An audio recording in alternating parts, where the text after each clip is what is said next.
Hello guys, welcome to Fiction Read Harry. So in this video, we will see, what if Harry was raised by the Weasleys from age 2 and Ron became his fiercely loyal brother. If you enjoy these kinds of stories, don't forget to show us some love by hitting the like button and subscribing to the channel. Your support means the world to us. Now, let's start the story.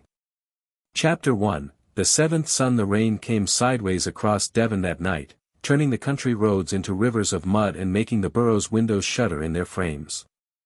Molly Weasley had sent her children to bed hours ago, but she couldn't sleep. Arthur was working late at the ministry again, something about a cursed teapot in Dorset, and the wireless had been full of nothing but terrible news for days now. The Potters were dead.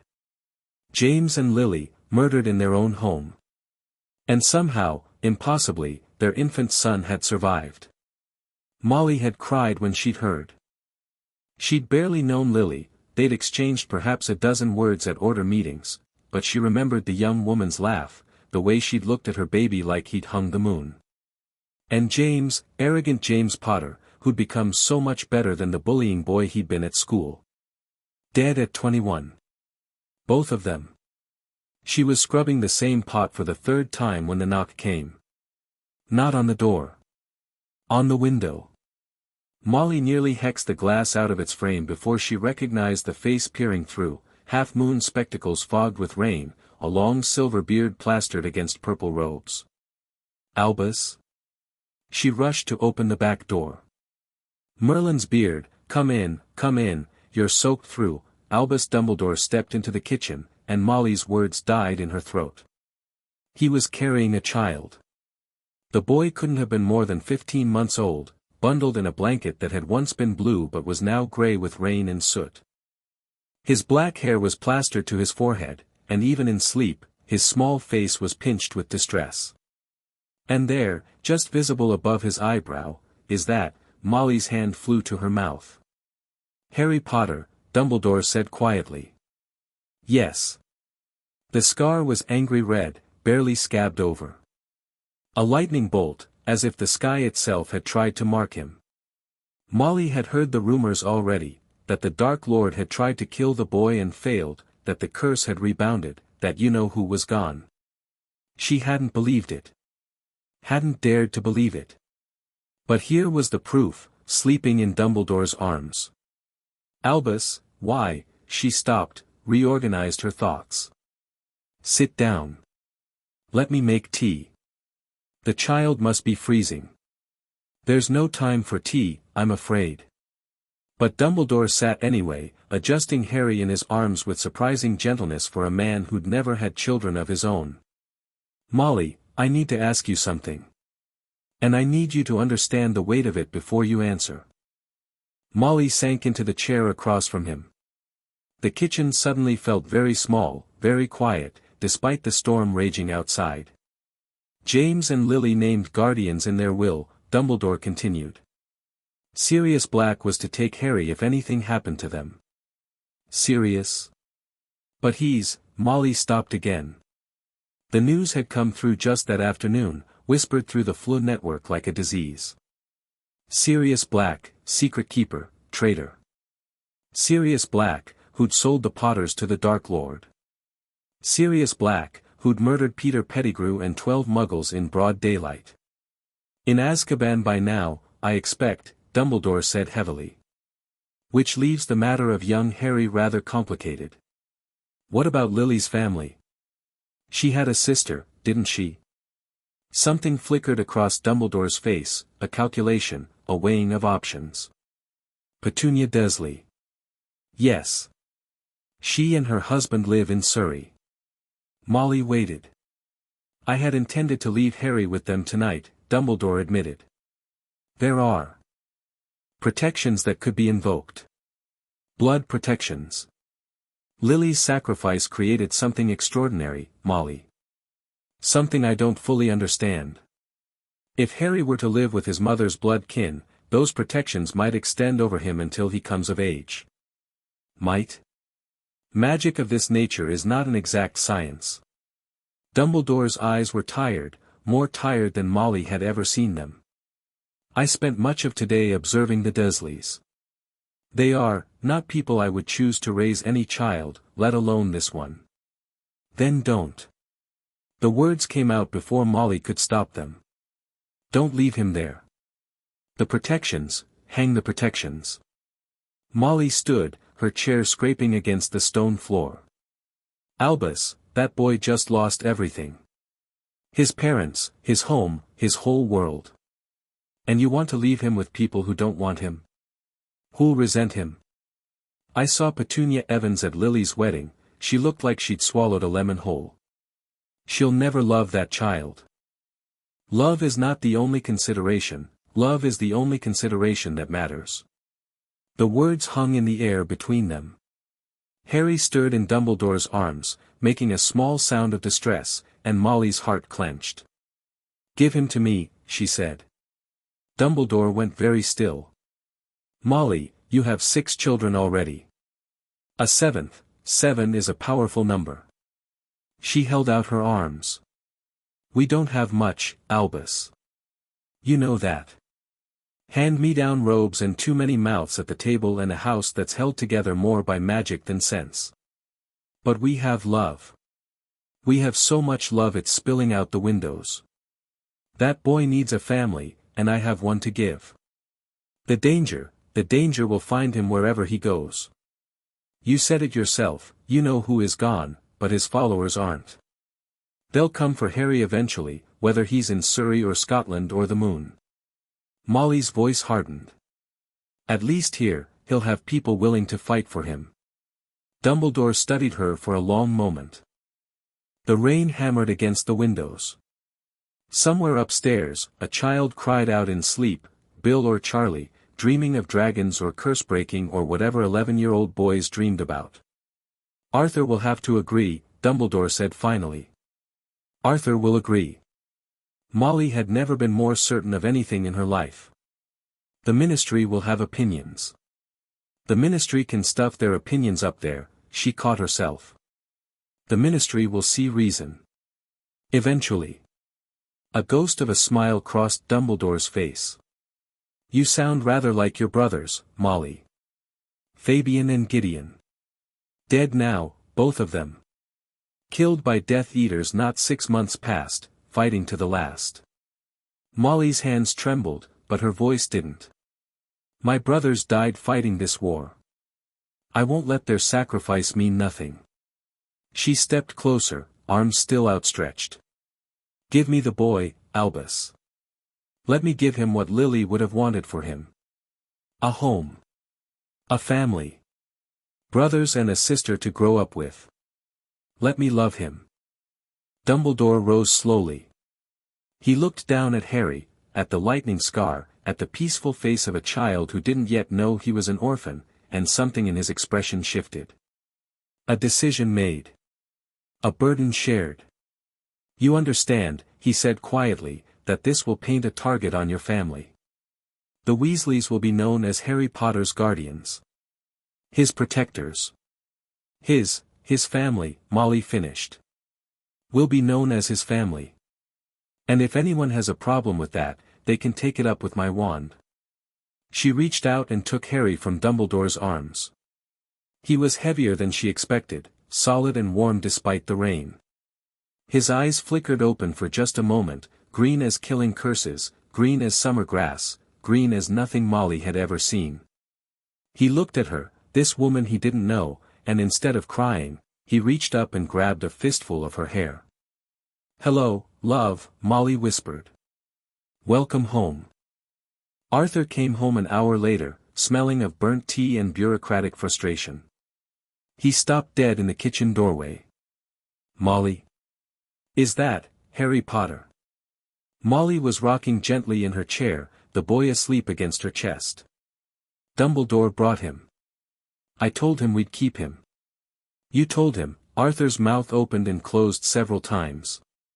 Molly, we can barely afford the children we have.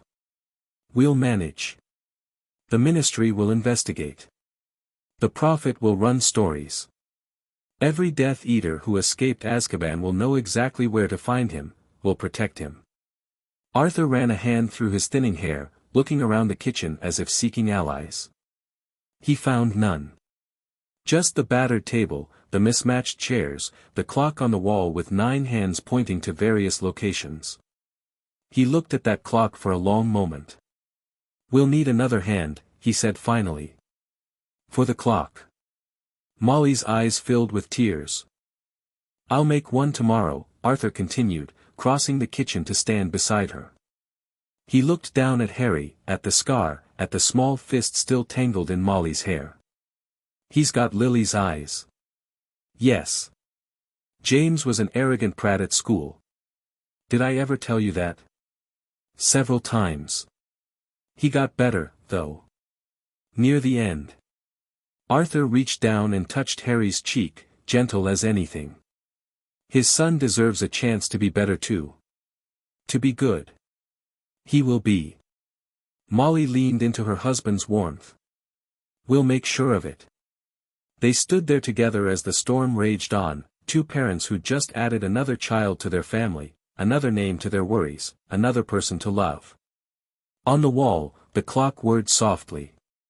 A new hand was already beginning to form, small, golden, pointing toward home. Ron Weasley was 18 months old when he got a brother. Not a new baby, Percy was the last of those, and Ron's memories of Percy were mostly impressions of crying and demanding and smugness. This brother was different. This brother was already walking, sort of, and talking, mostly nonsense, but still, and had black hair instead of red. "His name is Harry," Mum said, crouching down to Ron's level. "He's going to live with us now. He's your brother." Ron looked at Harry. Harry looked at Ron. For a moment, nothing happened. Then Harry held out a wooden block, one of Ron's wooden blocks, actually, from the toy chest in the sitting room, and said, "But he wants you to have it," Mum translated, though Ron hadn't needed the translation. He took the block, examined it seriously, and handed Harry a different one. "But," Ron agreed. And that was that.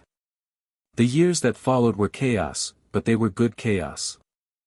The burrow expanded in strange ways to accommodate its new resident. A bed appeared in Ron's room one morning, slightly smaller than Ron's own, with a patchwork quilt that Molly swore she hadn't made.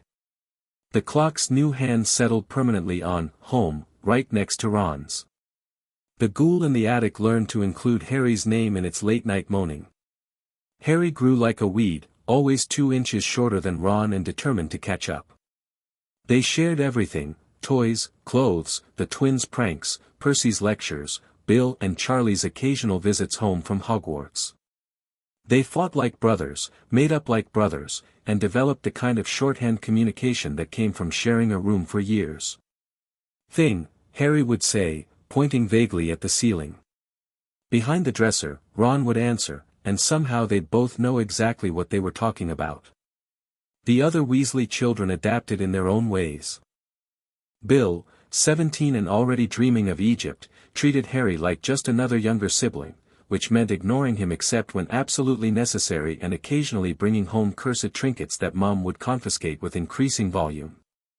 Charlie, 15 and obsessed with dragons, decided Harry needed toughening up and started teaching both him and Ron how to handle magical creatures. This led to several unfortunate incidents involving fire crabs that nobody ever spoke of afterward. Percy, 7 years old and already insufferably pompous, initially resented Harry's presence. Another mouth to feed meant fewer new books for Percy, fewer opportunities for attention, fewer chances to be special. But the resentment faded the night Harry had a nightmare, a bad one, all screaming in green light, and Percy was the first to reach his room.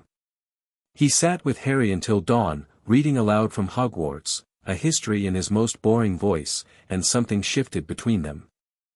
"You're part of the family now," Percy told Harry the next morning, with all the gravity an 8-year-old could muster.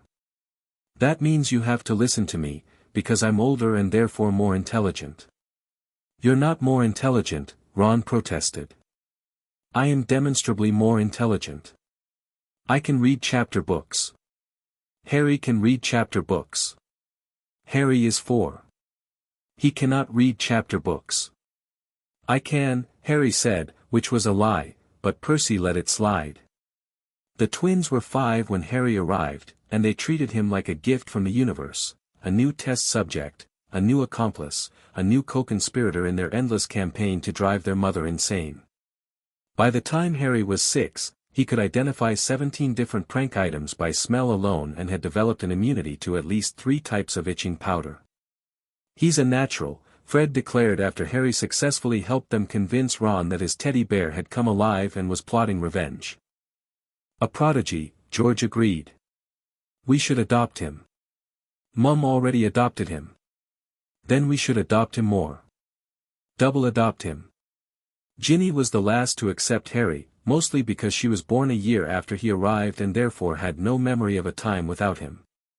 To Ginny, Harry had always been there, another brother, neither more nor less important than the others, except for the scar he wouldn't explain and the nightmares that made him cry out in the dark.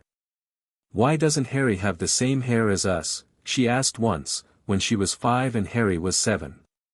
"Because he's adopted," Percy explained, with his usual tact. "What's adopted?" "It means Mum and Dad chose him. They had to have us, but they wanted him."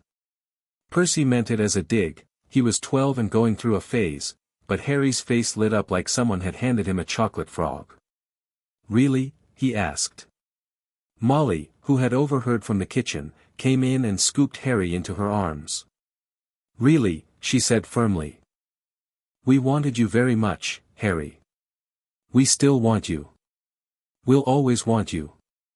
Ron, who was playing Exploding Snap with the twins and had only half heard the conversation, looked up and shrugged.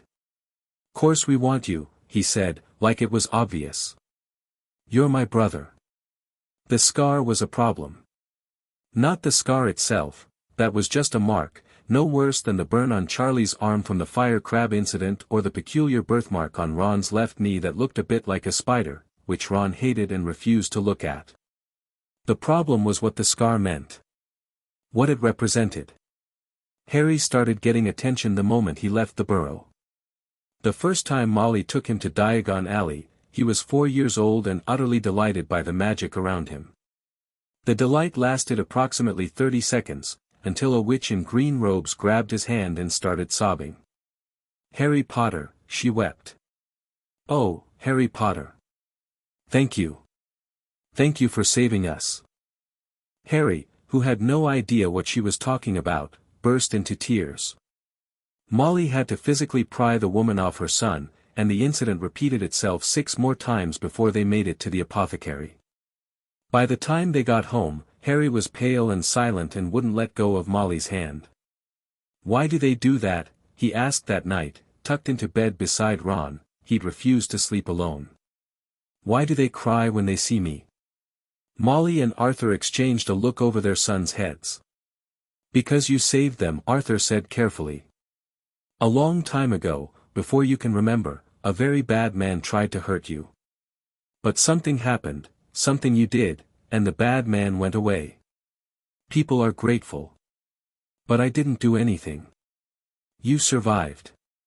Molly smoothed his hair back, careful not to touch the scar. "Sometimes, Harry, that's enough." It wasn't a satisfying answer. Harry could tell it wasn't a satisfying answer. But he was 4, and he was tired, and Ron was already snoring beside him, so he let it go. He didn't let it go forever. By the time he was 8, Harry had pieced together enough from overheard conversations, library books, and Percy's inability to keep secrets to understand the basics. There had been a war. A dark wizard named Voldemort, though nobody would say the name out loud, not even Bill, had killed hundreds of people, including Harry's parents. Harry had survived the killing curse through some unknown means, and Voldemort had vanished. "They call you the boy who lived," Percy told him one afternoon, with typical bluntness. "It's in all the history books. You're famous." "I don't want to be famous." "That's irrelevant. You are famous. The best thing you can do is accept it gracefully and use your influence for good." "What influence?" "I'm 8. You won't be 8 forever." Percy straightened his horn-rimmed glasses, a new affectation he'd adopted since starting Hogwarts. "Someday, Harry, people will expect things from you. Great things. You should be prepared. Harry thought about this for a long moment. Then he went and found Ron, and they spent the rest of the afternoon trying to teach the garden gnomes to play Quidditch.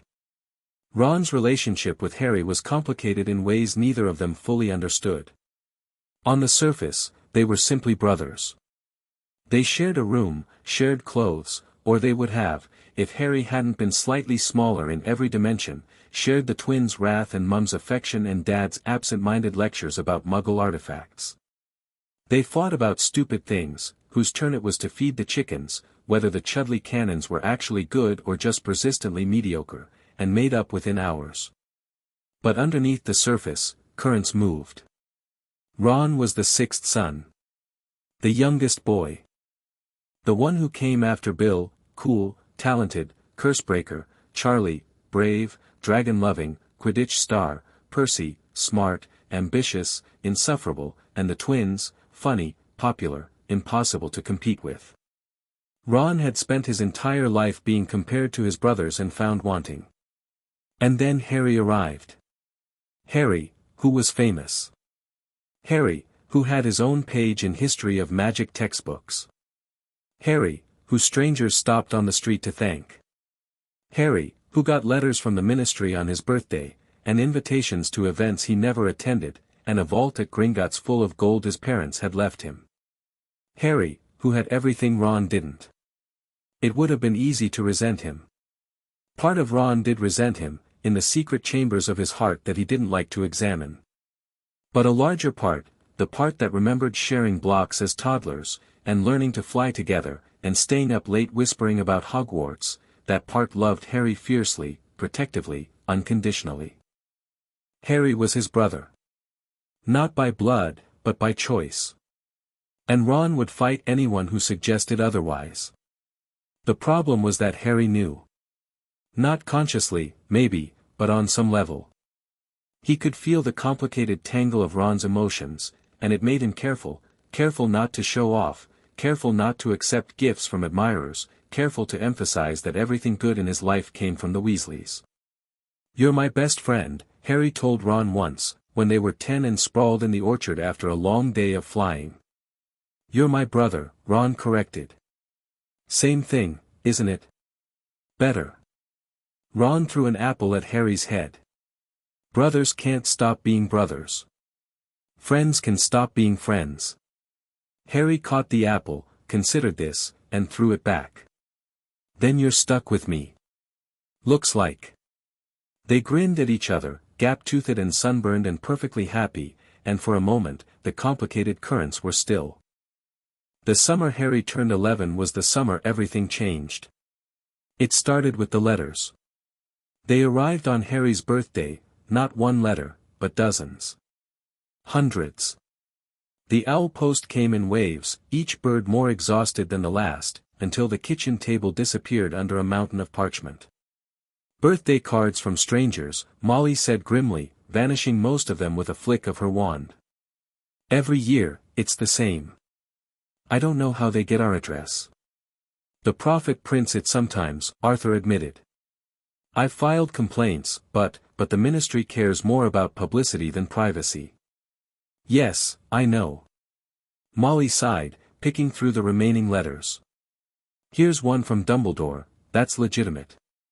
And one from, ah." She held up 2 envelopes, both thick, both bearing the Hogwarts crest. "Happy birthday, boys," she said, smiling despite her frustration. "Looks like you've both been accepted." Harry and Ron looked at each other. They'd known, of course, both of them had been showing signs of magic since they were toddlers, and there'd never been any real question about Hogwarts.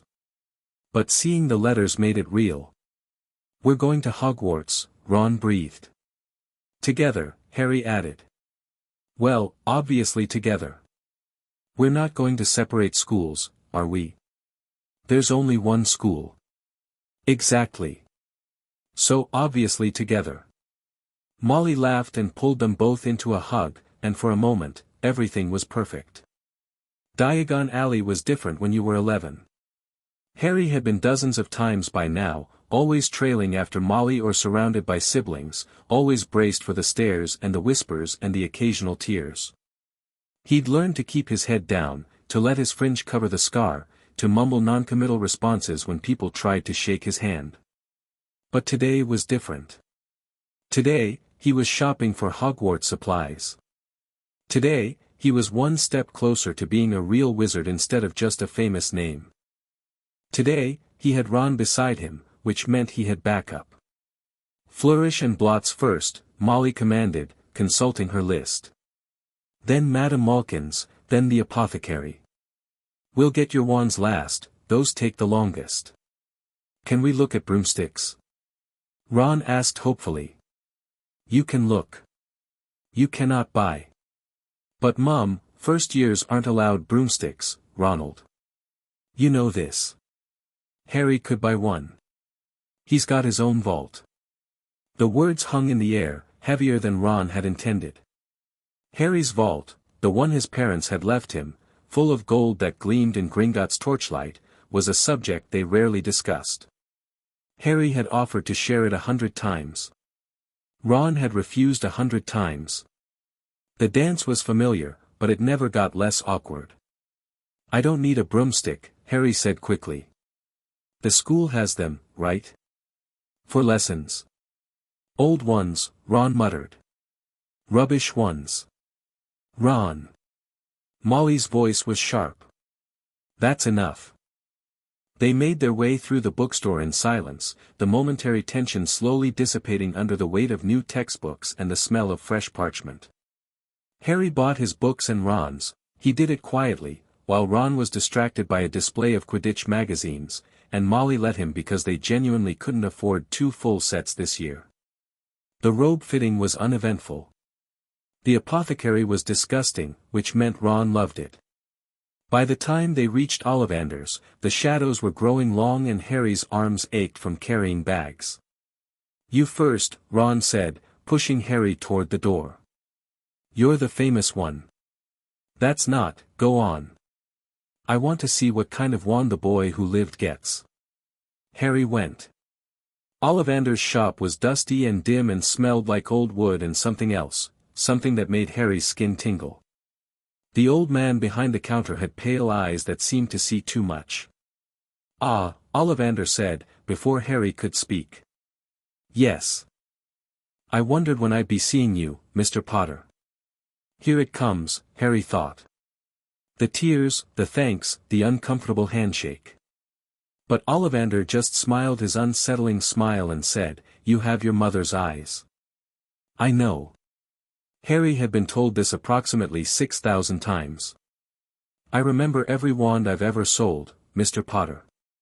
Every single one.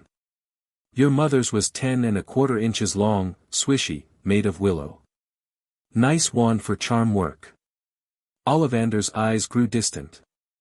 Your father, on the other hand, favored a mahogany wand. 11 inches. Pliable. A little more power and excellent for transfiguration. He paused, and the smile faded. The wand that gave you that scar, he said quietly. 13½ inches. You. Powerful, very powerful, and in the wrong hands. He trailed off, shaking his head. Well. Let's see what we can find for you, shall we? The process took nearly an hour. Harry tried wand after wand, maple, beech, cedar, ebony, and each one felt wrong in different ways. Too heavy. Too light. Too warm. Too cold. One shot sparks that singed Ollivander's eyebrows, another let out a mournful wail that made the windows rattle. Tricky customer, Ollivander muttered, sounding delighted. Not to worry, not to worry. The wand chooses the wizard, Mr. Potter. We simply have to find the one that's been waiting for you. He disappeared into the back of the shop and returned with a dusty box that he handled like it might explode. I wonder, he said softly. Yes, I wonder. He opened the box. Inside lay a wand, simple, elegant, made of light-colored wood with a faint pattern that might have been feathers. Holly and phoenix feather, Ollivander said. 11 inches. Nice and supple. Harry took the wand. Warmth flooded through him, not the uncomfortable heat of a wrong match, but something deeper, something that felt like coming home. Red and gold sparks shot from the wand's tip, swirling in the dusty air like tiny fireworks. Oh, bravo! Ollivander clapped his hands. Yes, yes, very good. But curious, very curious. What's curious? Harry asked, already knowing he wouldn't like the answer. I remember every wand I've ever sold, Mr. Potter. The phoenix whose tail feather is in your wand gave another feather, just one other. It is curious that you should be destined for this wand, when its brother gave you that scar. The warmth turned cold. The wand that killed my parents, Harry said flatly. The wand that killed your parents, Ollivander agreed. Curious indeed how these things happen. The wand chooses the wizard, remember. I think we must expect great things from you, Mr. Potter.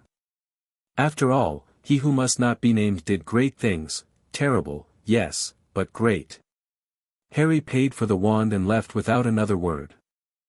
Ron was waiting outside, a new wand of his own clutched in his hand, unicorn hair and willow, 14 inches, good for defensive magic. His smile faded when he saw Harry's face. What happened? Nothing. Harry forced brightness into his voice. Got my wand. Holly and phoenix feather. That's brilliant. Mine's willow. Mr. Ollivander said it was, Harry. What happened? Ron's eyes were narrowed, his freckled face serious. He knew Harry too well to accept a deflection. My wand's brother belongs to Voldemort, Harry said quietly. The same phoenix gave both feathers. Ron flinched at the name, but he didn't look away. That's not your fault. I know. It doesn't mean anything. I know. Harry, I know, Ron. Harry took a breath, shoving the cold feeling down into the place where he kept all the complicated emotions about his past. It's fine. I'm fine. Let's go find your mum. They walked in silence for a moment. Then Ron, with the casual loyalty that was as natural to him as breathing, said, If Ollivander gave you any trouble, I'll go back and hex him. I've got a wand now. Despite everything, Harry laughed. They encountered Draco Malfoy in front of Madame Malkin's. Harry didn't know it was Draco Malfoy at first. He just saw a boy about his age, pale, pointed, blonde, surrounded by more shopping bags than any one person could possibly need, sneering at a display of self-ironing robes. Can you believe this rubbish? The boy said to no one in particular. Self-ironing. As if anyone who matters doesn't have house elves to do that sort of thing. Ron stiffened beside Harry. They'd been heading back toward the leaky cauldron, bags in hand, when they'd nearly collided with the Malfoy heir. Come on, Ron muttered, grabbing Harry's arm. Let's go around. Too late. The pale boy had turned, and his eyes, gray, cold, appraising, landed on Harry's forehead. Merlin's beard, he breathed. You're Harry Potter. Harry considered lying. He considered saying nothing at all. But he'd been dealing with this his entire life, and he was tired. Yes, he said flatly. The boy's sneer transformed into something more calculated, a smile that didn't reach his eyes. I'm Malfoy. Draco Malfoy. My father's told me all about you. Has he? Oh, yes. The boy who lived, raised by blood traders and paupers. He says it's the greatest tragedy of the post-war era. Ron's hand tightened on his wand. Harry put a restraining hand on his arm. Your father sounds like an interesting person, Harry said mildly. Draco missed the sarcasm entirely. He is. He's very well connected at the ministry. Very influential. His gaze swept over Ron, dismissing him entirely, then returned to Harry. You'll find that some wizarding families are much better than others, Potter. I can help you there. You don't want to go making friends with the wrong sort. He extended his hand. Harry looked at the hand. Looked at Draco's expectant face. Looked at Ron, whose ears were turning red in a way that usually preceded explosions. "Thanks," Harry said, "but I think I can tell the wrong sort for myself." He walked past Draco without taking the offered hand. For a moment, there was silence. Then Draco's voice, sharp with wounded pride, "You'll regret that, Potter." "My father, your father's not here," Ron interrupted, turning back with a fierce grin. "And we've got places to be. Come on, Harry." They walked away, leaving Draco Malfoy sputtering behind them. Harry's heart was pounding, not with fear, but with something like exhilaration. He'd just made an enemy, probably a powerful one. But he'd also made a choice, and it had been the right one.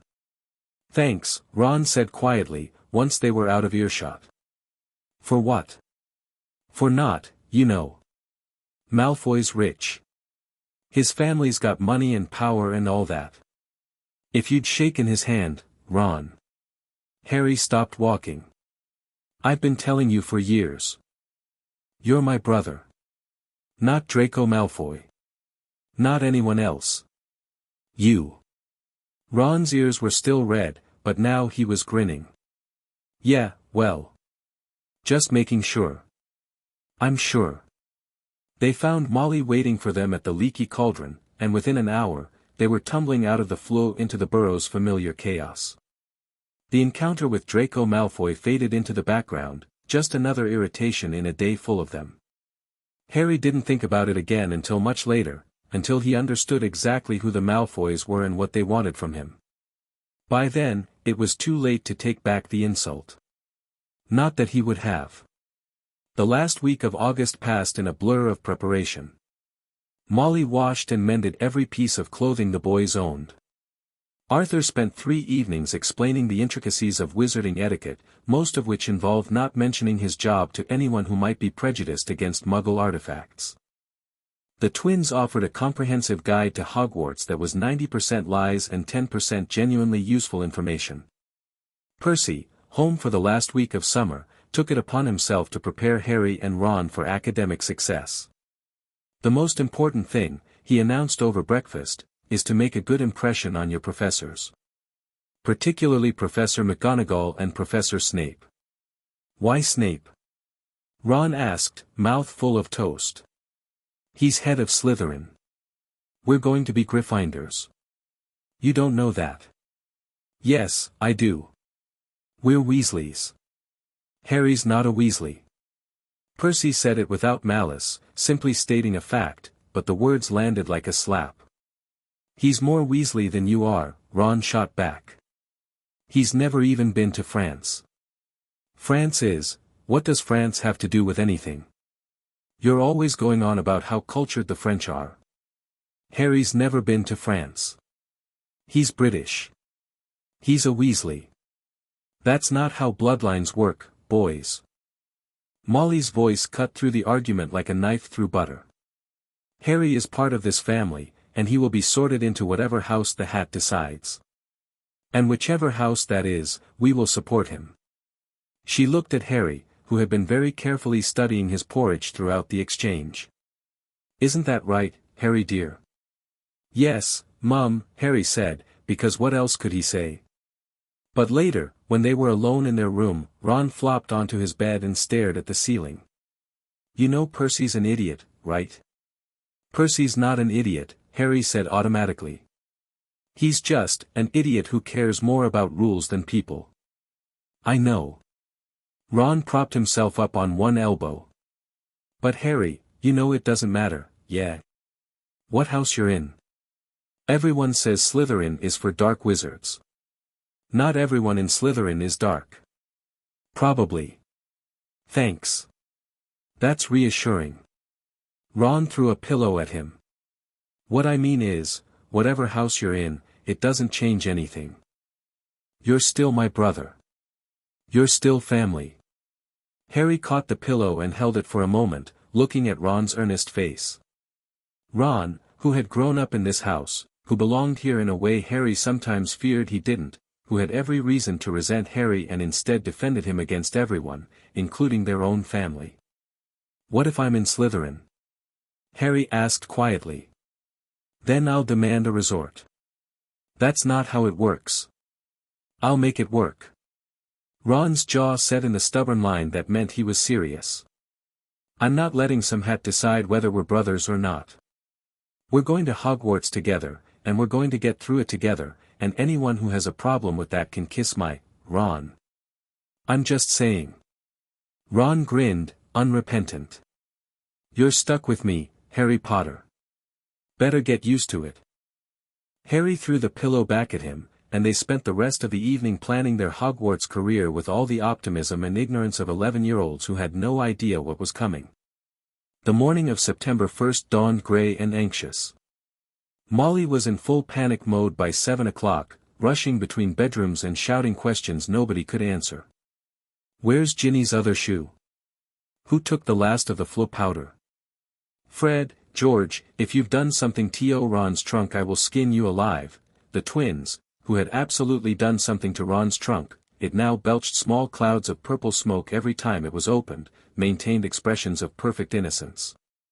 "Really, Mother," Fred said, hand on his heart. "We would never tamper with our Ickle Ronnikins things," George agreed. "Especially not before his first day at Hogwarts. That would be cruel. Unconscionable. We're going to be late." Molly shrieked, and the burrow descended into chaos. They made it to King's Cross with 7 minutes to spare, tumbling out of 2 ministry cars that Arthur had managed to borrow for the occasion. The Muggle train station was crowded with commuters, none of whom spared a second glance for the red-headed family with too many trunks and an owl that kept hooting indignantly.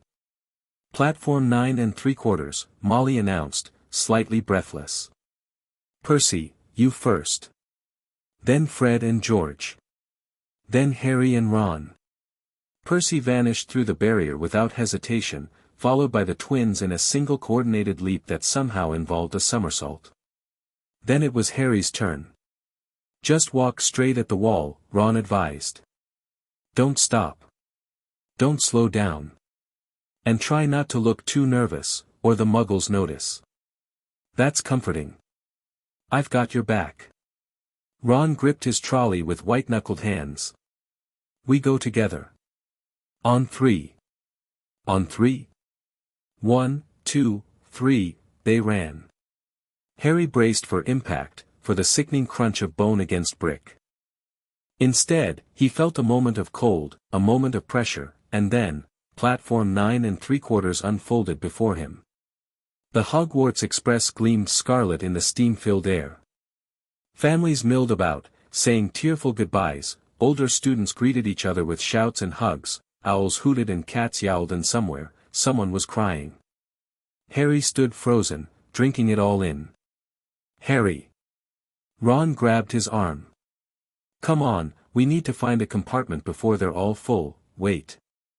Harry turned back to the barrier, where Molly was emerging with Ginny. Arthur followed, struggling with the last of the trunks. Molly saw him waiting and her face softened. She bustled over, pulling him into a hug that smelled like flower and lavender and home. "You be good," she whispered. "Both of you. Study hard, make friends, and for Merlin's sake, stay out of trouble." "We'll try," Harry promised. "And write. Every week. I want to hear everything, Mum." Ron was tugging at his sleeve. "We're going to miss the train." "You're not going to miss the train, Ronald, the train doesn't leave for another." She checked her watch and paled. "Oh, dear. Go, go. Both of you." They went, dragging their trunks behind them, dodging families and trolleys and one very lost-looking toad. They found a compartment near the back of the train, mostly empty except for a round-faced boy who seemed relieved to have company. "Mind if we sit here?" Harry asked. "Please." The boy's face was flushed with anxiety. "I'm Neville. Neville Longbottom. I've lost my toad, Gran's going to kill me." "We'll help you find it," Ron said, already looking under seats. "What's it called?" Trevor. They spent the next 10 minutes searching for Trevor while the train pulled away from the station. Through the window, Harry caught a glimpse of Molly waving, Arthur beside her, Ginny jumping up and down to see over the crowd.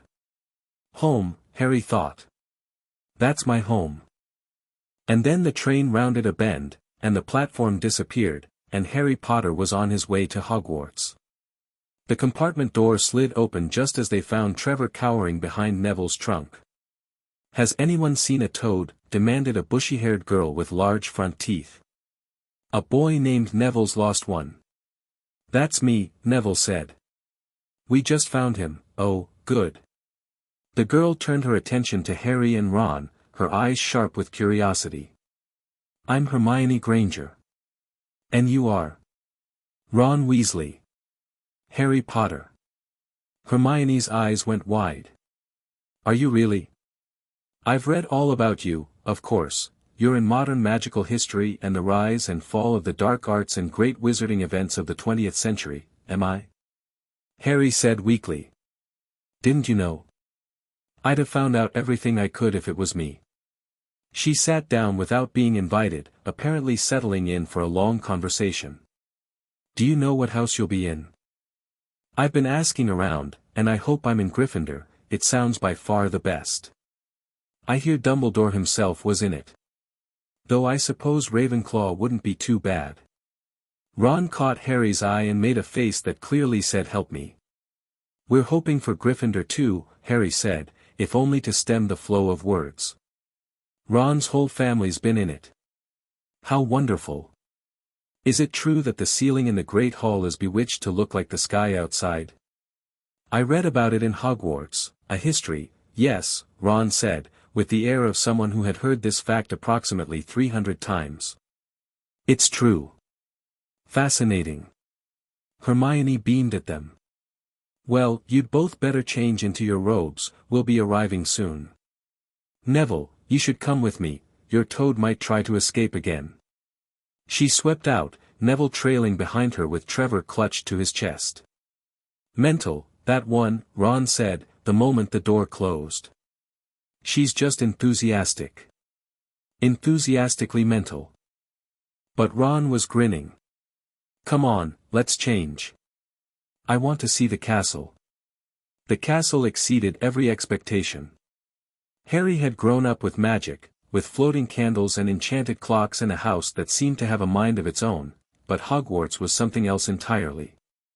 It rose from the darkness like a dream, all towers and turrets and windows glowing gold against the night sky. "Brilliant," Ron breathed, and Harry could only nod. They crossed the lake in boats, 4 to a vessel, the water black and still beneath them. The giant who'd led them down from the train, Hagrid, his name was, and he'd known Harry's parents, bellowed instructions that echoed off the cliffs. Then they were inside, standing in an entrance hall larger than the entire ground floor of the burrow, and a stern-faced witch in green robes was explaining about houses and points and honor. "The sorting ceremony will take place in a few minutes," Professor McGonagall said. "I suggest you all smarten yourselves up as much as you can while you are waiting." She left.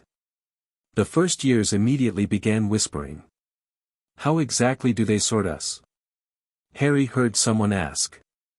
"Some sort of test, I think," another voice replied. "Fred said it hurts a lot, but I think he was joking." "It's a hat," Ron muttered to Harry. "Just a hat that reads your mind. The twins were having me on for years about wrestling trolls. Your brothers are, the worst." "I know." The doors opened. Professor McGonagall beckoned them forward. The Great Hall was everything Hermione Granger had promised and more. Thousands of candles floated overhead, the enchanted ceiling showed a sweep of stars, for long tables stretched into the distance, packed with students who turned to watch the new arrivals with hungry curiosity. At the front of the hall, on a stool, sat a hat. Just a hat. Old, patched, with a rip near the brim that looked almost like a mouth. The mouth opened and began to sing. Harry didn't hear the words.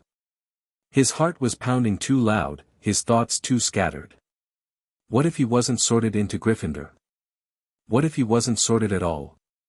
What if the hat took one look inside his head and decided he didn't belong anywhere? Abbott, Hannah. A girl with blonde pigtails stumbled forward. The hat dropped over her eyes. Hufflepuff. One table erupted in cheers.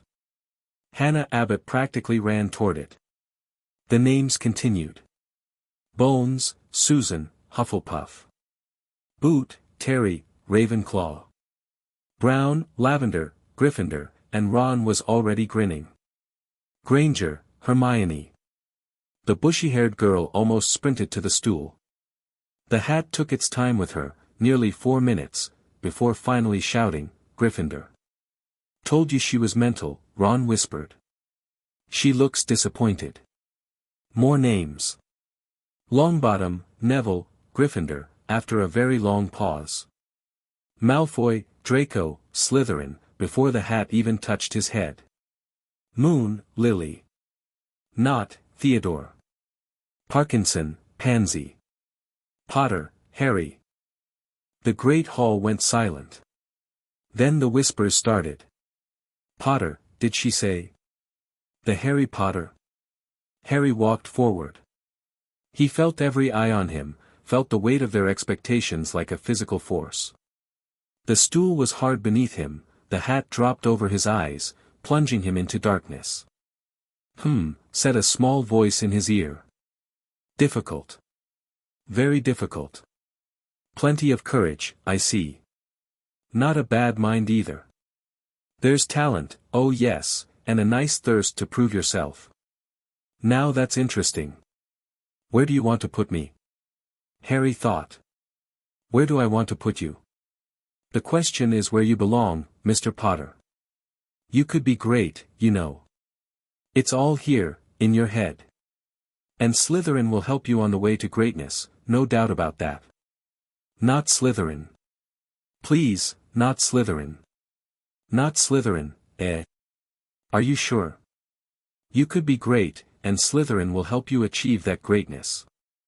I want to be with my brother. The hat paused. Harry felt it rifling through his memories. Ron at 6, Ron at 8, Ron this morning with his white-knuckled grip on the trolley. You're my brother. We go together. Loyalty, the hat murmured. Fierce loyalty. That's a Hufflepuff trait, you know. Ron's in Gryffindor. He has to be. His whole family, yes. But what about yours, Mr. Potter? What about the blood that runs in your veins? My family is the Weasleys. Another pause. Longer this time.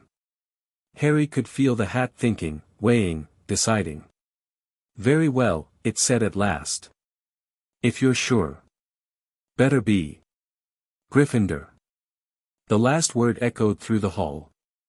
Harry tore off the hat, grinning so hard his face hurt, and all but ran toward the table where the Weasley twins were on their feet, cheering louder than anyone.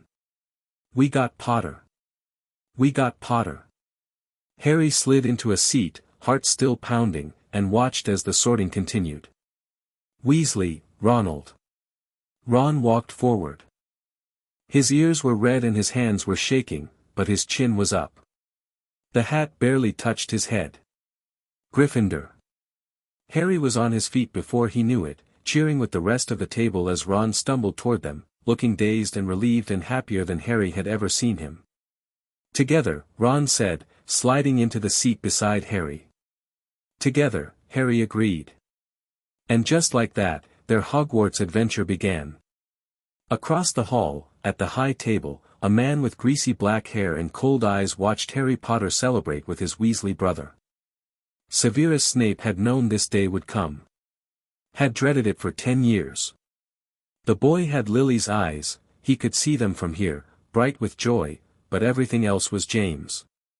The arrogant tilt of the chin. The casual assumption that he belonged. The way he drew people to him without even trying. James Potter's son, raised by blood traitors. It was obscene. But there was something else in those eyes too. Something Snape hadn't expected. When Potter had looked up at the staff table, his gaze sweeping across the professors, there had been no recognition, no awareness of his own fame. Just a boy. Just an 11-year-old boy, looking for threats. That was interesting. That was very interesting indeed. Snape filed the observation away for later and reached for his goblet, already composing the cutting remarks he would deploy in the boys' first potions class. In the Ministry of Magic, in an office lined with artifacts that whispered in the dark, Lucius Malfoy read a letter from his son.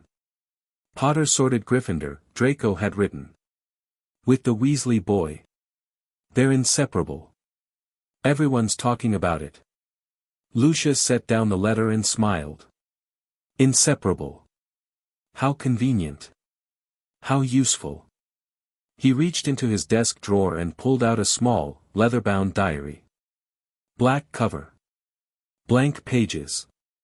A name embossed in faded gold, T.M. Riddle. Patience, he murmured to the diary. These things take time. The diary said nothing. But somewhere, in a darkness deeper than death, something that had once been Tom Riddle began to stir. That night, in Gryffindor Tower, Harry and Ron lay in beds barely 3 feet apart, the curtains open so they could talk. Not bad for a first day, Ron said, yawning. Not bad at all. Tomorrow's going to be chaos. Finding classrooms, meeting professors, trying not to get lost. We'll figure it out. Course we will. Ron's voice was already fuzzy with sleep. We always do. Harry stared at the canopy of his 4-poster bed, listening to the breathing of his dorm mates, Neville already snoring, Seamus muttering something in his sleep, Dean utterly silent. Beyond the window, the grounds of Hogwarts stretched into darkness, full of secrets and dangers he couldn't begin to imagine. But here, in this room, he was safe. Here, with his brother 3 feet away, he was home. Ron, he whispered. Thanks. For everything. Go to sleep, Harry. Harry smiled and closed his eyes. Tomorrow, the adventure would truly begin. There would be classes to attend and spells to learn and enemies to face. There would be mysteries and dangers and choices that would shape the rest of his life. But tonight, for this one perfect moment, Harry Potter was just a boy who'd found his family. And that was enough. Chapter 1 End. Chapter 2, Sordid Hearts. The first morning at Hogwarts began with chaos. Harry woke to the sound of Seamus Finnegan setting his curtains on fire. Sorry. Sorry. Seamus was flapping at the smoking fabric with his wand, which only made things worse. I was trying to do the water charm. That's not how you do the water charm, Dean Thomas said, already dressed and watching the spectacle with bemused horror. I know that now. Ron lurched upright in the bed next to Harry's, red hair standing in 17 different directions. What's happening? Who's dying? Nobody's dying, Harry said, grabbing his wand and pointing it at Seamus's curtains. He didn't know any water charms either, but he'd seen Molly handle enough household emergencies to have picked up the basics. Aguamenti.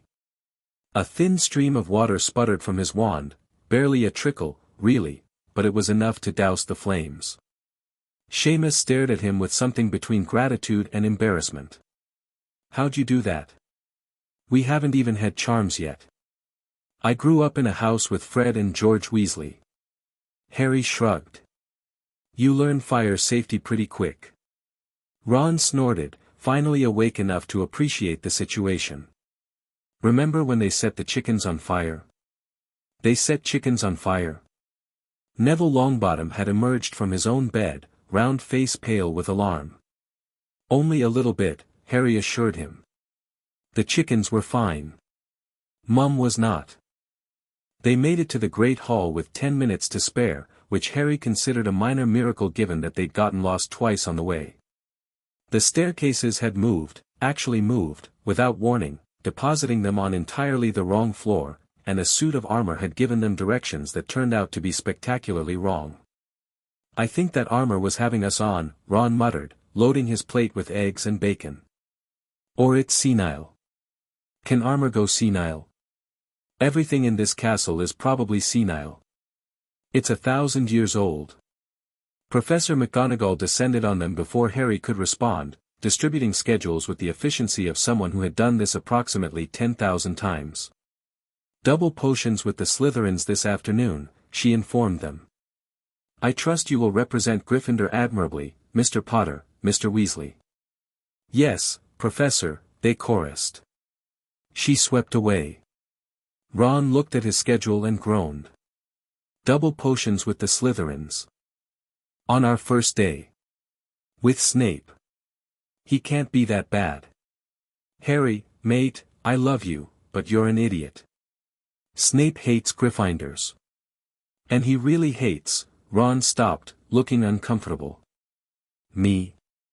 Your dad. He and your dad were in school together, and apparently they didn't get along. Harry processed this information. His father had been dead for 10 years. That seemed like a long time to hold a grudge against someone's orphan child, but he was learning that the wizarding world didn't always operate on logic. Well, he said finally, I'm not my dad. Maybe Snape will figure that out. Ron's expression suggested he found this optimism adorable but misguided. The morning classes were better than Harry had expected. Transfiguration came first, and Professor McGonagall was exactly as stern as she'd seemed at the sorting, but there was a fairness to her sternness that Harry appreciated.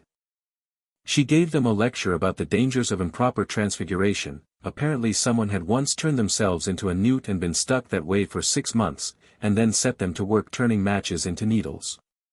Harry's match went silver on his 3rd try. Ron's remained stubbornly wooden, though it did develop a slightly pointy end.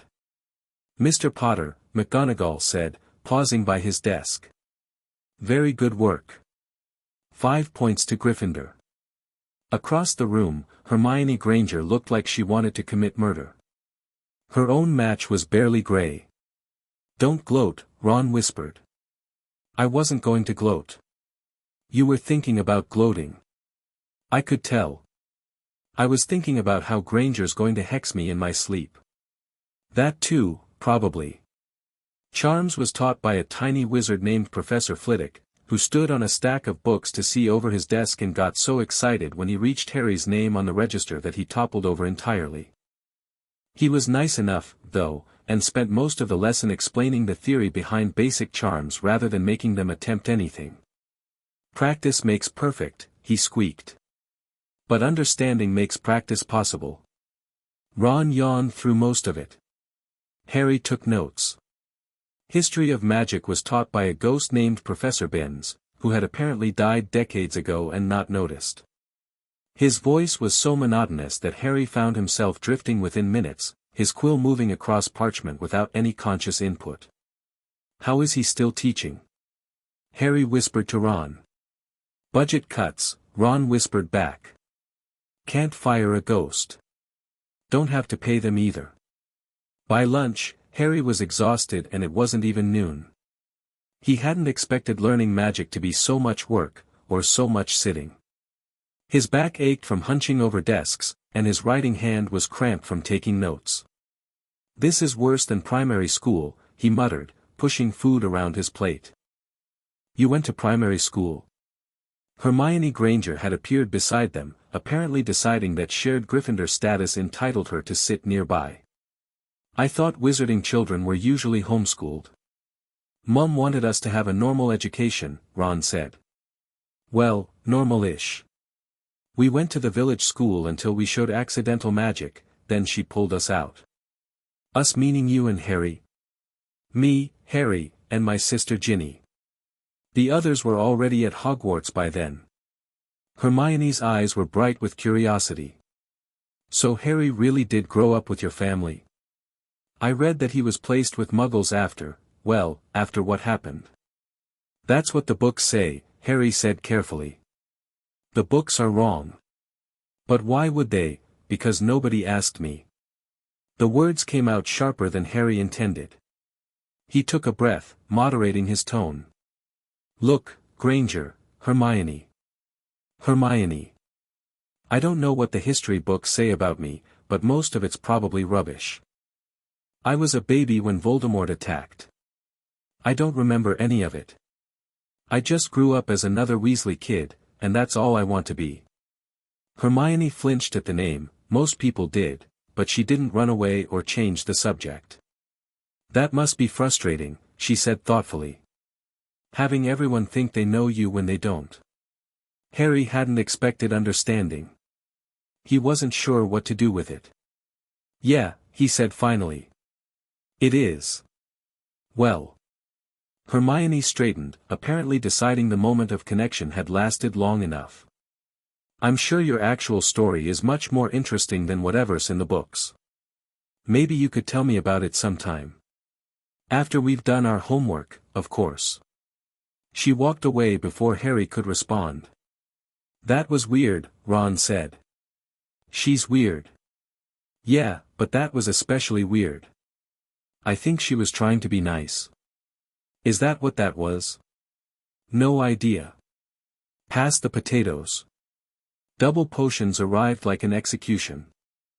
The dungeons were cold, dark, and somehow managed to smell like both decay and chemicals simultaneously. The Slytherins were already seated when the Gryffindors arrived, arranged in neat rows with Draco Malfoy holding court at the front. Potter, Malfoy said, loud enough for everyone to hear. I heard you're living in a shack with a dozen red-headed peasants. How's that working out?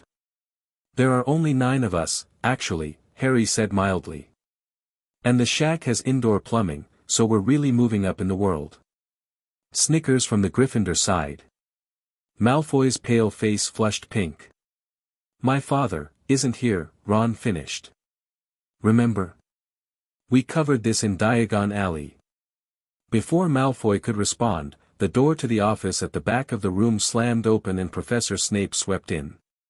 Harry had seen Snape at the feast, greasy black hair, hooked nose, robes that billowed dramatically even when there wasn't any wind, but seeing him up close was different. His eyes were black and cold and utterly without warmth. There will be no foolish wand-waving or silly incantations in this class, Snape announced, not bothering with pleasantries like, welcome or, good afternoon. As such, I don't expect many of you to appreciate the subtle science and exact art that is potion-making. However, for those select few who possess the predisposition, I can teach you how to bewitch the mind and ensnare the senses. I can tell you how to bottle fame, brew glory, and even put a stopper in death. His gaze swept the room, lingering on the Slytherins with something that might have been approval before settling on Harry with something that definitely wasn't. Ah, yes, Snape said softly. Harry Potter. Our new celebrity. Malfoy and his cronies sniggered. Harry said nothing, keeping his face carefully neutral.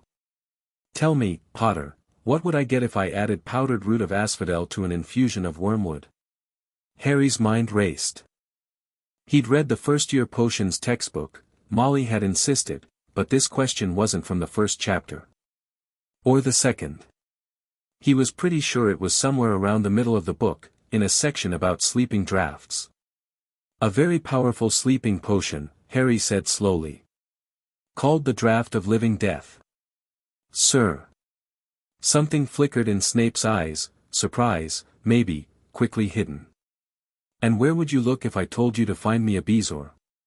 That one Harry actually knew. Arthur had told him the story once, about a ministry worker who'd been poisoned and saved by a Bezoar from the department's emergency supplies. The stomach of a goat. It cures most poisons. The class had gone very quiet. Snape's expression was unreadable. And what is the difference between monkshood and wolfsbane? Harry hesitated. He didn't know this one. He'd read about both plants, but he couldn't remember if they were the same thing or different things or, they're the same plant, Ron said loudly. Also called aconite. Every head in the room turned. Ron's ears were red, but his chin was up and his gaze steady.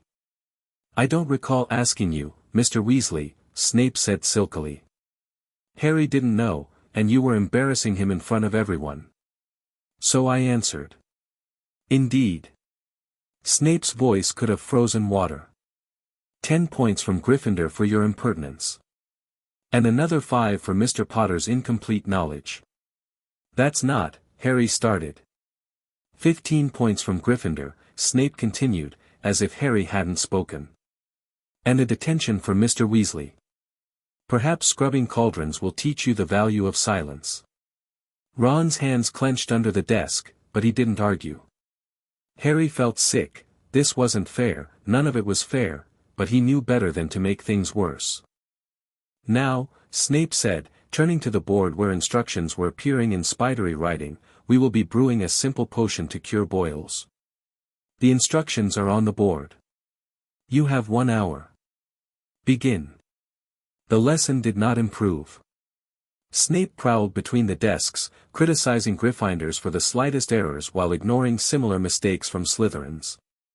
When Neville managed to melt his cauldron and his shoes, Snape deducted another 10 points and assigned him a week's detention.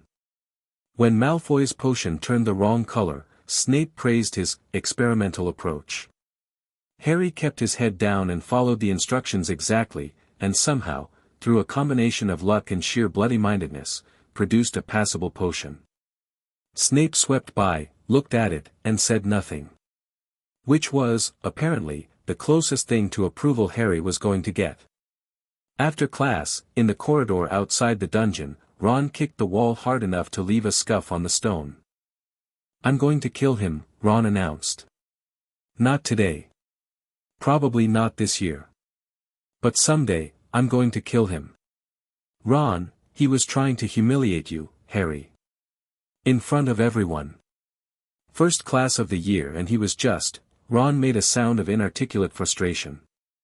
My mum's going to hear about this. She'll go mental. Don't tell your mum. Why not? She'll march up here and hex him into next week, because I don't want to be the kid who runs to his parents every time a teacher's mean to me. Harry leaned against the wall, suddenly exhausted. Snape has a problem with me. Fine. I'll deal with it. I don't need Mum fighting my battles. Ron stared at him. She's not your mum. The words hit Harry like a slap. He'd called Molly, Mum, for as long as he could remember, since he was old enough to understand what the word meant. She was the only mother he'd ever known. Ron, he said quietly. No, I mean, Ron ran a hand through his hair, frustrated. I mean, she'd want to help. She loves you. We all do. That's what family's for. I know. Harry forced a smile. And I'll tell her eventually, probably. But let me try to handle this first. Okay. Ron didn't look happy, but he nodded. Okay. But if Snape keeps being a git, you can write to your mum. I'll do worse than that. Percy's a prefect. Maybe he can report Snape to Dumbledore for. I don't know, cruel and unusual hair grease. Harry laughed despite himself. The tension broke, Ron's shoulders relaxed. Come on, Ron said, slinging an arm around Harry's shoulders. Dinner's soon, and I'm starving. Racing you to the Great Hall. You're on. They ran, robes flying behind them, the dungeons and Snape and everything else temporarily forgotten in the simple joy of competition. Ron won by a margin of 6 stairs.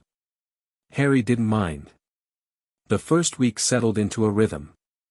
Mornings were for classes, transfiguration, charms, herbology, defense against the dark arts. Afternoons were for more classes, or sometimes for homework in the library, or occasionally for exploring the castle's many secrets. Hogwarts was enormous. Harry had thought the burrow was chaotic, but the burrow was a teacup compared to this ocean. There were corridors that led nowhere and staircases that moved and doors that only opened if you asked politely. There were ghosts who wanted to chat and ghosts who wanted to be left alone and one ghost, Peeves, who just wanted to throw things at people. I've lived here 4 years, Percy told them importantly, and I still haven't seen all of it. There are entire wings that nobody uses anymore. Rooms that nobody's entered in centuries. What's in them? Harry asked. Nobody knows. That's rather the point. Fred and George, characteristically, had turned this mystery into an opportunity. They'd spent the last 4 years mapping the castle's secrets, and they dispensed information sparingly, usually in exchange for sweets or cover stories. "Third floor corridor on the right side," George said casually one morning at breakfast. "Stay away from it." "Why?" Ron asked. "Just trust us, little brother. You don't want to know what's behind that door." Ron, naturally, wanted to know immediately. But the twins wouldn't say more, and classes demanded attention, and the mystery faded into the background of daily life. Defense against the dark arts was disappointing. Professor Quirrell was a nervous, stuttering man who wore a ridiculous purple turban and seemed terrified of his own subject matter. Today we will be discussing the theory of defensive magic," he announced on their first day, and then spent an hour reading from the textbook while the turban's strong smell of garlic made half the class nauseous. "I heard he met vampires in Albania," Seamus whispered. "That's why he wears the garlic." "I heard he's afraid of his own students," Dean countered. Harry didn't know what Quirrell was afraid of, but something about the professor made him uneasy. When Quirrell's back was turned, which happened frequently, as he seemed to prefer addressing the blackboard rather than the students, Harry's scar prickled. Not painful, exactly. Just, aware. He didn't mention it to Ron. It was probably nothing. Flying lessons arrived on Thursday, and for the first time since potions, Gryffindors and Slytherins were forced to share space. Madam Hooch was a brisk, no-nonsense witch with yellow hawk eyes and a manner that suggested she'd brook no foolishness. She lined them up in 2 rows, a broomstick lying on the grass beside each student. "Well, what are you all waiting for?" she barked. "Everyone stand by a broomstick. Come on, hurry up." Harry looked at his broomstick. It was old, ancient, really, with twigs sticking out at odd angles and a handle worn smooth by decades of use. But it was a broomstick. A real broomstick, the kind he'd been dreaming about since he was old enough to understand what Quidditch was. "Stick out your right hand over your broom," Madam Hooch called from the front, "and say, 'Up.'" "Up," everyone shouted. Harry's broom jumped into his hand immediately, so fast it almost startled him. He looked around and saw Ron struggling, his broom rolling lazily on the ground. "You've got to mean it," Harry whispered. "I do mean it." "No, you've got to want it. Like you really want the broom, not just because you're supposed to." Ron closed his eyes, took a breath, and said, "Up," with significantly more conviction. The broom shot up. Ron caught it with a grin. Madam Hooch spent the next 20 minutes teaching them to mount their brooms correctly, and Harry had just begun to get comfortable when Neville Longbottom ruined everything. It wasn't Neville's fault, exactly.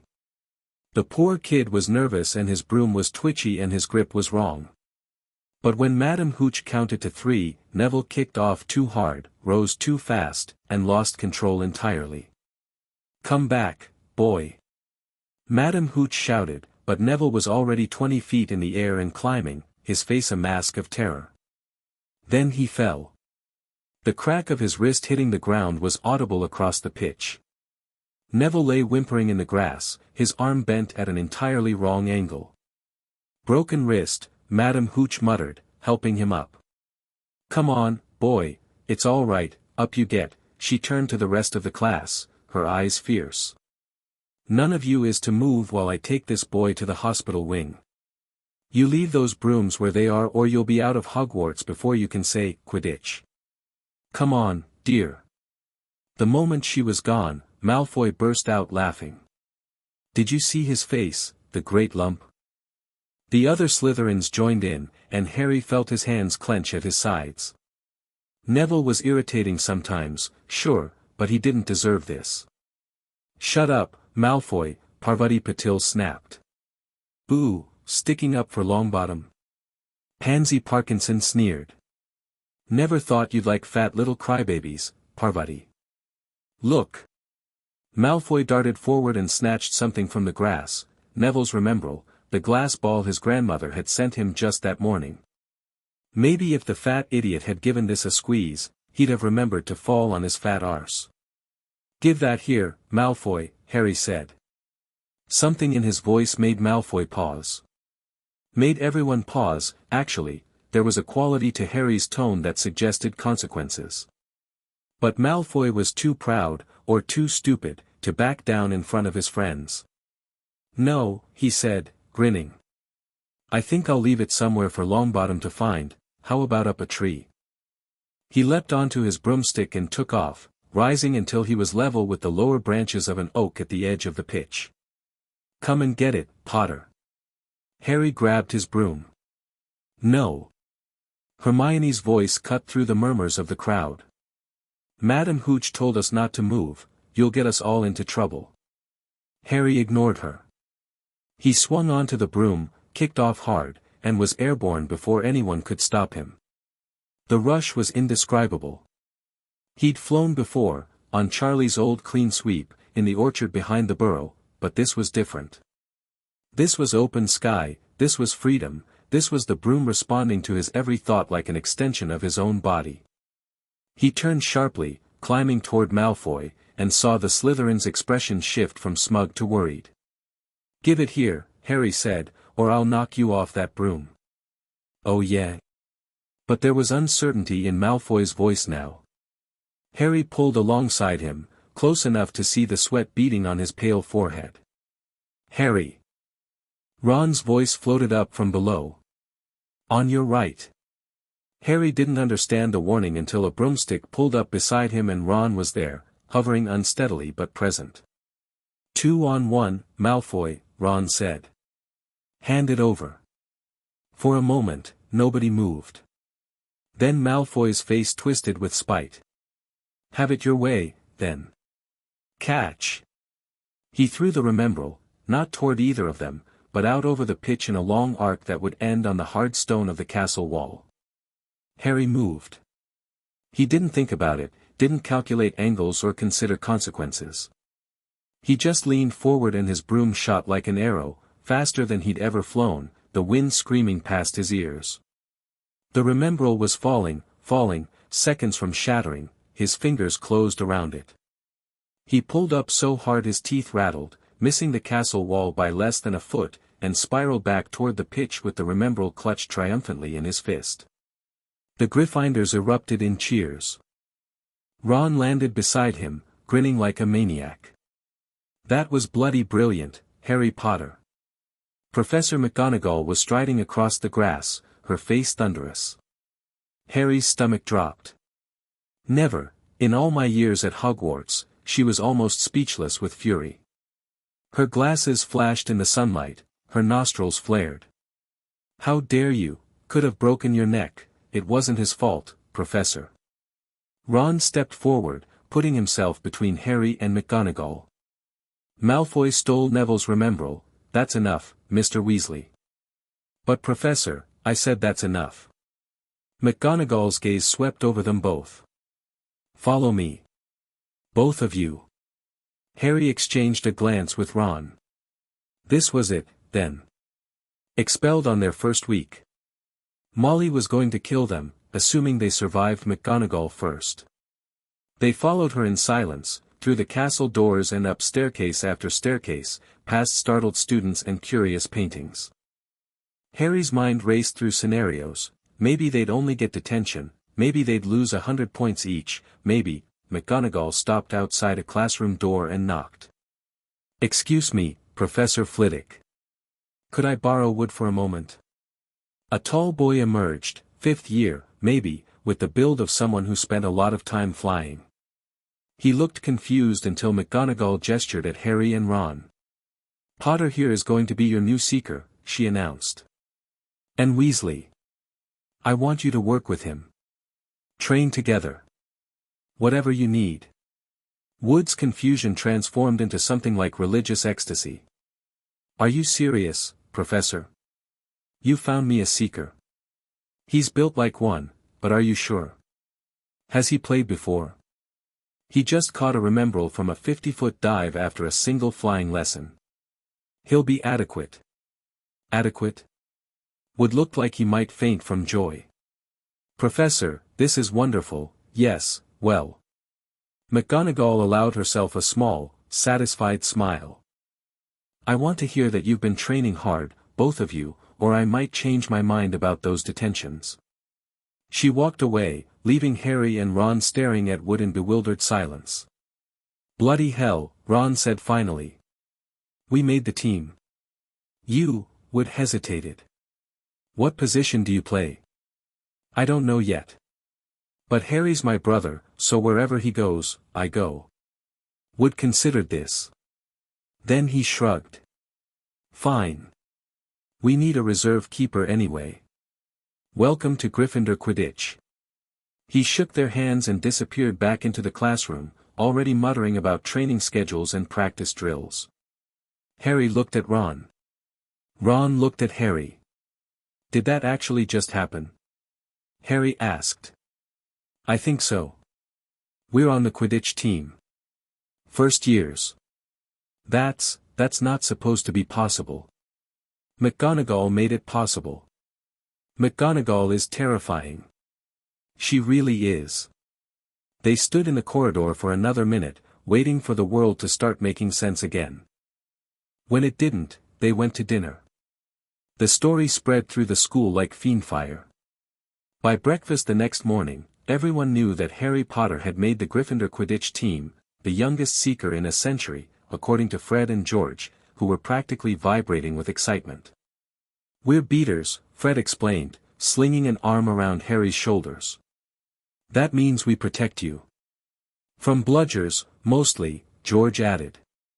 "But also from opposing players who might try to knock you off your broom." "People do that?"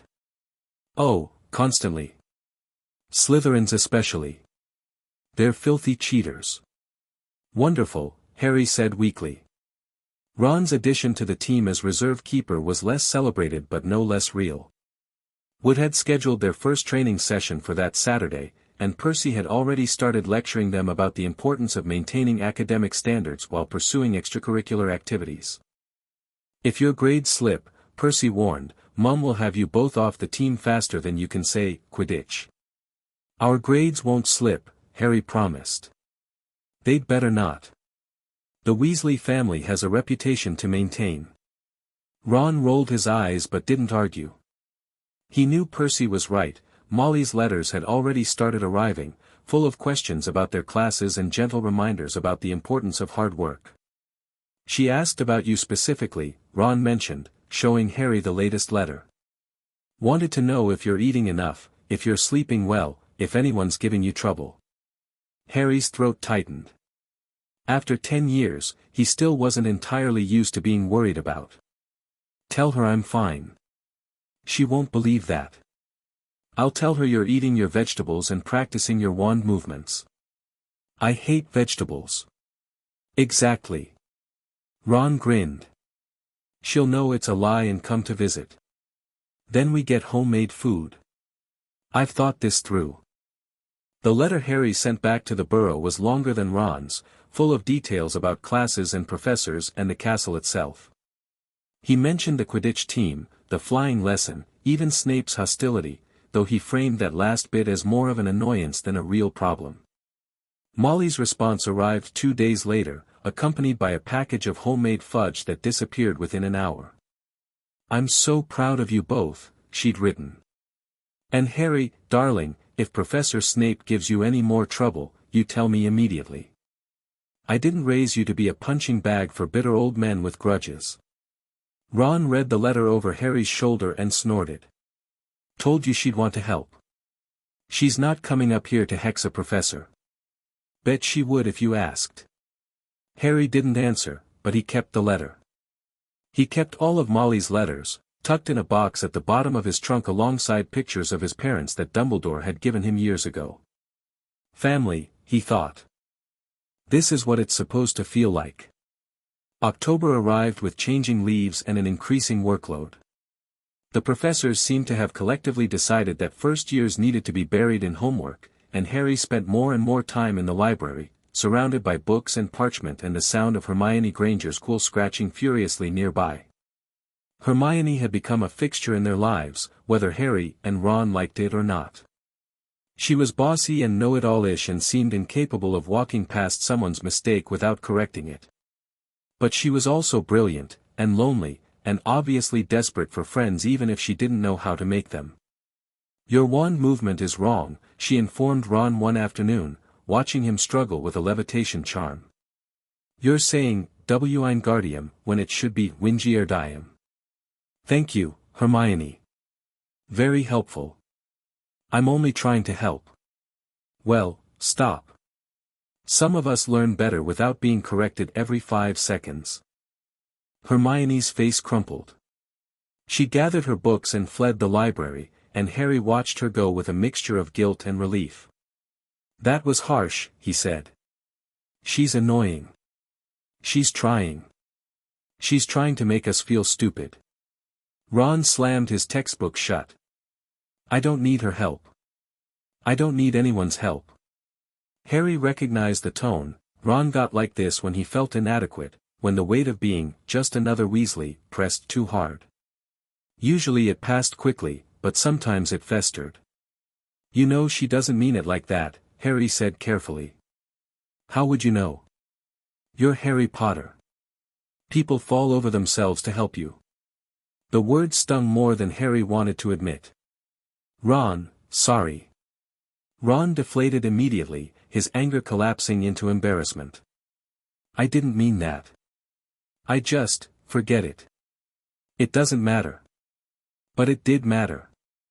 Harry could see it in the set of Ron's shoulders, in the way he avoided meeting Harry's eyes. This thing between them, this complicated tangle of love and resentment and shared history, it surfaced sometimes, and neither of them knew how to deal with it. "You're my brother," Harry said quietly. "Not my sidekick. Not my follower.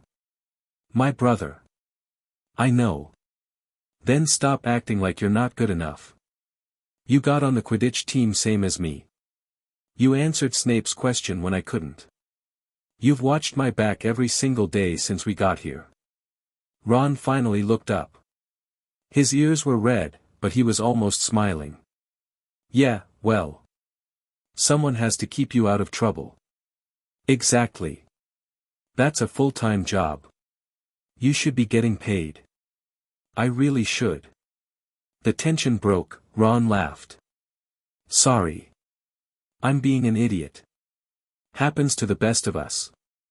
They went back to studying, and nothing more was said about Hermione or help or the complicated feelings that sometimes surfaced between brothers. But Harry remembered the conversation. Filed it away. Made a mental note to be more careful, more aware, more conscious of the gap between famous and ordinary that the world kept trying to push between them. Halloween arrived with a feast and a troll. The feast came first. The great hall was transformed, live bats fluttering overhead, jack-o'-lanterns grinning from every corner, the enchanted ceiling showing a perfect starry night. Harry had never seen anything so spectacular, and even Ron, who had attended Hogwarts feasts before, through older sibling stories, seemed impressed. "Look at the pudding," Ron breathed. "There must be 20 different kinds." 27, Hermione said, sliding onto the bench beside them. "I counted." She'd been crying, Harry noticed. Her eyes were red and her voice was slightly thick. He didn't ask why, didn't want to embarrass her, but he shifted over to make more room on the bench. "The pumpkin pasties are the best," Harry offered. "Mrs., my mum makes them every Halloween. These might be almost as good." Hermione managed a small smile. "I've never had them before. My parents are dentists. They don't believe in sugary foods." "Dentists?" Ron perked up. "What are dentists?" "They're doctors who fix teeth." "Muggles have doctors for teeth? Why don't they just use magic?" "Because Muggles don't have magic, Ronald." "I know that, I just meant," the argument was interrupted by Professor Quirrell bursting through the great hall doors. He ran straight to the high table, turban askew, terror on his face. "Troll, in the dungeons, thought you ought to know," then he fainted. For a moment, there was absolute silence. Then everyone screamed at once. "Silence!" Dumbledore's voice cut through the chaos like a blade. Prefects, lead your houses back to the dormitories immediately. Percy was on his feet in an instant. Gryffindors, follow me. Stay together. Don't panic. Students surged toward the doors. Harry grabbed his wand and started to follow, then stopped. Hermione, he said. The girls' bathroom. Parvati said she spent half the day crying in there. What? Ron turned, confused. Hermione's right, oh. Hermione was gone. She'd slipped away during the announcement, probably to collect herself before the crowd noticed her tears. She didn't know about the troll. We have to warn her, Harry said. The prefects won't know she's missing until they do a head count. And by then, the troll was in the dungeons. The girls' bathroom was on the first floor. It might be fine. It probably was fine. But Harry remembered Hermione's red eyes, her small smile, her obvious loneliness. He couldn't just leave her. Come on, he said, and pushed against the flow of students toward the first floor. Ron didn't hesitate. He was at Harry's side in an instant, one drawn, face pale but determined. If we get expelled for this, Ron muttered, I'm blaming you. Fair enough. They found the troll before they found Hermione. It was massive, 12 feet tall, gray skin like wet stone, tiny stupid eyes and a club the size of a small tree. It was emerging from a doorway at the end of the corridor, and it was heading straight toward the girls' bathroom. Oh no, Ron breathed. The troll reached the bathroom door. Paused. Sniffed. Then it smashed its way through. Screams erupted from inside, Hermione's screams, high and terrified, and Harry was moving before he could think. He charged through the shattered door, Ron right behind him, and found Hermione cowering against the far wall as the troll raised its club for a devastating blow. Oi! Pie brain! The troll turned. Harry's shout had worked, the thing was staring at him now, tiny eyes narrowing with confused aggression. What do we do? Ron hissed. Distract it. Keep it busy. I'll get Hermione out. Harry ducked and rolled as the troll swung its club, missing him by inches. The impact shattered a row of sinks, sending porcelain and water spraying across the room. Come on, you big stupid, Ron grabbed a piece of debris and threw it at the troll's head. Over here. The troll roared and turned toward Ron. Harry sprinted across the flooded floor, grabbed Hermione's arm, and hauled her toward the door. Move. Now. But the troll was between them and the exit. It swung its club in a wide arc, and Harry shoved Hermione down just as the weapon whistled over their heads. Harry. Ron was climbing onto a pile of rubble, getting higher, trying to draw the troll's attention upward. The club. Can you? Harry understood instantly. The troll raised its club for another swing. Harry pointed his wand. Wingardium Leviosa. The club flew out of the troll's grip, rising into the air as if yanked by an invisible string. The troll looked up, confused, just as Harry released the spell. The club fell straight down. 12 pounds of solid would hit the troll directly on top of its tiny head with a sound like a coconut being dropped from a great height. The troll swayed, its eyes crossing, and then collapsed with an earth-shaking thud. For a moment, nobody moved. Then Hermione started to cry. It's okay, Harry said, helping her to her feet. His hands were shaking, his heart was pounding so hard he could barely hear. It's okay. It's over. You saved me, Hermione sobbed. You came back for me, course we did, Ron said, jumping down from his pile of rubble. Couldn't leave you to be troll food, could we? Footsteps thundered in the corridor.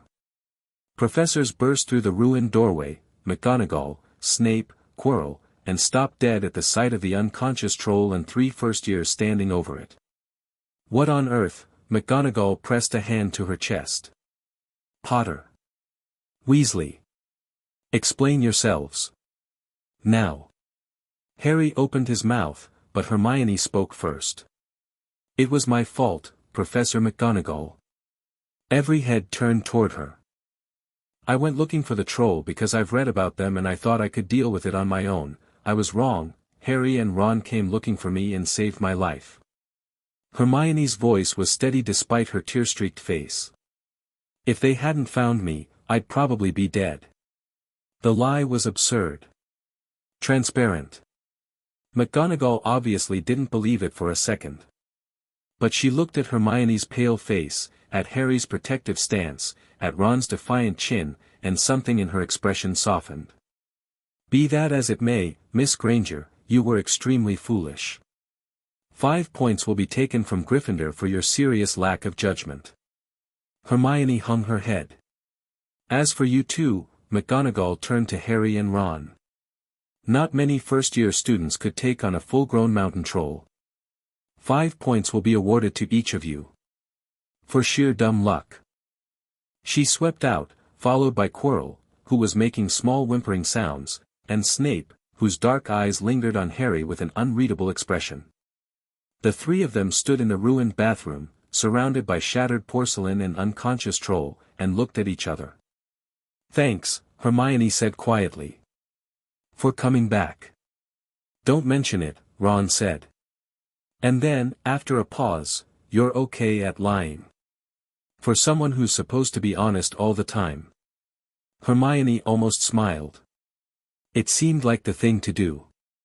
It was brilliant, Harry said. Though McGonagall definitely knows the truth.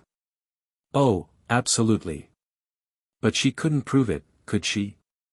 The three of them walked back to Gryffindor Tower together, and something had shifted between them.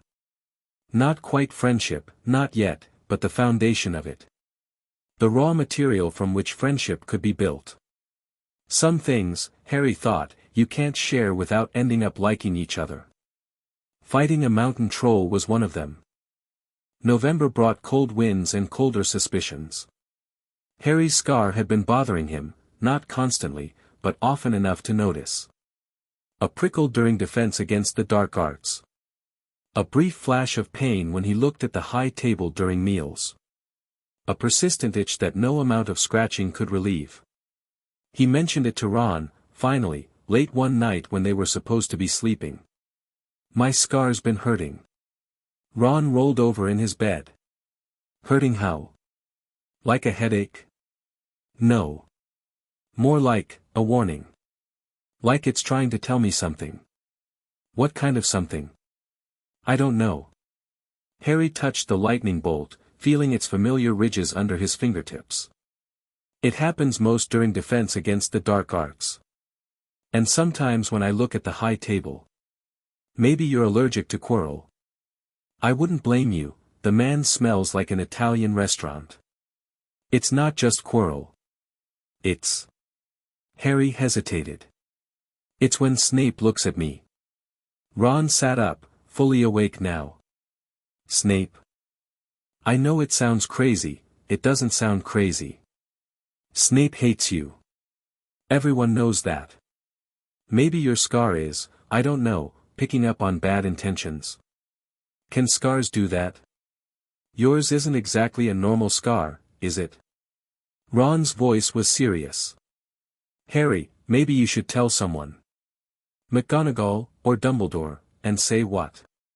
Professor, my scar itches sometimes and I think it's because Snape has bad vibes. They'll think I'm mental.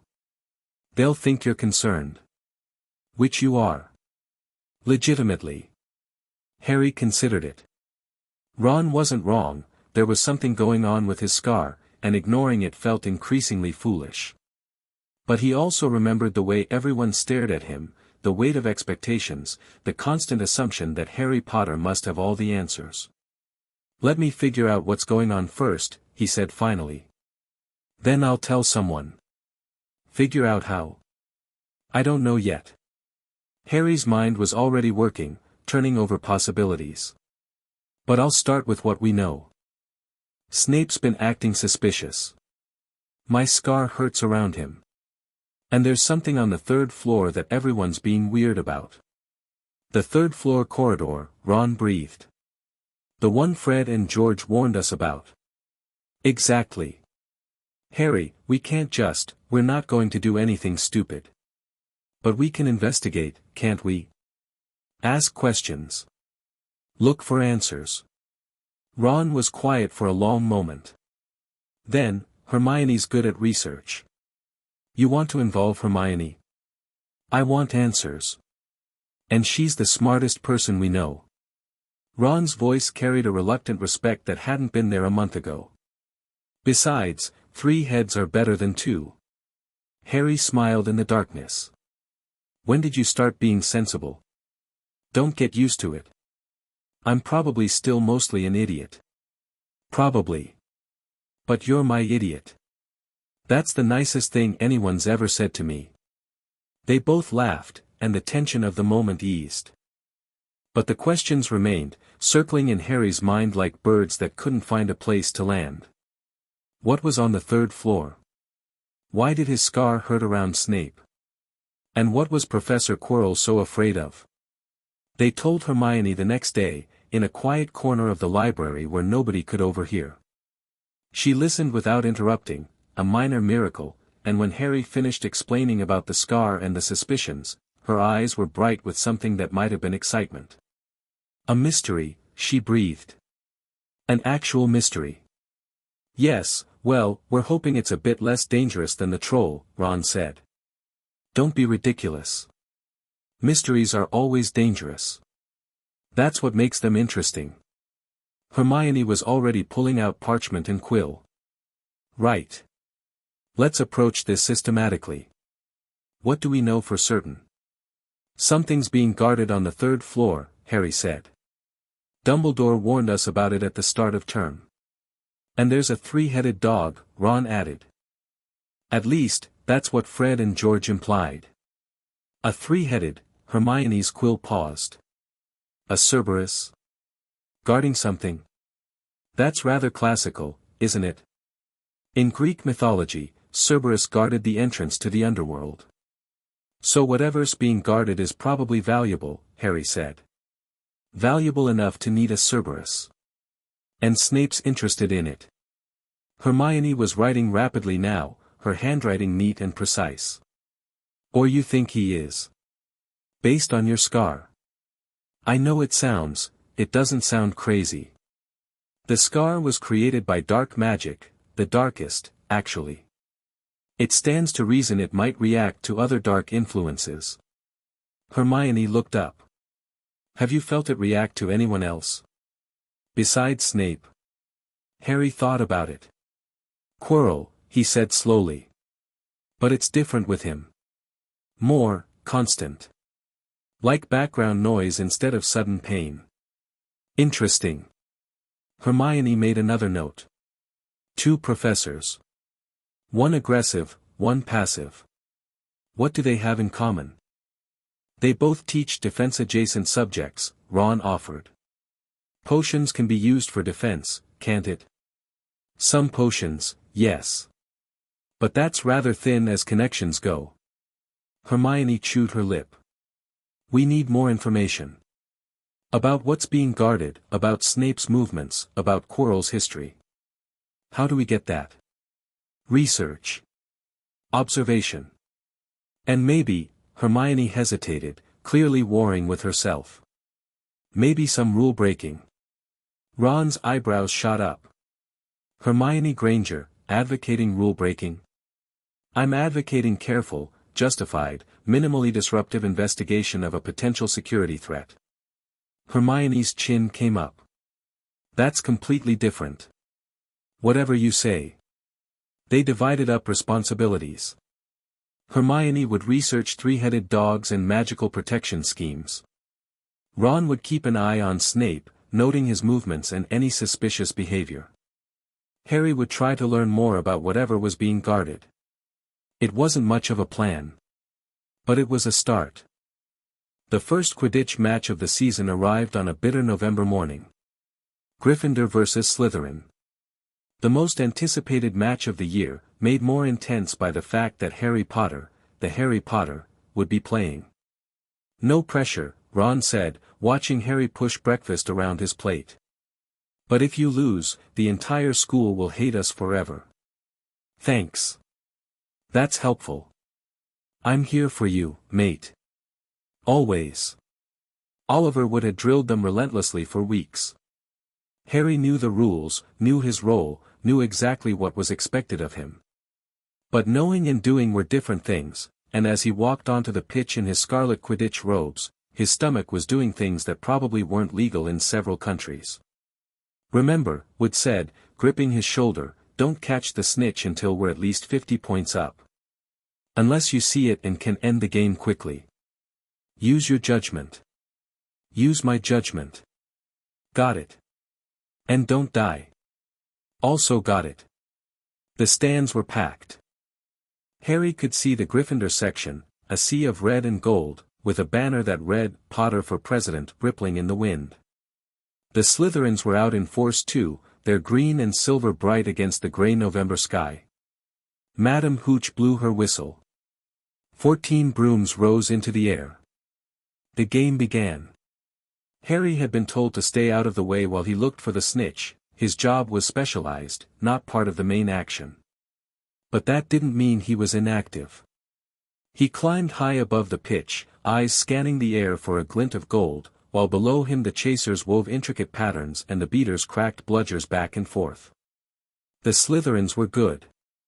Their seeker, a fifth-year named Terence Higgs, was experienced and cunning, and their chasers worked together with brutal efficiency. Within 15 minutes, the score was 50-20 Slytherin. Come on, Harry, he muttered to himself. Find the snitch. A glint of gold. There, near the base of the Gryffindor goalposts. Harry didn't hesitate, he dove, his broom responding to the slightest touch, the wind screaming past his ears. Higgs saw him move and followed, closing the distance with impressive speed. But Harry was faster, more maneuverable, and the snitch was right there, his broom jerked. Harry grabbed the handle with both hands, his heart lurching. The broom jerked again, harder this time, bucking beneath him like a wild animal. What the, another jerk. Harry's grip slipped. He was being thrown around like a ragdoll, his broom no longer responding to his commands, and the ground was very, very far below. Harry. Ron's voice, from somewhere in the stands. Harry, hold on. Harry was holding on. Barely. But the bucking was getting worse, and his fingers were going numb, and there was no way this was normal, no way this was an accident. Someone was cursing his broom. He looked toward the stands, searching for, he didn't know what. A wand pointed at him. A face twisted with concentration. Anything. He found two. Snape, in the faculty section, his eyes fixed on Harry, his lips moving in what might have been an incantation. And Quirrell, beside him, also staring, also mouthing words Harry couldn't hear. The broom gave an almighty lurch. Harry's hand slipped. For one terrible moment, he was falling, then the broom steadied. Just like that, the jinx was broken. Harry's broom responded to his touch again, smooth and stable, and he didn't waste time wondering why. The snitch was still there, still hovering near the goalposts, and Higgs was closing in. Harry dove. This time, nothing stopped him. He stretched out his hand, fingers brushing gold, and closed his fist around the tiny winged ball. The whistle blew. The Gryffindor stands exploded. Harry landed to find himself surrounded by teammates, Fred and George lifting him onto their shoulders, Angelina and Alicia cheering, Wood looking like he might actually cry. In the chaos, he spotted Ron shoving through the crowd, Hermione right behind him. Harry. Are you okay? Your broom, I know. Harry's heart was still pounding. Someone jinxed it. We saw. Hermione's face was pale but triumphant. Snape. He was muttering the jinx, I could see his lips moving. Hermione set his robes on fire, Ron interrupted. Knocked him over. That's why the jinx broke. You set a teacher on fire? Just his robes. And just a little bit. He didn't even notice, really. Harry stared at them, his brother, his friend, both of them willing to break rules and set professors on fire to protect him, and felt something warm bloom in his chest. "Thank you," he said. "Both of you. Don't mention it." Ron grinned. "That's what brothers are for." That night, in the Gryffindor common room, they held a council of war. "Snape tried to kill you," Hermione said flatly. "There's no other explanation. He was jinxing your broom, and if I hadn't stopped him, but why?" Ron demanded. "What does he gain from Harry dying? Maybe he's working for someone." Hermione's voice dropped. "Maybe he's working for you-know-who." The words hung in the air, heavy and terrible. "Voldemort's dead," Harry said. The name made both of them flinch, but he said it anyway. "He died when he tried to kill me." "Did he, though?" Hermione's eyes were troubled. "The books say he disappeared. They say his body was never found. What if he's not dead? What if he's just waiting? Waiting for what? I don't know. But whatever's on the third floor, whatever Snape wants, maybe it's connected." Harry thought about his scar. About the dreams he sometimes had, green light, cold laughter, his mother's screams. About the feeling he got sometimes that something was watching him from very far away. "We need to find out what's being guarded," he said finally. "Whatever it is, Snape wants it. And if he's willing to kill me to get it, then it's important," Ron finished. "Really important. Hagrid might know." Hermione was already planning, Harry could tell, her mind working through possibilities, discarding dead ends, focusing on paths forward. "He was the one who brought the package from Gringotts. I read about it in the Prophet, back in July. A break-in at a high-security vault, but nothing was taken because the vault had been emptied earlier that day. You think whatever was in that vault is now here? At Hogwarts? I think it's worth asking." Harry nodded slowly. His scar prickled, not painfully, just a reminder that something was very wrong at Hogwarts. But he had allies now. He had Ron and Hermione. He had his brothers and his family and a whole house full of people who cheered when he caught the snitch. Whatever Snape was planning, whatever darkness was gathering, Harry wouldn't face it alone. "Tomorrow," he said. "We'll talk to Hagrid tomorrow." Ron and Hermione nodded. The fire crackled in the grate, the common room hummed with celebratory energy, and somewhere in the castle, a man with greasy black hair nursed burned robes and planned his next move. The game was on. Far from Gryffindor Tower, in a cold dungeon office, Severus Snape sat at his desk and stared at the wall. The Granger girl had set him on fire.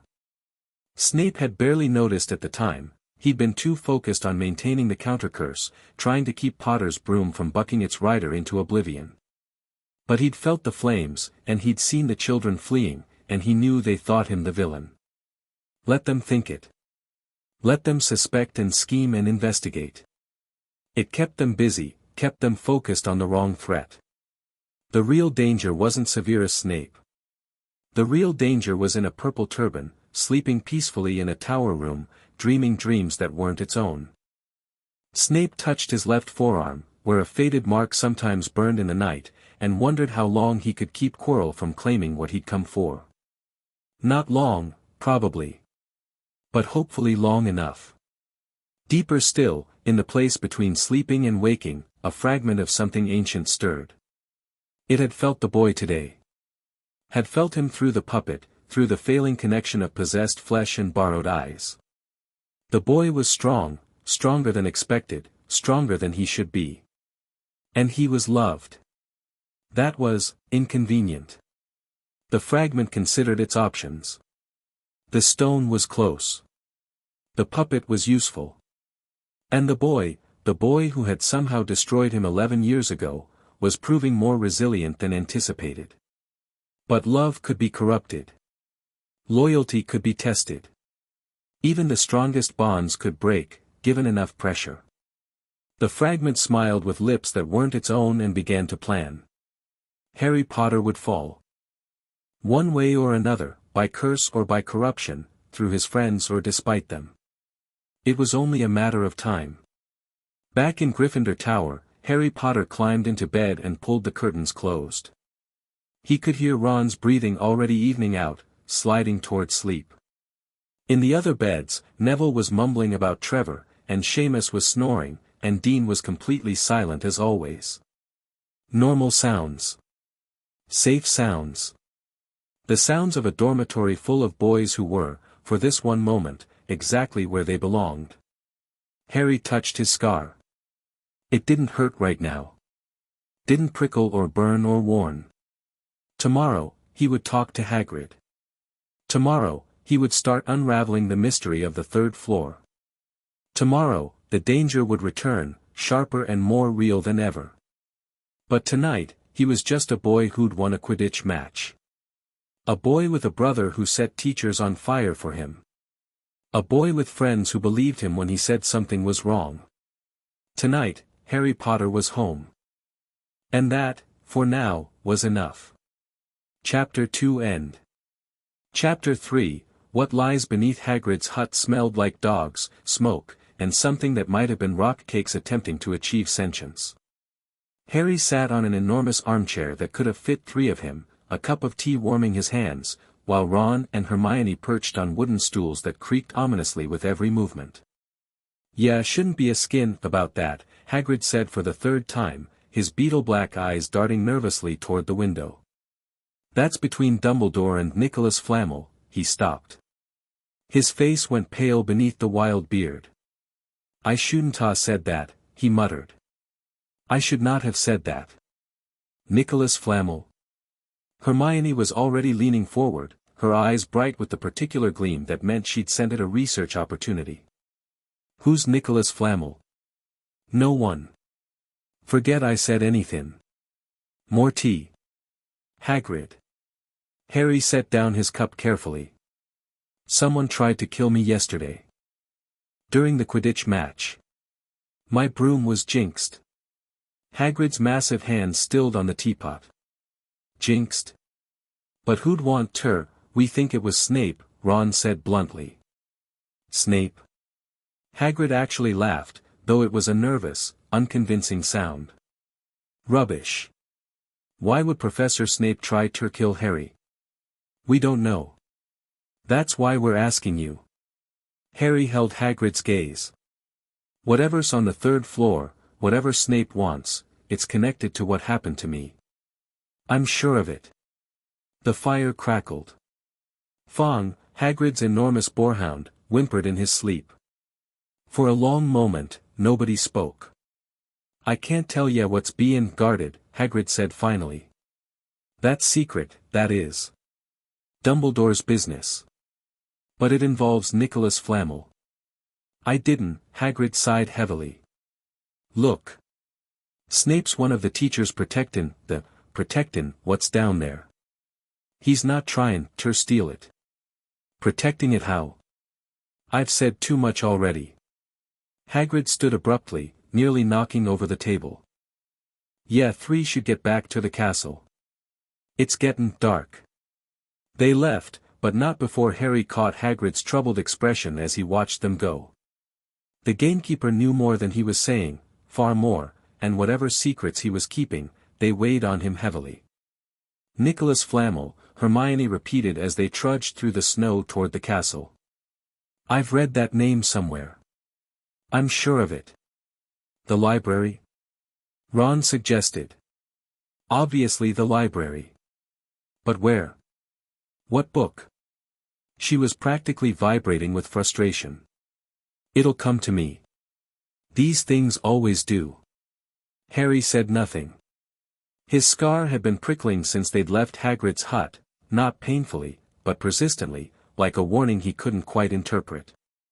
Something about this conversation had set it off. Something about Nicholas Flamel, or the 3rd floor, or the thing being guarded. Or maybe something about Hagrid's certainty that Snape wasn't the threat. If not Snape, then who? December arrived with a vengeance. Snow blanketed the grounds, turning the Quidditch pitch into a frozen wasteland and making the walk to herbology an exercise in survival. The castle's corridors were drafty despite the roaring fires, and students huddled in common rooms wrapped in blankets and complaints. Harry barely noticed. He was too busy watching. He watched Snape at meals, noting how the potions master's dark eyes swept the great hall with suspicious intensity.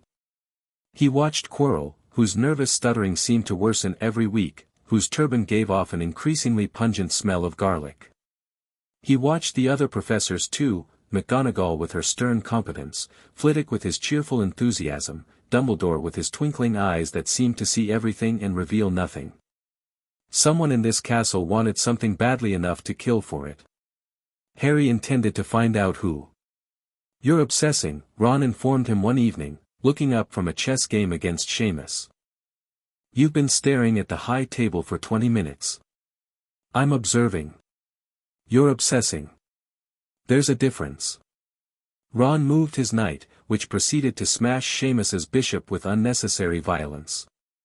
"We'll figure out who Flamel is. Hermione's practically living in the library. She'll find something eventually. And in the meantime? In the meantime, we have Christmas to think about." Ron grinned. "Mum's already written 3 times asking what we want. I told her more fudge. And a chess set that doesn't insult me when I lose. Christmas." Harry had almost forgotten. At the Burrow, Christmas was a major production, decorations everywhere, food enough for twice their number, presents piled under a tree that Arthur always insisted on cutting himself. Harry had spent 10 Christmases there, and each one had been exactly what a holiday should be. But this year was different. "I'm staying at Hogwarts," Harry said quietly. Ron's knight froze mid-swing. "What? Just for a few days? Most of the other Gryffindors are going home, and I thought, I don't know. I wanted to see what the castle's like when it's empty." "You want to investigate?" It wasn't a question. Harry didn't bother denying it. "Mum's going to kill you," Ron said. "She's been planning Christmas dinner for weeks. There's a turkey with your name on it. Literally, she embroidered a little napkin. I'll come home after Christmas Day. I promise. I just want a few days here first." Ron was quiet for a long moment. Then, "Fine. But I'm staying too." "Ron, don't argue with me. You're not staying here alone, and that's final." Ron turned back to his chess game, but Harry could see the set of his shoulders, stubborn, protective, utterly unmovable. "Mum can send the turkey by owl. I'm not leaving you." Harry felt something warm bloom in his chest. "She's going to kill us both. Probably. But at least we'll die together." Seamus, who had been watching this exchange with bewilderment, cleared his throat. "Should I just forfeit the game, or what?" "No." Ron refocused on the board. "Knight to e5. Checkmate in 3 moves." "That's not," Seamus studied the board, then groaned. "How do you do that?" "Natural talent. And a lot of practice losing to my brothers." The Christmas holidays arrived, and Hogwarts emptied. The Gryffindor common room, usually bustling with noise and activity, fell silent. The dormitory felt cavernous with only 2 beds occupied. The great hall, stripped of its house tables and fitted with a single long table for the few students remaining, echoed with every footstep. Harry loved it. "You're mental," Ron informed him, watching Harry wander the corridors with barely concealed delight. "It's creepy when it's this quiet. It's peaceful. No crowds, no staring, no whispers." "Fair point. But still creepy." They spent Christmas Eve exploring parts of the castle they'd never seen before, abandoned classrooms thick with dust, corridors that seemed to lead nowhere, a bathroom that had been out of order since 1789 according to a helpful portrait. It was in one of these abandoned rooms that Harry found the mirror. It was magnificent, taller than he was, with an ornate gold frame carved with symbols he didn't recognize.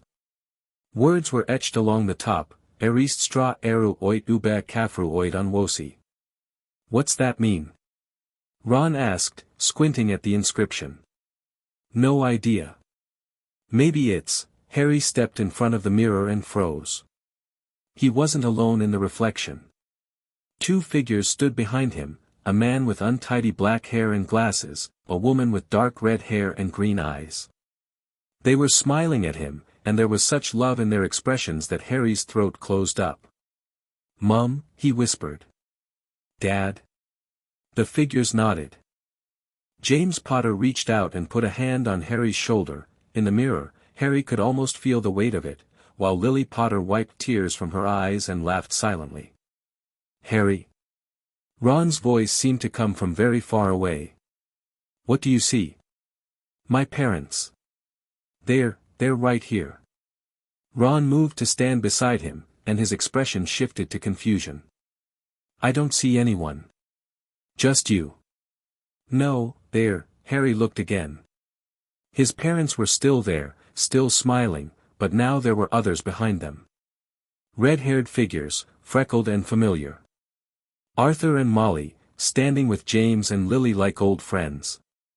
The twins, Percy, Bill and Charlie, all crowded into the frame. And Ginny, small and bright-eyed, waving at him from behind Molly's shoulder. Two families. His families. Together. "Ron," Harry breathed. "Look again." "Do you see?" "I see myself." Ron's voice was strange, hollow. "But I'm different. Head boy. Quidditch captain. Holding the house cup." He swallowed hard. "I'm alone, though. Nobody else is there. Just me, being important." They stood in silence, each lost in their own reflection. The mirror showed them their deepest desires, Harry's longing for the family he'd lost combined with the family he'd found, Ron's desperate need to be something more than the overlooked middle child. "This isn't good," Harry said finally, forcing himself to look away. "This thing shows you what you want most. But it's not real." "No." Ron's voice was barely a whisper. "It's not." They left the mirror room together, neither looking back. But that night, Harry dreamed of the reflection, of his parents smiling at him, of the Weasleys embracing them like family, of a world where he didn't have to choose between his past and his present. When he woke, his pillow was wet with tears. Christmas morning dawned bright and cold. Harry opened his eyes to find a pile of presents at the foot of his bed, more presents than he could remember receiving in previous years, though that might have been because half of them were joke items from Fred and George and the other half were books from Hermione. "Happy Christmas." Ron was already tearing into his own pile, paper flying everywhere. "Look, Mum sent the fudge. And there's a sweater, maroon again. She knows I hate maroon, at least you got a letter on yours." Harry held up his own sweater, deep green, with a golden lion emblazoned on the front. "I think she's making a statement. She's been making that statement for 10 years. You're a Weasley. Deal with it." Harry pulled on the sweater, feeling its warmth settle around him like a hug. Molly had been making him sweaters since he was small, each one slightly different, each one clearly made with love. He kept them all, even the ones that didn't fit anymore. Among the presents was something unexpected, a package wrapped in silver paper with no card attached. Harry opened it carefully and found fabric, silvery and strange, that seemed to flow through his fingers like water. "What's that?" Ron leaned over, curious. "I don't know. There's a note." Harry unfolded the small piece of parchment that had fallen from the wrapping. "Your father left this in my possession before he died. It is time it was returned to you. Use it well. A very Merry Christmas to you." No signature. No explanation. Just the mysterious fabric and the tantalizing mention of his father. "That's an invisibility cloak," Ron breathed, his eyes wide. "Harry, those are really rare. Really valuable. It was my dad's. Try it on." Harry swung the cloak around his shoulders, and Ron gasped. "Your body's gone. I can see right through you." Harry looked down. It was true, everything below his neck had vanished. He pulled the hood up, and he was invisible entirely. "This is brilliant," he said, though his voice seemed to come from nowhere. We can go anywhere with this." "The library," Ron said immediately. "The restricted section." "We've been looking for information about Flamel for weeks, tonight," Harry agreed, pulling off the cloak. "After everyone's asleep." The restricted section was everything Harry had imagined and more. Rows upon rows of ancient books, their spines cracked and their pages yellowed with age. Chains attached some volumes to the shelves, others seemed to whisper as Harry passed. The cloak kept him invisible, but he moved carefully anyway, aware that some enchantments could detect presence even when they couldn't see it. "Flamel," he muttered, scanning titles. "Nicholas Flamel. Come on, there has to be something," a book screamed. The sound was deafening, inhuman, echoing off the stone walls like a banshee's wail. Harry stumbled backward, knocking into a shelf, and the screaming only intensified.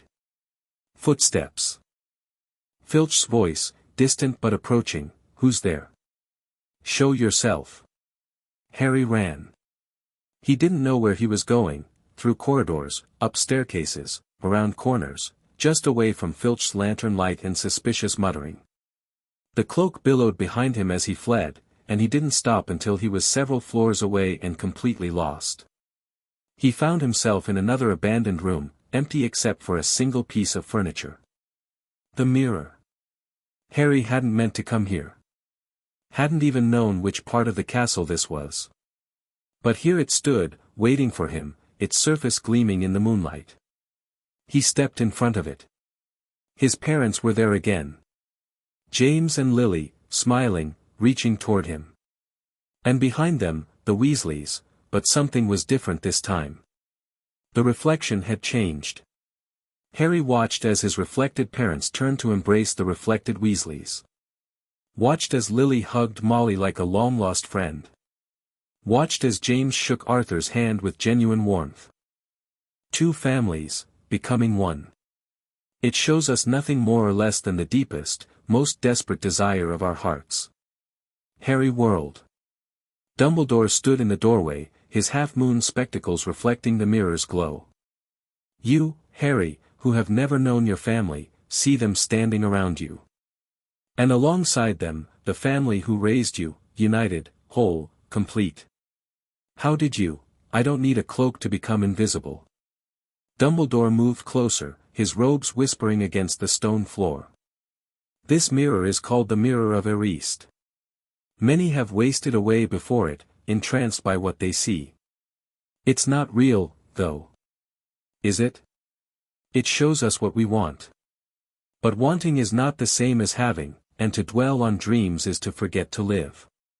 Dumbledore's eyes were kind but serious. "The mirror will be moved to a new location tomorrow, Harry. I ask that you do not go looking for it again." "Yes, Professor." "Good." Dumbledore turned to leave, then paused. "Oh, and Harry? The restricted section is off-limits for a reason. I suggest you use your father's cloak for more, sanctioned adventures." He was gone before Harry could ask how he knew about the cloak. The Christmas holidays ended, and students flooded back into Hogwarts. Hermione arrived with a stack of books and a triumphant expression that meant she'd found something important. "Nicholas Flamel," she announced, dropping into a chair in the common room. "I've been looking in the wrong section. He's not in the restricted section at all, he's in the basic reference materials." "What did you find?" Harry leaned forward eagerly. "Nicholas Flamel is the only known maker of the Philosopher's Stone." Ron looked blank. Hermione sighed. "The Philosopher's Stone. It produces the elixir of life, which makes the drinker immortal. Flamel is over 600 years old." She pulled out a book and pointed to a passage. "He's been mentioned in Dumbledore's chocolate frog card, they work together on alchemy. That's why the name was familiar." "Immortal," Harry repeated slowly. The pieces were coming together now, forming a picture he didn't want to see. The stone makes you immortal. And heals any illness. And turns any metal into gold. Hermione's eyes were bright. It's being guarded here. That's what Hagrid brought from Gringotts, that's what's on the 3rd floor. And Snape wants it, Ron said grimly. Because if Voldemort isn't dead. Harry's scar prickled. If he's out there somewhere, waiting, the stone could bring him back. The three of them sat in silence, the weight of realization pressing down on them. The most powerful magical artifact in existence was hidden in their school, guarded by a 3-headed dog, and who knew what other protections. And someone, Snape, or someone else, was trying to steal it. We have to tell someone, Hermione said. Who? Dumbledore already knows what's being guarded. The other professors helped set up the protections. Harry shook his head. And we don't have proof that anyone's trying to steal it. Just suspicions. Your scar isn't evidence. Not the kind professors would believe. Ron was quiet for a moment, thinking. Then, we watch. We wait. And if anyone makes a move, we're ready. Ready for what? Hermione demanded. We're first years. We can't fight dark wizards. We fought a troll, Harry pointed out. That was different. That was 3 first years working together against something bigger and stronger than us. Harry met her eyes steadily. We can do it again. If we have to. Hermione looked like she wanted to argue. But something in Harry's expression stopped her. Fine, she said finally. We watch. We wait. But if things get dangerous, we tell someone, Harry agreed. I promise. It was a promise he intended to keep. He just hoped he'd be able to. January brought freezing rain and a renewed intensity in Harry's scar. Something was wrong with Quirrell. The defense professor had always been nervous, stuttering, twitchy, jumping at shadows. But lately he'd become worse. Much worse. He looked ill, Harry thought, watching Quirrell during a lesson on minor jinxes. Pale and thin, with dark circles under his eyes and a tremor in his hands that hadn't been there before. And the smell from his turban had changed. It was no longer just garlic, there was something else underneath, something foul and wrong that made Harry's stomach turn. Professor? Harry approached after class, driven by some instinct he couldn't name. Are you all right? Quirrell flinched violently. Fine. Perfectly fine, Mr. Peapotter. You look tired. Just the cold. Affecting my C constitution. Quirrell was already backing away, his eyes darting toward the door. And nothing to worry about. Run along now. Harry watched him go, his scar burning. What was that about? Ron appeared at his elbow, Hermione beside him. I don't know. Harry rubbed his forehead absently. But something's wrong with him. More wrong than usual. Maybe he's sick, Hermione suggested. He does look dreadful. Maybe. But Harry didn't think so. The feeling in his scar wasn't sympathy, it was warning. Something about Quirrell set off every alarm Harry possessed, and he couldn't figure out why. Unless. Hermione, he said slowly. The jinx on my broom during the Quidditch match. Snape was saying something, but so was Quirrell. You saw them both. I assumed Quirrell was doing a countercurse. Like Snape. What if he wasn't? What if Quirrell was the one jinxing the broom, and Snape was trying to stop him? Ron's eyebrows shot up. Snape? Helping you? Snape hates me. But he works for Dumbledore. And if he knew someone else was trying to kill me? Harry's mind was racing now, rearranging pieces, seeing patterns he'd missed before.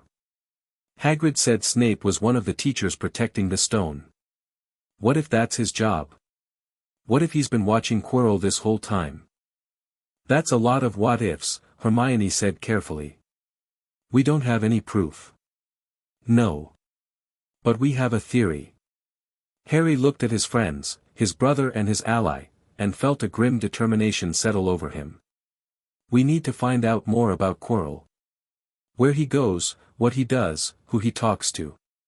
You want to spy on a professor. I want to find out the truth. Before someone gets hurt. They spent the next several weeks watching Quirrell. It was tedious work. Quirrell's movements were erratic, his schedule unpredictable, his behavior increasingly paranoid. More than once, Harry thought the professor had spotted him, had seen him lurking in corridors or loitering near classroom doors, but Quirrell never said anything. Just hurried away, muttering to himself in a voice too low to hear. The breakthrough came in February. Harry was returning from Quidditch practice, tired and muddy and thinking about nothing except a hot shower, when he heard voices coming from an empty classroom. One of them was Quirrell's, unmistakable despite the absence of his usual stutter. Have to be patient, Master. The protections are complex. I'm working on it. Harry froze. Master? Another voice responded, or tried to. It was weak, barely audible, like someone speaking from very far away. Harry couldn't make out the words, but the tone was unmistakable. Cold. Commanding. Cruel. I found a way past the dog, Quirrell continued. Music puts it to sleep. And Snape's protection, I'm close to solving it. Very close. The second voice hissed something. Quirrell whimpered. Yes, Master. I understand. I won't fail you. Footsteps approached the door. Harry threw himself against the wall, pressing into a shadowy alcove just as Quirrell emerged. The professor's face was ashen, his hands shaking, but there was a terrible determination in his eyes that Harry had never seen before. He watched Quirrell walk away, his heart pounding so hard he could barely breathe. Quirrell was working with someone. Someone he called Master. Someone who wanted the stone. Someone who might be Voldemort. You're sure? Ron's face was pale in the common room firelight. He actually said, Master. I heard him. And there was another voice, I couldn't make out the words, but it was there. Harry's hands were shaking.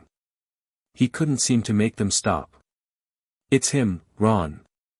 Voldemort. He's not dead. We don't know that for certain, Hermione said, but her voice lacked conviction. It could be someone else. A Death Eater, maybe. Who else would Quirrell call Master? Who else would want the stone badly enough to possess a Hogwarts professor? Harry stood, pacing the length of the room. This is why my scar's been hurting.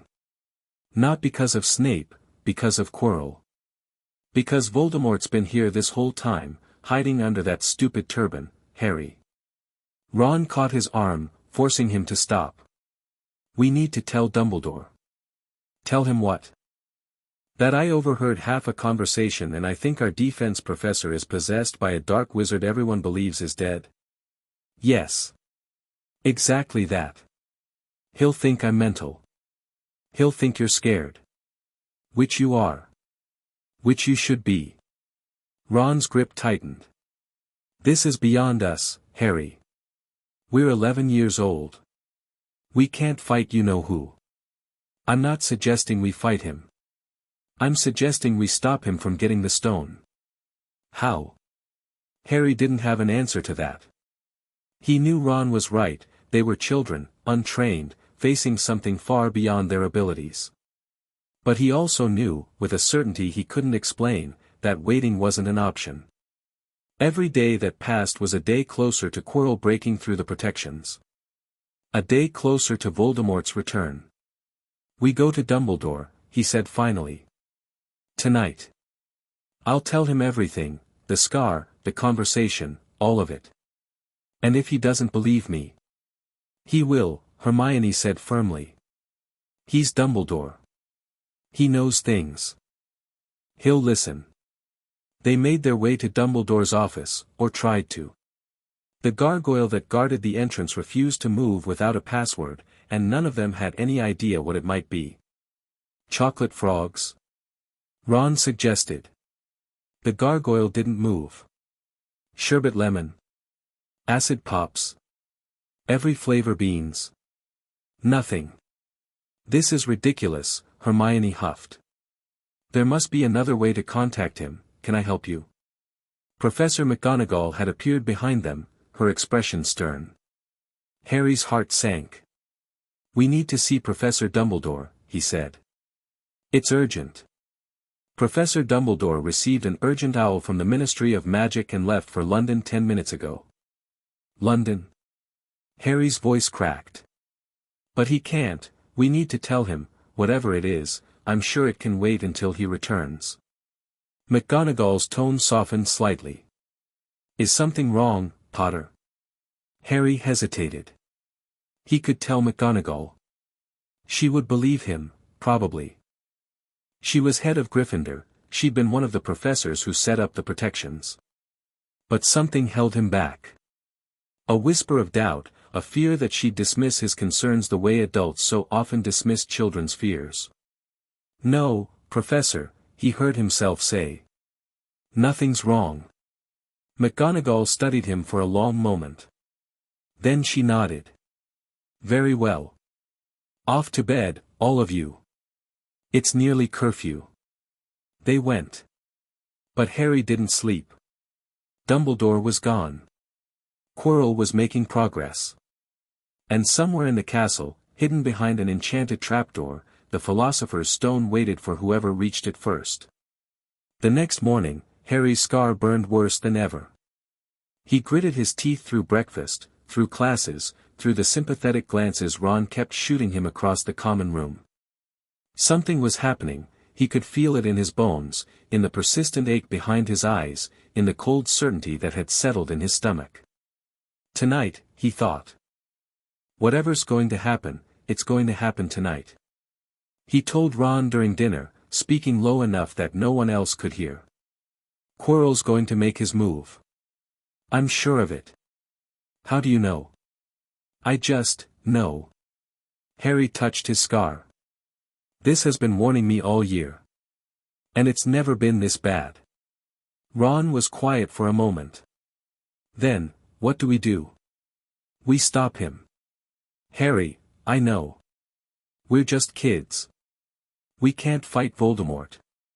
But we can slow Quirrell down long enough for Dumbledore to get back. We can protect the stone until help arrives. And if help doesn't arrive? Harry met his brother's eyes. Then we do what we have to do. Ron held his gaze for a long moment.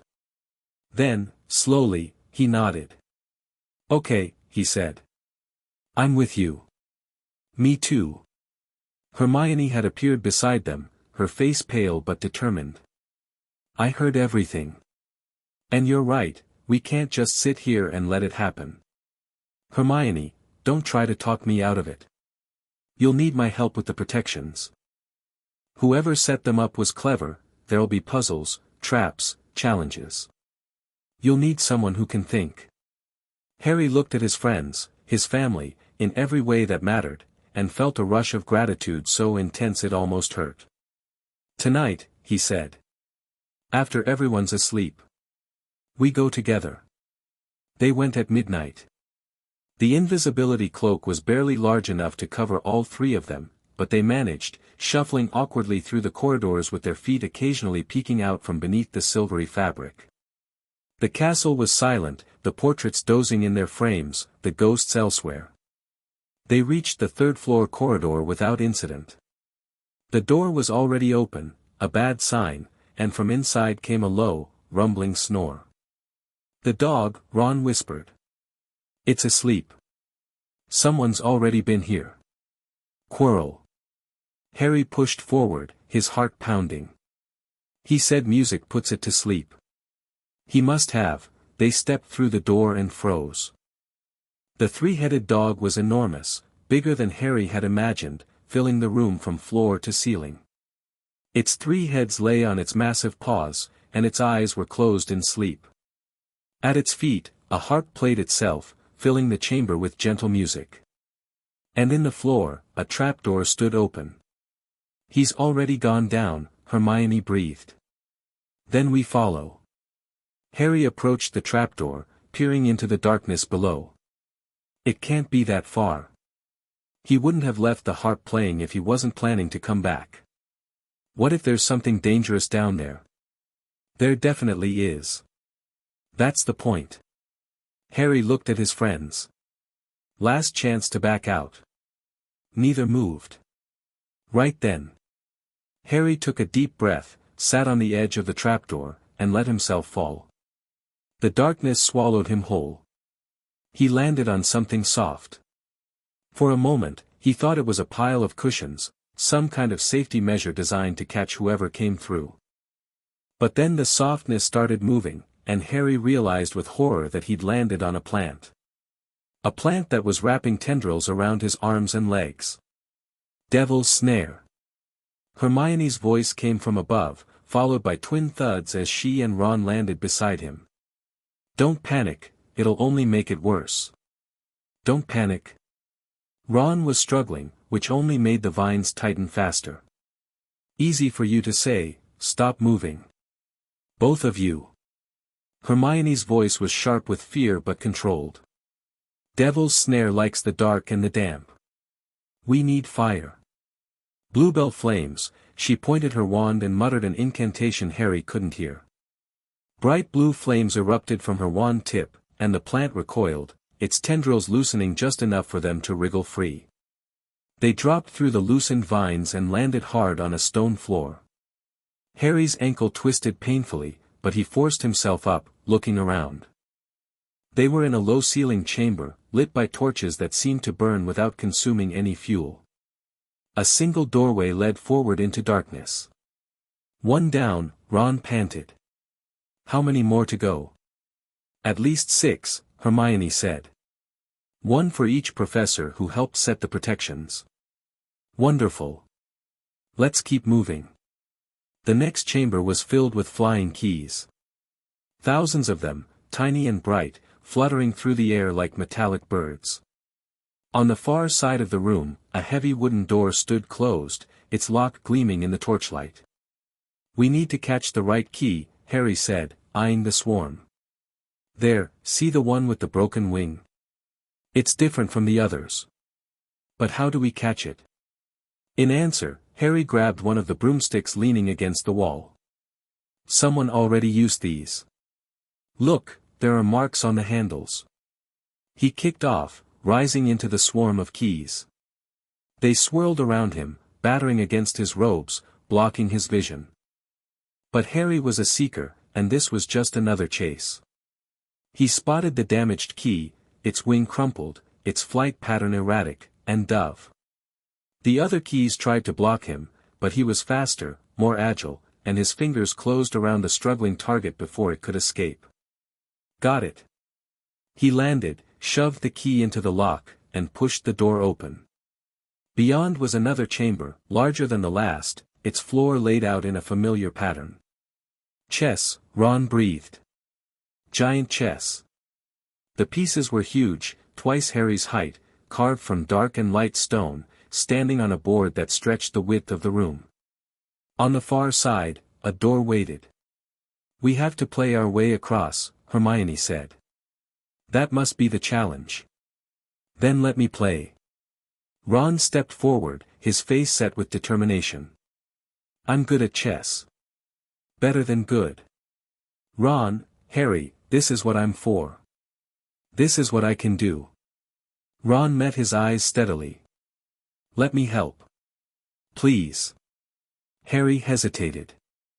Every instinct screamed at him to protect Ron, to keep him safe, to handle this challenge himself. But he remembered what Ron had said about being overlooked, about always being less than his brothers. And he remembered his own promise to treat Ron as an equal, not a sidekick. Okay, he said. Tell us what to do. Ron studied the board, his eyes moving with the calculating intensity Harry had seen during countless games in the Gryffindor common room. Harry, take the empty bishop spot. Hermione, you're a rook. I'll be a knight. He positioned himself on one of the massive stone horses. Follow my lead. And whatever happens, don't stop playing." The game began. It was brutal. The white pieces showed no mercy, destroying their black opponents with savage efficiency. Harry watched helplessly as pawns were shattered, as rooks were overthrown, as the board became a graveyard of broken stone. But Ron was better. Move by move, he maneuvered them closer to victory. He sacrificed pieces strategically, setting up patterns that Harry couldn't see until they unfolded. The White Queen, the most dangerous piece on the board, chased them relentlessly, but Ron always stayed one step ahead. Until he couldn't. "There's only one way," Ron said quietly. He was pale, his freckles standing out like spots of paint on white canvas. "I have to be taken." "No." Harry's voice was sharp. "Find another way." "There is no other way. If I move here," Ron pointed to a square near the White Queen. "She'll take me. But that'll clear the path for you to checkmate the king." "Ron, it's just a game, Harry. Getting knocked out isn't the same as dying." "But it might be." They both knew it might be. These weren't ordinary chess pieces, they were enchanted, powerful, designed to protect something invaluable. "There has to be another option," Hermione pleaded. "Think, Ron. Please." "I've thought." Ron's voice was steady, but Harry could see his hands trembling. "This is the only way. And it's okay. I'm okay. I'm not okay with this." "I won't, Harry." Ron turned to face him, and there was something in his expression that Harry had never seen before. Certainty. Courage. The quiet resolve of someone who had made peace with his choice. "You're my brother. I'd do anything for you. Now let me." Harry's eyes burned. His throat was so tight he could barely speak. "I love you," he said. "You know that, right?" "Course I do. Now shut up and win this thing." Ron took a deep breath, squared his shoulders, and moved his knight forward. The White Queen turned. Her stone face was blank, merciless. She crossed the board with terrible speed and struck Ron's knight with all her might. Ron went flying. He hit the floor and didn't move. "Ron!" Hermione screamed. Harry forced himself to focus. The board. The pieces. The path Ron had opened for him. He moved his bishop. Checkmate. The White King's crown clattered to the floor, and the remaining pieces parted, clearing the way to the door. Harry sprinted to Ron's side. His brother was unconscious, blood trickling from a gash on his forehead, but he was breathing. Alive. "Stay with him," Harry told Hermione. "Get him out if you can. Find McGonagall, Dumbledore, anyone." "Harry, you can't go alone, I have to." He was already moving toward the door. "Quirrell's down there. And if I don't stop him, then be careful." Hermione's eyes were bright with tears. "Please. Be careful." Harry nodded once and stepped through the door. The next chamber held a troll, already unconscious, sprawled across the floor with a lump the size of a melon on its head. The chamber after that was filled with purple flames and a table of potions. A riddle was written on a scroll, and Harry solved it with shaking hands, drinking the smallest bottle and walking through the black fire that blocked the final door. And then he was there. The chamber was enormous, its ceiling lost in shadow, its walls carved with serpents that seemed to writhe in the flickering torchlight. In the center stood the mirror of Eriste, exactly as Harry remembered it. And in front of the mirror, his back turned, stood Professor Quirrell. "I wondered when you'd arrive," Quirrell said. His voice was different, no stammer, no hesitation. "The wards detected you the moment you entered the corridor. Where's the stone?" Quirrell turned. His face was calm, composed, utterly unlike the nervous wreck Harry had known all year. "In the mirror.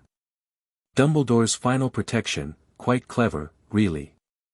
I can see myself presenting the stone to my master, but I can't figure out how to get it." He smiled thinly. Perhaps you can help. I'm not helping you with anything. No.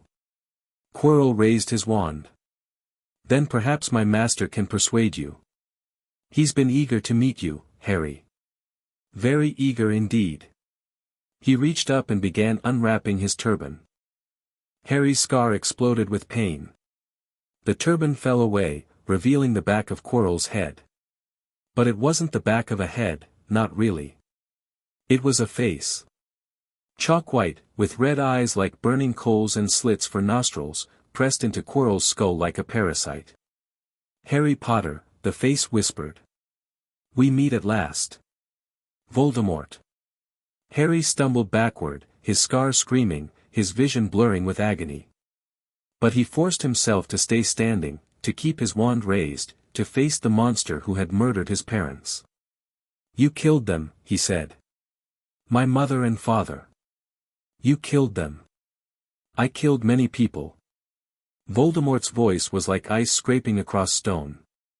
Your parents were simply in my way. As you are now. I won't let you get the stone. You won't let me.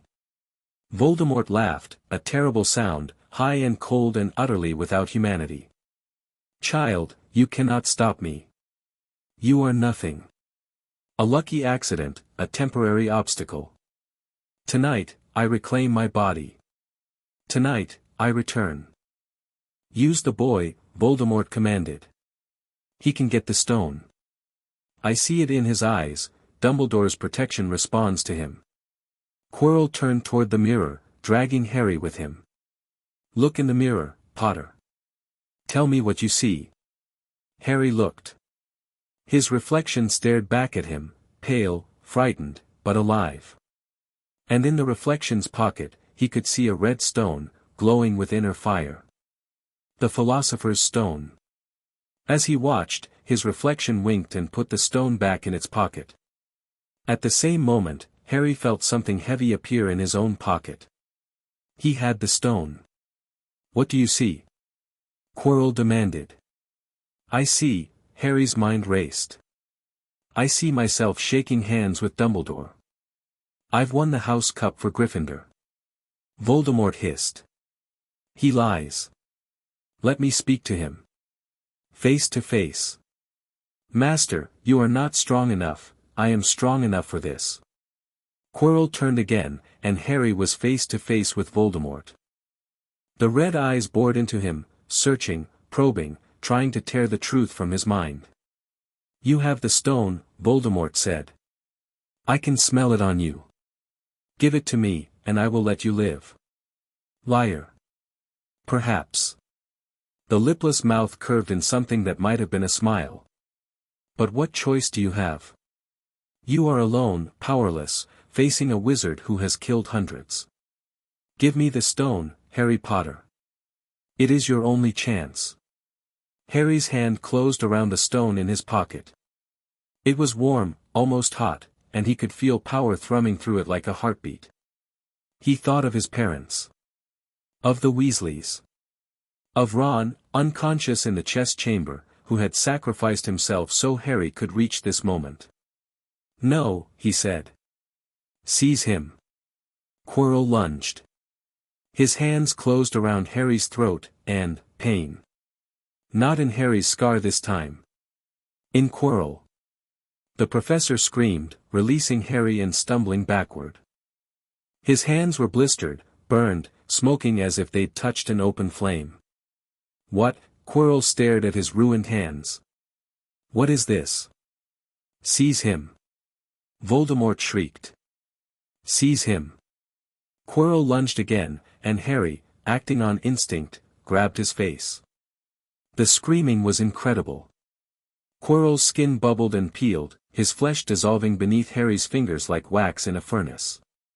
Harry held on, his own hands burning with a different kind of pain, and watched as the man who tried to kill him crumbled to ash.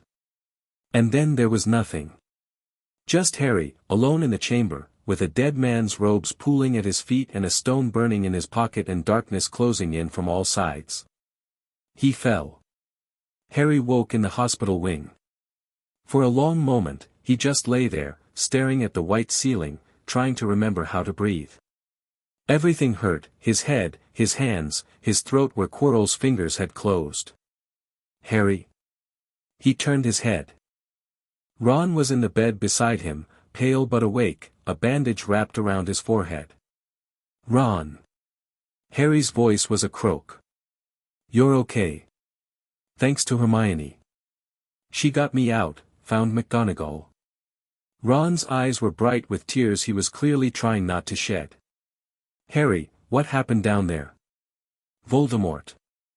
The name felt heavy on Harry's tongue. He was possessing Quirrell. They wanted the stone.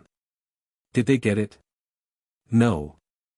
Harry touched his pocket automatically, but it was empty. I don't know where it is now. In safe hands, I assure you. Dumbledore had appeared at the foot of Harry's bed, his blue eyes twinkling but serious. The stone has been destroyed, Harry. Nicholas and I agreed it was for the best. He pulled up a chair and sat, folding his hands in his lap. You have questions, I imagine. Harry had 1,000 questions. 1,000,000. But only one mattered right now. Voldemort. Is he dead? No. Dumbledore's voice was gentle but honest. He is still out there somewhere, perhaps looking for another body to share. But he failed tonight, Harry. Because of you. Because my touch burned him. Yes. Your mother died to save you. That kind of sacrifice creates a protection so powerful that Voldemort, in his possessed state, could not touch you. Dumbledore paused. Love, Harry. It was love that saved you. Then and now. Harry thought about that. About Lily Potter, dying to protect her son. About Molly Weasley, taking in an orphan without hesitation. About Ron, sacrificing himself on a chessboard so Harry could go on. Love. He'll be back, Harry said. Won't he? Almost certainly. Dumbledore rose, straightening his robes. But that is a worry for another day. For now, rest. Heal. And know that you have done something remarkable tonight, Harry. Something very few wizards could do. He left. Harry stared at the ceiling for a while, then turned to look at Ron. Some first year, huh? Ron laughed weakly. Wait till Mum hears about this. She's going to murder us. Probably. Worth it, though. Ron reached across the gap between their beds, and Harry took his hand. Worth it to stop him. Yeah, Harry agreed. Worth it. They lay there in silence, hands clasped, as the sun rose over Hogwarts and the first birds began to sing. They had faced Voldemort and survived. But somewhere, in the darkness beyond the castle walls, a fragment of something ancient and terrible began to plan its return. The game was not over. It had only just begun. The rest of the year passed in a blur of celebration and recovery. Gryffindor won the House Cup, boosted by a last-minute point adjustment from Dumbledore that recognized Harry, Ron, and Hermione's bravery.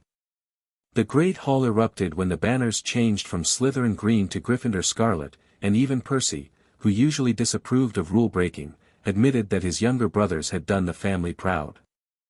Just don't make a habit of it, he warned. You were lucky this time. Luck had nothing to do with it, Ron retorted. We were brilliant. You were nearly killed. Brilliantly.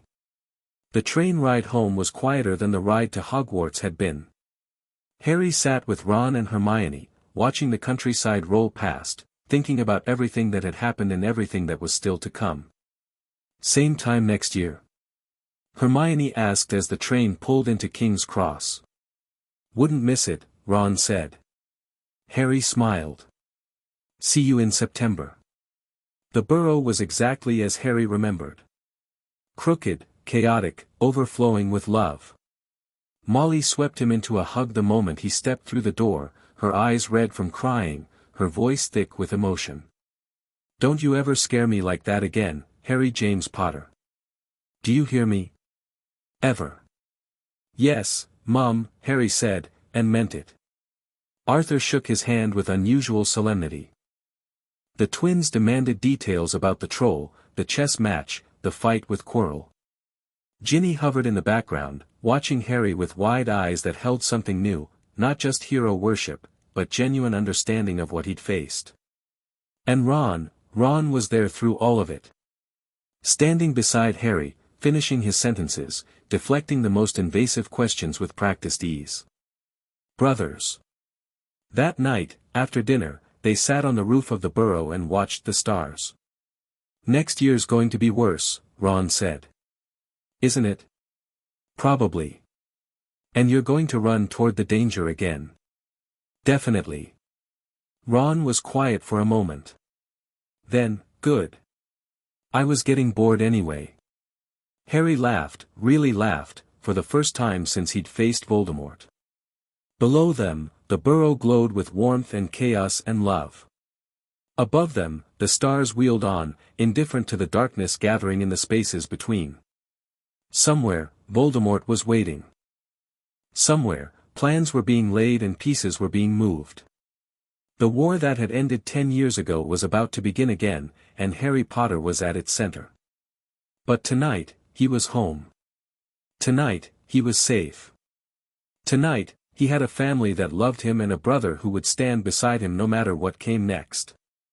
And that, for now, was enough. Chapter 3 End. Chapter 4, The Trapdoor. The summer after first year was the best of Harry's life. Not because anything spectacular happened, no adventures, no mysteries, no near-death experiences. Just long days at the burrow, swimming in the pond, playing Quidditch in the orchard, helping Molly degenome the garden while the twins provided unhelpful commentary from the safety of their bedroom window. You missed one. Fred called down. There's another behind the rosebush. George added. Harry launched a gnome over the hedge with particular force, imagining it was one of the twins. Lovely form, Ron observed, wiping sweat from his forehead. Really put your back into that one. I'm practicing for when I can throw actual people. Fair enough. The days blurred together in the best possible way. Harry helped Arthur tinker with his collection of Muggle artifacts, a toaster that now shot flames and a telephone that only connected to confused pizza parlors.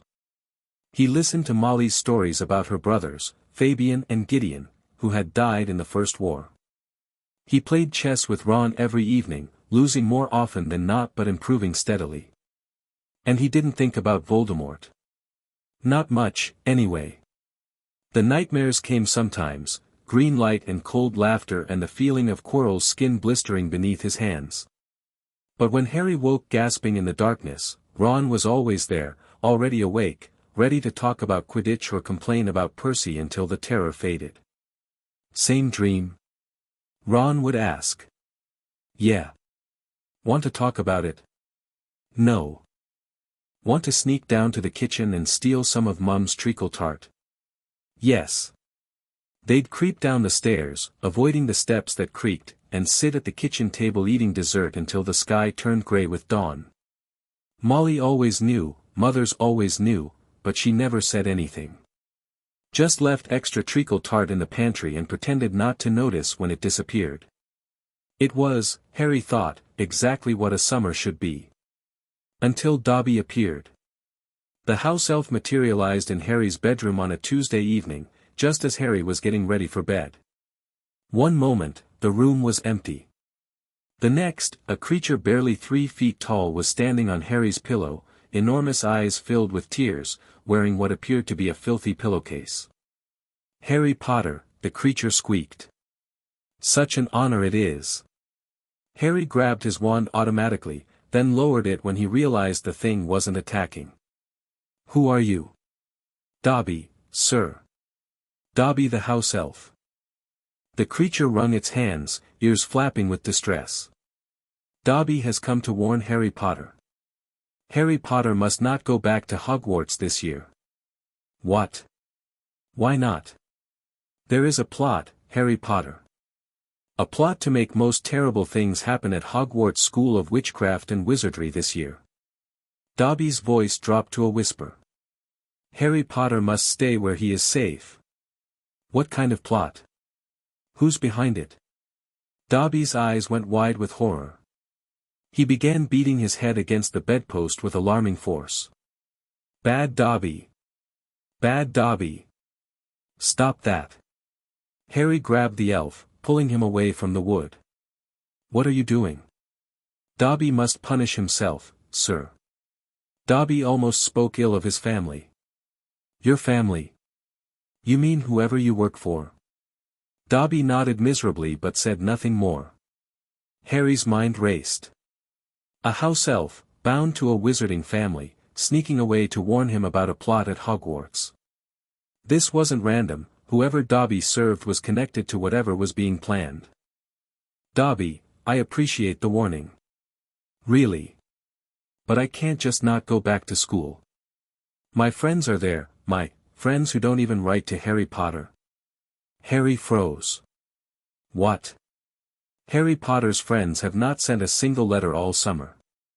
Dobby pulled a thick stack of envelopes from his pillowcase. Dobby has them here. You've been stealing my mail. Dobby thought, if Harry Potter believed his friends had forgotten him, give those to me. Harry's voice was harder than he intended.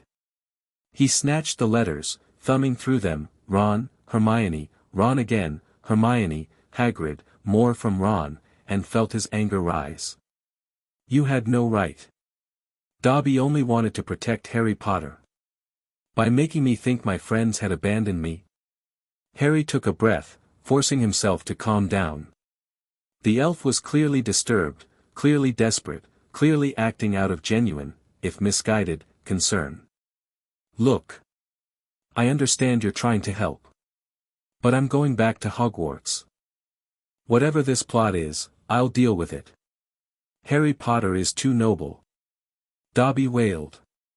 Too brave. Dobby knows Harry Potter will face the danger no matter what. Then give me something useful. Tell me who's behind it. What they're planning. Dobby shook his head violently. Dobby cannot say, sir. Dobby would have to iron his hands if Dobby said, footsteps on the stairs. Ron's voice, Harry. You okay? I heard, the door opened. Ron took one look at the house elf and his jaw dropped. Bloody hell. What's that? This is Dobby. Harry gestured helplessly. He's been stealing our mail. Ron's eyes landed on the stack of letters in Harry's hand. Those are from me. I've been writing all summer. I know. Dobby intercepted them. He's trying to stop me from going back to Hogwarts. Ron's expression shifted from confusion to something darker. Why? There's a plot, apparently. Something terrible is going to happen at school this year. Harry looked at Dobby, who was wringing his hands again. He can't tell me what it is. Harry Potter must not go. Dobby insisted. Harry Potter must stay safe. Harry Potter is going to do whatever he wants, Ron said flatly. And so am I. We faced you-know-who last year. We can handle whatever's coming. Dobby's enormous eyes filled with tears. Such loyalty. Such friendship. Harry Potter is blessed to have a Weasley who cares so much. Right. Well. Ron crossed his arms. If you're done stealing our mail and making cryptic warnings, maybe you could leave. Dobby looked between them, clearly torn. Then his shoulders slumped. Dobby will go. But Dobby begs Harry Potter to be careful. The danger is real. The danger is coming. He snapped his fingers and vanished with a crack, leaving only the lingering smell of old socks and desperation. Harry and Ron stared at the empty space where he'd been. Well, Ron said finally. That was weird. Yeah. Some kind of plot at Hogwarts. Yeah. You're going anyway. Obviously. Ron grinned. Good. Me too. They spent the rest of the night reading their accumulated letters and speculating about what kind of danger Dobby had been warning them about. By morning, they had no answers, but they had each other, which was almost as good. The rest of August passed without incident. Dobby didn't reappear, though Harry kept his wand close just in case. The letters flowed freely now that the elf wasn't intercepting them, and Hermione's messages grew increasingly excited as September approached. "She's read all the textbooks already," Ron reported, scanning her latest letter. "Twice. And she started on supplementary materials." "Of course she has. She says second year is supposed to be harder. More advanced spells, more complex potions. We'll manage. She also says she's looking forward to seeing us." Ron's ears went slightly pink. "Both of us. Specifically." Harry hid his smile. "That's nice of her." "Shut up." The trip to Diagon Alley was scheduled for the last week of August, when the crowds would be thickest and the chances of running into someone unpleasant would be highest. Harry didn't mind the crowds. After a summer of relative isolation, the bustle of the wizarding marketplace felt almost welcoming. What he minded was Gilderoy Lockhart. The wizard was everywhere. His face beamed from bookshop windows, from posters plastered on walls, from the covers of what seemed like every book in Flourish and Blots. His smile was blinding, his hair was golden, and his teeth were so white they seemed to generate their own light source. "Who is this git?" Ron asked, staring at a life-size cardboard cutout that winked at passers-by. "Gilderoy Lockhart," Hermione breathed. She'd appeared beside them, bushy hair even bushier than usual, arms full of books. "He's only the most famous wizard adventurer of the modern age. He's defeated vampires, werewolves, banshees, according to who? According to him. He's written dozens of books about his experiences. They're all on our reading list this year." Ron exchanged a look with Harry. "Wonderful." The bookshop was packed with witches who seemed to share Hermione's enthusiasm. They'd gathered for some kind of event, a book signing, Harry realized, as they pushed through the crowd. Lockhart himself stood at the back of the store, resplendent in robes of forget-me-not blue, signing copies of his autobiography with a flourish. "It's really him," Hermione whispered, clutching her books to her chest. "He's even more handsome in person." "He's wearing eye makeup," Ron observed. "Men don't wear eye makeup." "Some men do. Sophisticated men. Cultured men. Prats wear eye makeup. Prats and Harry Potter." The shout came from Lockhart himself, who had somehow spotted Harry through the crowd.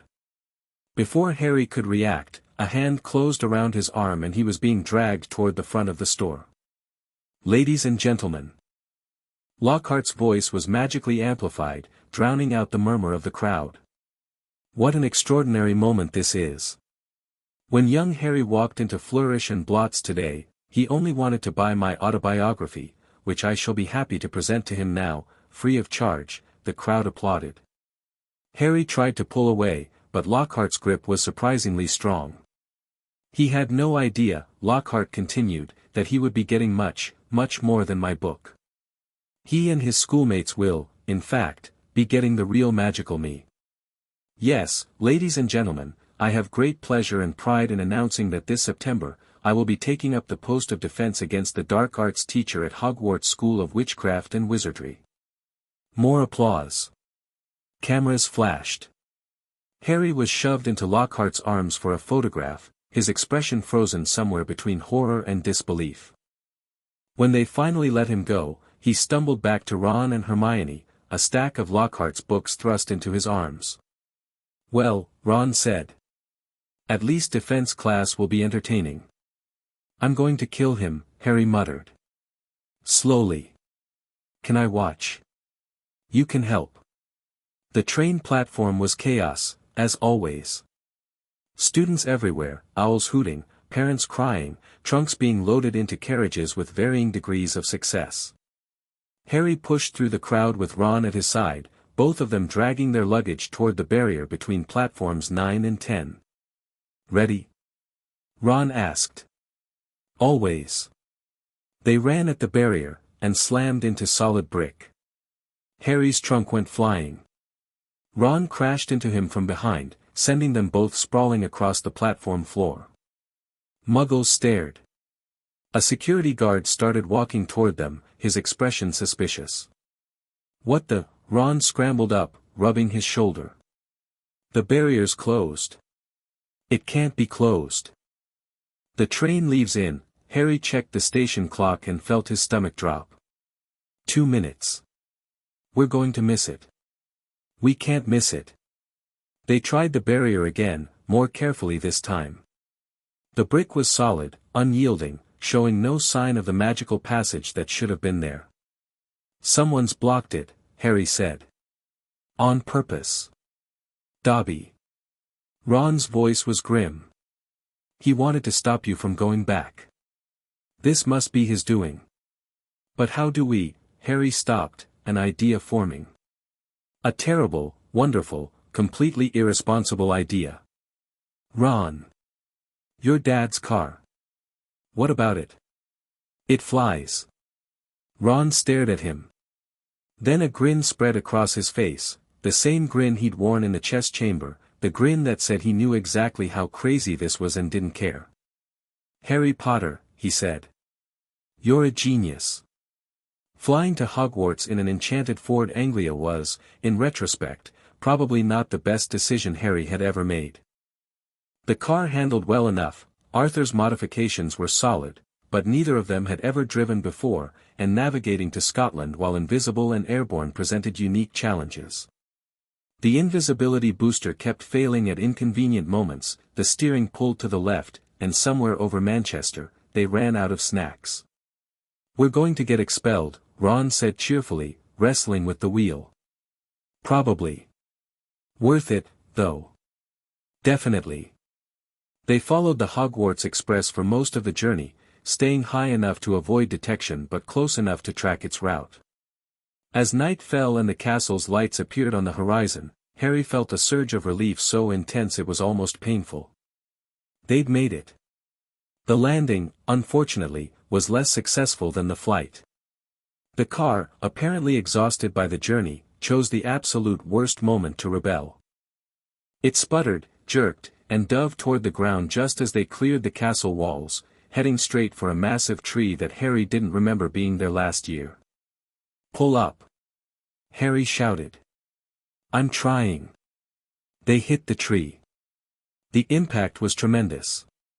Branches whipped against the windows, leaves exploded in all directions, and the car's horn began blaring with apparent distress.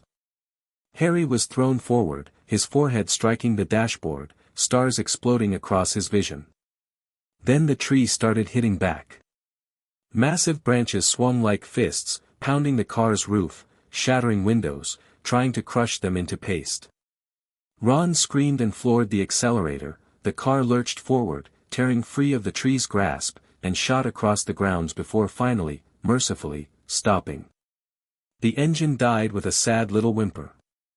The doors opened of their own accord, dumping Harry and Ron onto the grass, and the car drove away into the forbidden forest without looking back. What, Ron panted, was that? The Whomping Willow, said a cold voice from behind them.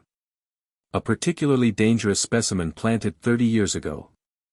You're lucky to be alive. Harry turned. Professor Snape stood on the lawn, his black robes billowing in the night wind, his expression promising consequences. Oh no, Ron whispered. Oh yes, Mr. Weasley.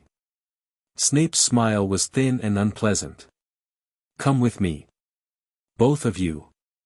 The next hour was among the worst of Harry's life. Snape took them to his office first, clearly hoping to expel them himself, but McGonagall arrived before he could finish the paperwork. Then Dumbledore appeared, his expression unreadable, and the three adults spent what felt like an eternity discussing their fate while Harry and Ron stood in silence, waiting to learn if their Hogwarts career was over. In the end, they weren't expelled. McGonagall assigned them detention, separately and extensively, and wrote to their families, which, as Ron pointed out, was actually worse than expulsion. Snape looked disappointed, which Harry took as a victory. You should know, Dumbledore said quietly, as they were leaving his office, that the barrier at King's Cross was indeed tampered with. Someone did not want you to reach this school, Mr. Potter. Dobby, Harry said. A house elf. He warned me something bad was going to happen this year. Dumbledore's eyebrows rose slightly. Indeed? How interesting. He couldn't tell me what it was. Just that there was a plot. A plot. Dumbledore's voice was thoughtful. Well, we shall have to be vigilant, won't we? In the meantime, I suggest you get some sleep. Tomorrow is the first day of classes, and I suspect you'll want to be well rested. Harry and Ron trudged to Gryffindor Tower, exhausted and aching but alive. The common room was empty at this hour, everyone else was asleep. So, Ron said, collapsing onto a couch. We survived. Barely. And there's a plot against you. Apparently. And we're going to investigate. Harry smiled despite everything. Obviously. Ron grinned back. Good. I was getting bored. Second year began with chaos. The news of Harry and Ron's arrival had spread overnight, and by breakfast, the entire school was buzzing with the story. Some versions had them fighting off dragons, others claimed they'd stolen a Muggle airplane, one persistent rumor suggested they dueled Snape to a standstill before being subdued by Dumbledore himself. I heard you crashed into the Whomping Willow on a flying motorcycle, Seamus Finnegan said excitedly.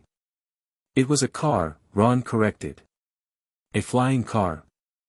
Wicked. Hermione was significantly less impressed. You could have been killed, she hissed, sliding into the seat beside Harry. Or worse, expelled. What were you thinking? The barrier was sealed, Harry explained. We couldn't get through. Then you should have waited. Sent an owl. Done literally anything except steal a car and fly it to Scotland. We didn't steal it. Ron's dad built it. That's not, Hermione threw up her hands. You're impossible. Both of you. Probably, Ron agreed. But we're here, aren't we? The first class of the year was herbology, which passed without incident, followed by transfiguration, where McGonagall gave Harry and Ron looks of such profound disappointment that Harry almost wished she'd just taken more points instead. Then came defense against the dark arts. Gilderoy Lockhart swept into the classroom in robes of turquoise silk, his smile blinding, his hair perfectly arranged. He wrote his name on the board in elaborate cursive and turned to face the class with an expression of supreme self-satisfaction. Let me introduce you to your new defense against the dark arts teacher, he announced. Me. Gilderoy Lockhart, Order of Merlin, 3rd class, honorary member of the Dark Force Defense League, and 5-time winner of Witch Weekly's Most Charming Smile Award. He paused, apparently expecting applause. When none came, he continued undeterred. I see you've all bought a complete set of my books, well done. I thought we'd start today with a little quiz, just to see how much you've absorbed. He passed out papers. Harry looked at the first question, what is Gilderoy Lockhart's favorite color? And felt his soul leave his body. You have 30 minutes, Lockhart said. Begin. The quiz contained 54 questions. All of them were about Lockhart. Harry answered, I don't know, to most of them and, who cares, to several others, and when Lockhart collected the papers, his expression suggested that Harry's responses had not impressed him. Tut, tut, Lockhart said, scanning Harry's answers. Hardly any of you remembered that my favorite color is lilac. But Miss Granger knew my secret ambition is to rid the world of evil and market my own range of hair care potions, good girl. Hermione blushed.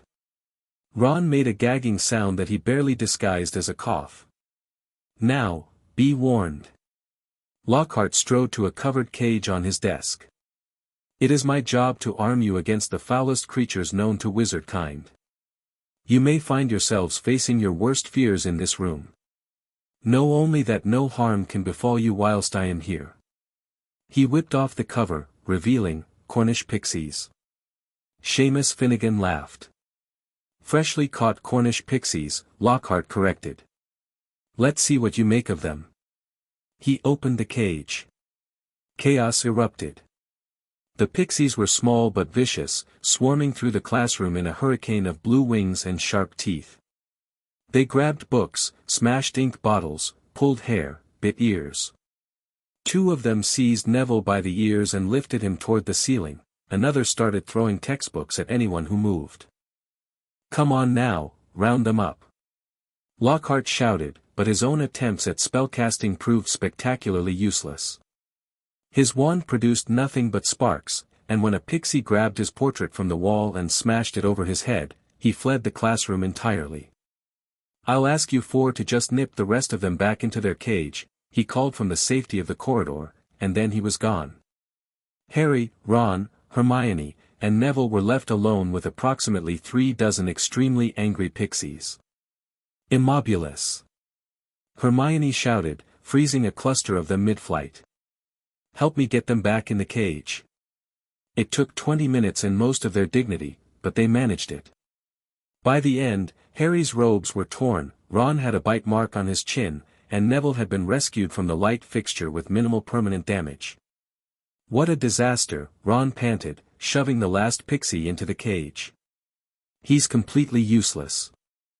He's not useless, Hermione protested, though her voice lacked conviction. He's done amazing things, it says so in his books, Hermione, the man couldn't handle a bunch of pixies. How's he supposed to teach us to fight dark wizards? Hermione didn't have an answer to that. The weeks that followed confirmed Ron's assessment. Lockhart was, without doubt, the worst teacher Harry had ever encountered. His classes consisted almost entirely of dramatic readings from his own books, reenactments of his supposed adventures, with Harry drafted as various monsters to be defeated, and rambling stories about his haircare routine. At least Quirrell tried to teach us something, Ron muttered after one particularly painful lesson. Even if he was, hosting you-know-who in the back of his head. Lower the bar much? Harry asked. At this point, the bar is underground. Lockhart still tripping over it. But Lockhart's incompetence, annoying as it was, faded into the background as October arrived and with it, something much worse. Harry began hearing voices. The first time was after a detention with Lockhart, answering fan mail, for hours of addressing envelopes while Lockhart critiqued his penmanship. Harry was walking back to Gryffindor Tower, exhausted and irritated, when he heard it. Come to me, let me rip you, let me tear you, let me kill you. The voice was cold, murderous, and coming from inside the walls. Harry froze. Hello. Nothing. Just the echo of his own voice in the empty corridor. Harry. Ron appeared around the corner, looking concerned. You okay? You look like you've seen a ghost. I heard something. A voice. What kind of voice? I don't know. It said it wanted to kill. Ron's eyes went wide. Kill. Are you sure? I'm sure. Harry's scar wasn't hurting, this wasn't Voldemort, not directly, but something about the voice had set every nerve on edge. It was coming from the walls. Like something was moving through them. Something in the walls. Ron looked uncomfortable. Harry, there's nothing in the walls. The castle's solid stone. I know what I heard. I believe you. Ron ran a hand through his hair. What could move through stone? Harry didn't have an answer. But the voice stayed with him, echoing in his dreams, a promise of violence waiting to be fulfilled. Halloween arrived with its usual feast, and Harry tried to enjoy it despite the unease that had settled in his chest. The great hall was decorated magnificently, live bats swooping overhead, jack-o'-lanterns grinning from every surface, the enchanted ceiling showing a perfect harvest moon. But Harry couldn't shake the feeling that something was wrong. You're not eating, Hermione observed. Not hungry. You're always hungry. Ron's always hungry. It's a defining characteristic of teenage boys. I'm worried. Harry pushed food around his plate. The voice I heard, I've heard it again. Twice more. Always talking about killing, always moving through the walls. And no one else hears it. No one. Hermione's brow furrowed. That's strange. Really strange. Voices that only you can hear, speaking about violence. She trailed off, thinking. I want to research something. Don't go anywhere after the feast. Where would I go? Knowing you. Straight toward the danger. She had a point. The feast ended, and students began streaming toward their dormitories. Harry, Ron, and Hermione were near the back of the Gryffindor crowd when Harry heard it again. Rip, tear, kill. There. Harry grabbed Ron's arm. Can you hear that? Hear what? The voice. It's moving, this way. Harry ran, following the sound through corridors and up staircases, Ron and Hermione close behind. The voice was getting louder, more excited, and Harry had the horrible feeling that he was going to be too late, that something terrible was about to happen. He rounded a corner and stopped dead. Water covered the floor, reflecting the torchlight in rippling patterns. Spiders, hundreds of them, were fleeing in a solid stream toward the nearest window. And on the wall, written in what looked horribly like blood, were words, "The Chamber of Secrets has been opened. Enemies of the air, beware." Hanging from a torch bracket, stiff and unmoving, was Mrs. Norris. "Oh no," Hermione whispered. Students began appearing behind them, drawn by some invisible signal, or maybe just bad luck. Within minutes, the corridor was packed, everyone staring at the message, at the cat, at Harry standing beneath it all like a suspect caught at a crime scene. "Enemies of the air, beware." Draco Malfoy pushed to the front of the crowd, his pale face alight with malicious glee. "You'll be next, mudbloods." "What's going on here? What's going on?" Filch shouldered through the crowd, drawn by the commotion. His eyes found Mrs. Norris, and his face went gray. "My cat," he whispered. "My cat. What's happened to Mrs. Norris?" His gaze landed on Harry. "You." Filch lunged forward, his hands clawed. "You've murdered my cat. You've killed her. I'll kill you, Argus." Dumbledore had arrived, along with McGonagall, Snape, and Lockhart, who was already composing his expression for maximum sympathy. The headmaster's voice cut through Filch's hysteria like a knife. "She is not dead, Argus. She has been petrified." "Petrified?" Filch's voice cracked. "But how? That is what we must determine." Dumbledore's eyes swept the corridor, taking in the message, the water, the fleeing spiders. They lingered on Harry for just a moment, measuring, assessing, before moving on. "Everyone will proceed to their dormitories immediately. Except you, Mr. Potter. Mr. Weasley. Miss Granger. You will come with me." Lockhart's office was the nearest empty room, and Dumbledore commandeered it without asking. The walls were covered with portraits of Lockhart himself, all of them watching with bright-eyed curiosity as the headmaster examined Mrs. Norris. "She has been petrified," Dumbledore confirmed. "By what, I cannot say. But there is a cure. Professor Sprout has a fine crop of mandrakes growing, and once they mature, we will be able to restore her." "But who did this?" Filch demanded. "It was him, Potter. I know it was. I didn't touch your cat," Harry said quietly. "I just found her." "A likely story." "You were there, at the scene, along with several hundred other students," McGonagall pointed out. "All of whom were returning from the Halloween feast. But the message, enemies of the air, everyone knows Potter hates my cat, no second year could have done this," Dumbledore said firmly. "This is powerful dark magic, far beyond anything taught at this school." "Then how did he, perhaps," Snape interrupted silkily, "Potter was simply in the wrong place at the wrong time. As he so often seems to be." It wasn't a defense, exactly. Snape's tone made it sound more like an accusation, but it shut Filch up. The caretaker subsided into sullen muttering while Dumbledore continued his examination. "You may go," Dumbledore told Harry and his friends finally. "But I would appreciate it if you told me anything you might know about tonight's events." Harry hesitated. The voice. The words only he could hear. The feeling that he was connected to this somehow, in ways he didn't understand. "I don't know anything, Professor," he said. It wasn't entirely a lie. He didn't know anything, not really. But he intended to find out. The school spent the next week in an uproar. The Chamber of Secrets was all anyone could talk about, what it was, where it was, who had opened it. Hermione, predictably, had found the answer within 24 hours.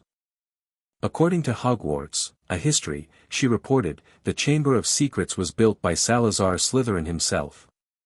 He created a secret chamber in the castle, unknown to the other founders, and sealed within it some kind of horror that only his true heir could control. "What kind of horror?" Ron asked. "The book doesn't say. But it's supposed to be something that only Slytherin's heir can command, something that will purge the school of all those who are unworthy to study magic." "Muggleborns," Harry said. That's what he meant. Enemies of the heir. Exactly. Hermione's face was pale but determined. Someone's opened the chamber. Someone who believes they're Slytherin's heir. And they're going after Muggle-born students. But who? It can't be any of the students, Dumbledore said. No second year could have petrified Mrs. Norris. Maybe it's not a student. Maybe it's a teacher. Ron's eyes narrowed. Snape's head of Slytherin House. And he hates Muggle-borns. Snape's been at Hogwarts for years, Hermione countered. Why would he open the chamber now? Maybe he couldn't before. Maybe something changed. They debated possibilities for hours, but no answers emerged. The only thing they knew for certain was that someone at Hogwarts was very dangerous, and they had only just begun.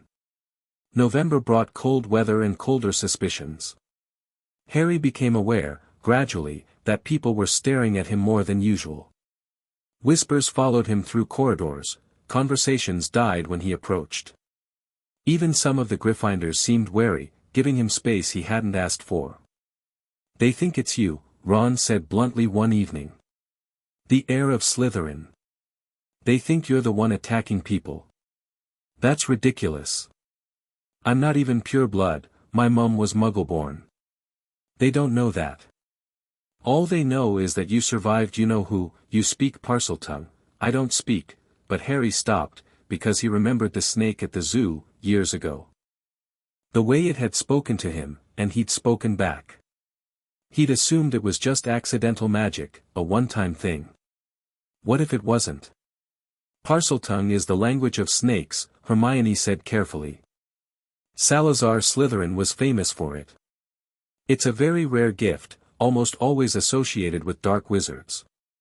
I'm not a dark wizard. I know that. But other people don't. She bit her lip. Harry, if you can speak to snakes, and the Chamber of Secrets contains some kind of monster, and you're the only one who hears voices in the walls. You think I'm hearing the monster? I think it's possible. The realization hit Harry like a bludgeon to the stomach. The voice he'd been hearing, cold, murderous, speaking of killing, was something in the castle. Something that moved through the walls. Something that only he could understand because he could speak its language. What kind of monster would a snake speaker command? He asked. I'm looking into it. Hermione's expression was grim. There are several possibilities, none of them good. The dueling club was Lockhart's idea, and it was every bit the disaster Harry had expected. The great hall had been cleared of tables, a golden stage erected in its center. Students gathered around, excited despite themselves. Dueling was rare at Hogwarts, and the chance to learn combat magic was genuinely appealing. Then Lockhart stepped onto the stage, and Harry's hopes crashed and burned. Can everyone see me? Can you all hear me? Excellent. Lockhart beamed at the crowd. Professor Dumbledore has granted me permission to start this little dueling club, to train you all in case you ever need to defend yourselves, as I myself have done on countless occasions. Oh, kill me now, Ron muttered. Don't tempt me. And my assistant, Professor Snape, has agreed to help with a small demonstration. Snape stepped onto the stage, his expression suggesting he'd rather be literally anywhere else.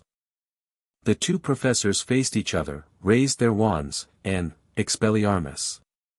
Snape moved faster than Harry could follow, and Lockhart's wand went flying. The golden-haired professor landed hard on his backside, his robes tangled around his legs, his dignity in tatters. The Slytherins cheered. The Gryffindors tried not to laugh. Lockhart scrambled up, red-faced, already making excuses. Well, there you have it. An excellent demonstration of the disarming charm, very popular, very useful. Now, let's see you try it in pairs. The room dissolved into chaos. Students paired off, spells flew in all directions, and within minutes, people were being hit with everything from mild jinxes to rather impressive hexes that suggested not everyone had understood the disarm only instruction. Perhaps we should have a demonstration, Lockhart announced, apparently trying to regain control. Potter.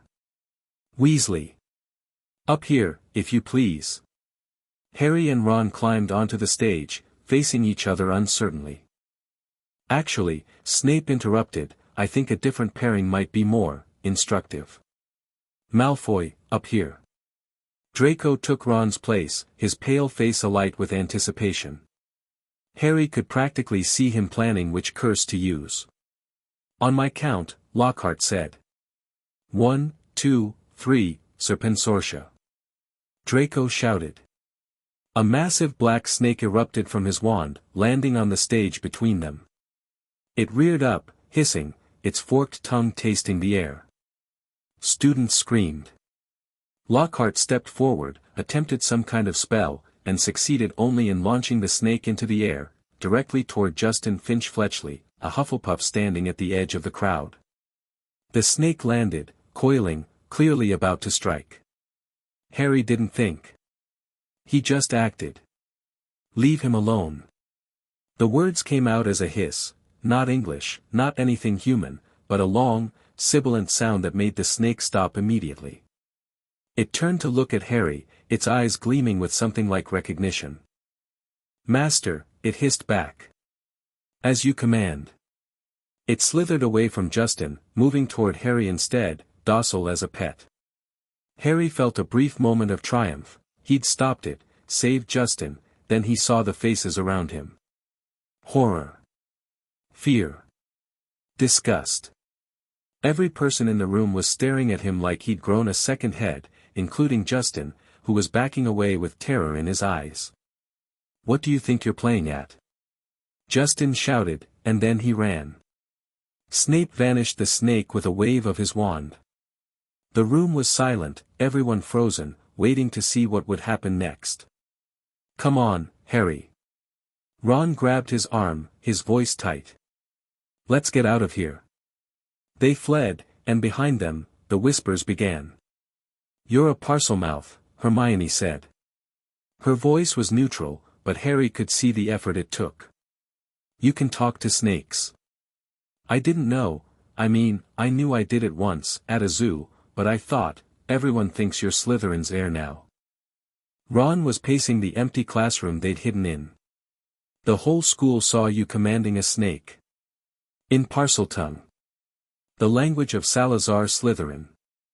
I was trying to help Justin. I know that. They don't. Harry sank into a chair, his head in his hands. Everything was falling apart.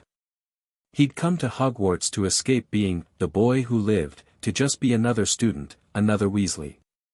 Instead, he'd become something worse, a suspect, a monster, the heir of Slytherin himself. I'm not the heir, he said quietly. I can't be.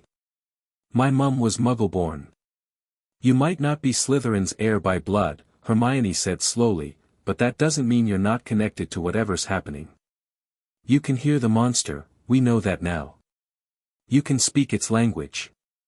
Maybe whoever is controlling it is using you somehow.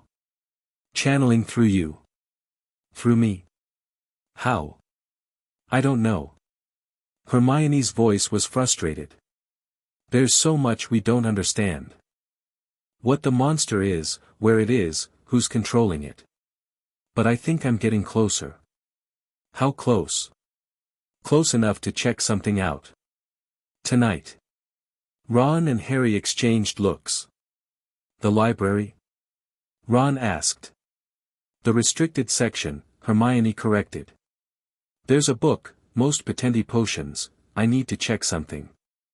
Hermione, you can't just, I got permission from Lockhart. She allowed herself a small, satisfied smile. It wasn't hard. I just asked for his autograph and mentioned I was interested in learning more about his research process. You manipulated a teacher. I utilized available resources. There's a difference. Harry laughed despite everything. It felt good, a brief moment of normalcy in an increasingly insane world. All right, he said. What do you need from us? Just be ready. I have a theory, and if I'm right, we're going to need to act fast. The second attack happened 3 days later. Justin Finch-Fletchley and nearly headless Nick, both petrified, found in a corridor near the library. Justin had been caught mid-step, his expression frozen in terror. Nick was hanging in the air, gray and smoky, transparent even by ghost standards. The school was in an uproar. Harry was called to Dumbledore's office immediately, and for one horrible moment, he thought he was going to be expelled, or worse, arrested. But Dumbledore just looked at him with those piercing blue eyes and asked if there was anything Harry wanted to tell him. No, sir, Harry said. It was a lie, and they both knew it. But Dumbledore let him go anyway. The monster is a basilisk, Hermione announced that evening, her voice trembling with a mixture of fear and triumph. A giant serpent, born from a chicken's egg hatched beneath a toad. It can live for centuries, and its stare is instantly fatal. Instantly fatal? Ron went pale. Then how come no one's dead? No one's looked at it directly. Mrs. Norris saw it through the water on the floor, a reflection. Justin saw it through nearly headless Nick. Nick's already dead, so he couldn't die again, but he absorbed the curse's power. Everyone who's been petrified has seen it indirectly. And I can hear it because I speak Parseltongue. Exactly. It's been moving through the pipes, that's how it gets around without being seen. The castle has thousands of miles of plumbing, it could be anywhere. But who's controlling it? Basilisks don't just attack people on their own. Hermione hesitated. I don't know. But I think we need to find out who opened the chamber the last time. Last time? The chamber was opened 50 years ago. A student died. Hermione's voice dropped. If we can find out who opened it then, maybe we can figure out who's opening it now. They found their answer in the most unlikely place. Moaning Myrtle, the ghost who haunted the girls' bathroom on the second floor, had been a student once. A student who died in that very bathroom, 50 years ago, killed by a monster she'd only glimpsed through her tear-filled eyes. It was dreadful, Myrtle wailed when they questioned her. I was crying because Olive Hornby had been teasing me about my glasses, and then I heard someone come in. A boy's voice, speaking some strange language. And then I saw the eyes, great, yellow eyes, and I died. A boy's voice. Harry pressed. Do you know who it was? No. I never saw him. Just heard the voice, and then the eyes. Myrtle dissolved into fresh sobs. I haunted Olive Hornby for years afterward, you know. She felt terrible. But it wasn't her fault I died. It was his. They left the bathroom with more questions than answers. A boy had opened the chamber 50 years ago. A boy who could speak Parseltongue, who could command a basilisk. Was it the same person opening it now? Was it even possible for someone from 50 years ago to still be active? We need more information, Hermione said. I'm going to research everyone who was at Hogwarts 50 years ago. There has to be a record somewhere. And us? Ron asked. Keep your eyes open. And for Merlin's sake, don't look any giant snakes in the eye. The days that followed were tense and strange. Harry found himself jumping at shadows, starting at every unexpected noise. The voices had stopped, the basilisk was apparently lying low after its latest attack, but that almost made things worse. At least when he could hear it, he knew where the danger was. Hermione threw herself into research with characteristic intensity. She spent every free moment in the library, emerging only for meals and classes, her arms full of books and her eyes shadowed with exhaustion. I found something, she announced one morning, sliding into her seat at breakfast. The last time the chamber was opened, a student named Rubeus Hagrid was blamed. Hagrid? Harry nearly choked on his pumpkin juice. Our Hagrid. He was expelled. His wand was snapped. They said he'd been keeping a dangerous creature in the castle, something that killed a girl. But Hagrid wouldn't, I know.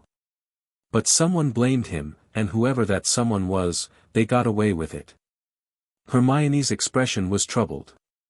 The real heir of Slytherin was never caught. Harry thought about this.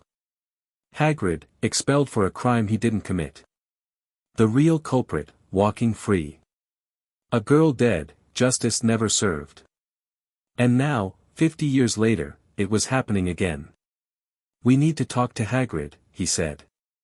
They went that evening, after dinner. Hagrid's hut was warm and welcoming, as always, but the gamekeeper himself seemed nervous. He kept glancing at the windows, at the door, his massive hands fidgeting with his teacup. You've heard about the attacks, Harry said. It wasn't a question. Whole schools heard. Hagrid's voice was gruff. Terrible business. Just terrible. We know about the last time. 50 years ago. Hagrid went very still. We know you were blamed, Hermione continued gently. We know you were expelled. But we also know you didn't do it. How'd you know that? Because we know you, Hagrid. Harry met the gamekeeper's eyes steadily. You'd never hurt anyone. Not on purpose. Not ever. Hagrid's face crumpled. For a moment, Harry thought he might cry.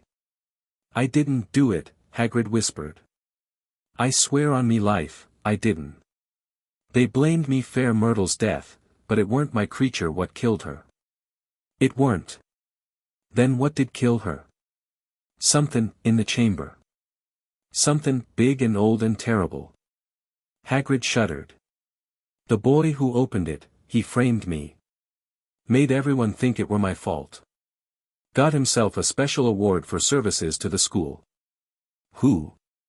Harry leaned forward. Who framed you? I don't know if I should tell ya. Hagrid, please. People are being attacked. If you know who's responsible, he's dead, Hagrid interrupted. Long dead. Can't be him doing this. Who? Hagrid took a deep breath. Tom, he said. Tom Riddle. The name echoed in Harry's mind for days afterward. Tom Riddle. Award for special services to the school. Framed Hagrid. Opened the Chamber of Secrets. Dead. But if Riddle was dead, who was opening the chamber now? A descendant? A follower? Someone who'd found Riddle's secrets and decided to continue his work. I've been researching Tom Riddle, Hermione reported. He was a model student, head boy, top marks in everything, beloved by all the teachers. He was an orphan, raised in a Muggle orphanage, and he came to Hogwarts determined to prove himself. Sounds familiar, Ron muttered, glancing at Harry. The difference is that Riddle was using his charm to hide something dark. Hermione's voice was troubled. There are hints, in the old records, students who crossed him and suffered mysterious accidents, teachers who questioned him and ended up transferred. Nothing provable, but a pattern. So he was a psychopath. He was dangerous. And smart. And he opened the Chamber of Secrets when he was 16 years old. Hermione hesitated. There's one more thing. I found out what happened to him after Hogwarts. He died, right? That's what Hagrid said. He died, eventually. Hermione's face was pale. But first, he changed his name. Tom Marvolo Riddle became something else. Someone else. Who? Hermione didn't answer. She pulled out a piece of parchment and wrote the name in careful letters, Tom Marvolo Riddle. Then she rearranged the letters. I am Lord Voldemort. The bottom dropped out of Harry's stomach. No, he whispered. I'm sorry. Hermione's voice was barely audible. It's him, Harry. Voldemort is Tom Riddle. And somehow, some way, he's connected to what's happening now. Everything clicked into place. Dobby's warning. The plot to make terrible things happen at Hogwarts.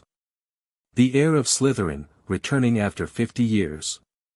The basilisk, moving through the pipes, attacking Muggle-born students.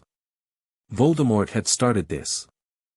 And somehow, even after his apparent death, his work was continuing. But how?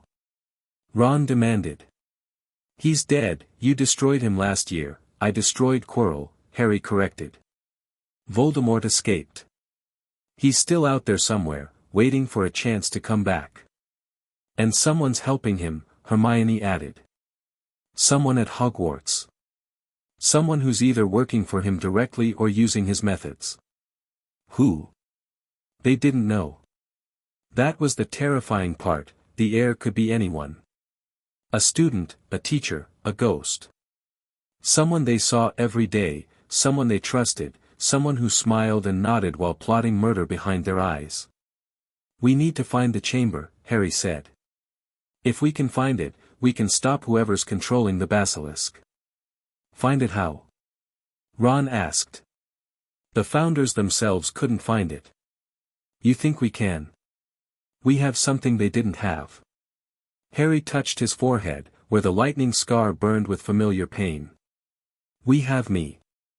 The next attack changed everything. Harry was heading to the library when he heard the screaming. Students running, teachers shouting, chaos erupting throughout the castle. He pushed against the flow, driven by some instinct he couldn't name, until he reached the source of the commotion. A corridor. A message on the wall. And two figures, petrified, lying on the cold stone floor. One was a Ravenclaw prefect named Penelope Clearwater. The other was Hermione. Harry's world stopped. She was frozen mid-step, her arm raised as if to ward off a blow, a small mirror clutched in her hand. Her eyes were open but unseeing, her face locked in an expression of terror. No, Harry whispered. No, no, no, Ron grabbed him before he could touch her. Harry, don't, if you move her wrong, she's not dead. Professor McGonagall had appeared, her face gray with shock. She's been petrified, like the others. She'll recover when the mandrakes mature. But I know. McGonagall's voice was gentle. I know, Potter. But you can't help her now. The best thing you can do is let us take care of her. They carried Hermione to the hospital wing, Harry and Ron trailing behind like ghosts. She was laid in a bed beside the other petrified students, her hand still clutching that mysterious mirror. Why did she have a mirror? Ron asked, his voice hollow. Harry looked at the mirror. At Hermione's frozen face. At the angle of her arm, raised to catch a reflection. She figured it out, he said slowly. She knew what the monster was. She was using the mirror to look around corners. If she saw the basilisk's reflection, she'd be petrified instead of killed. She was hunting it. She was protecting herself while she hunted. Harry's voice cracked. And she still got caught. Ron said nothing. There was nothing to say. They sat with Hermione until the nurses chased them out, then walked back to Gryffindor Tower in silence. The common room was subdued, everyone speaking in whispers, casting nervous glances toward the door. Ginny? Ron suddenly straightened, scanning the room. Where's Ginny? Harry looked around. Ron's sister wasn't there, unusual for this time of evening, when most students stayed in their common rooms. Maybe she's in her dormitory, Harry suggested. Maybe. But Ron looked worried. She's been acting strange lately. Pale, quiet. She barely eats anymore. She's probably just scared. Everyone's scared. It's more than that. Ron's jaw tightened. I'm going to look for her. He left before Harry could argue. Harry stared into the fire, thinking about Hermione, about the basilisk, about Tom Riddle and the Chamber of Secrets. Somewhere in this castle, the heir of Slytherin was hiding. Somewhere, the monster was waiting. And Harry was no closer to stopping them than he'd been months ago. But he would stop them. Whatever it took. For Hermione, for the other victims, for everyone who'd ever trusted him to be something more than a famous name. He just had to figure out how. Ron returned an hour later, his face white as chalk. She's not in her dormitory, he said. She's not anywhere. And Percy found something, in her room. He held out a small black diary. The cover was plain leather, slightly worn, with a name embossed in faded gold letters, T.M. Riddle. Harry's blood turned to ice. Where did she get this? I don't know. Percy said it was in her trunk, mixed in with her other books. He was going to turn it over to a teacher, but Ron swallowed hard. Harry, I think she's been writing in it. 4 months. Writing in Riddle's diary. There's no ink in it. The pages are blank. But Ginny's been acting strange all year, ever since she came to Hogwarts. What if the diary's been affecting her somehow? Harry's mind raced. A diary belonging to Tom Riddle, to Voldemort. A girl who'd been acting strangely, who was now missing. A chamber of secrets, opened after 50 years. We need to open it, he said. See what's inside. But Harry was already taking the diary, opening it to the first page. The paper was yellowed with age, completely blank, words appeared. Hello, Harry Potter. I've been waiting for you. Harry dropped the diary like it had burned him. It wrote back, Ron breathed. Harry, it wrote back. More words formed, elegant and old-fashioned. My name is Tom Riddle. I preserved my memory in this diary many years ago, hoping that one day I might find someone worthy of continuing my work. Your friend Ginny was useful, but she was never strong enough. Not like you. Where is she? Harry demanded, picking up the diary again. Where's Ginny? She's where she belongs. In the Chamber of Secrets. Waiting for you. How do I get there? How do I find it? You already know. You've always known. The entrance is where the last girl died. Moaning Myrtle's bathroom, Harry said. The chamber entrance is in Moaning Myrtle's bathroom. Come to me, Harry Potter. Come and see what I've built. Come and watch your friend die. The words faded, leaving only blank pages. Harry and Ron stared at each other, the horror of the situation settling over them like a shroud. We have to go, Harry said. Now. We need help. McGonagall, Dumbledore, there's no time. The diary said Ginny's dying. Every minute we waste, then let's not waste any more. Ron's face was set, determined despite his fear. Let's go get my sister. They ran. Through corridors and down staircases, past startled portraits and curious ghosts, until they reached the second-floor bathroom where Moaning Myrtle had died 50 years ago. The room was damp and dingy, exactly as Harry remembered it, with cracked mirrors and leaking faucets and Myrtle herself floating near the ceiling. Come to visit? She asked mournfully. No one ever visits.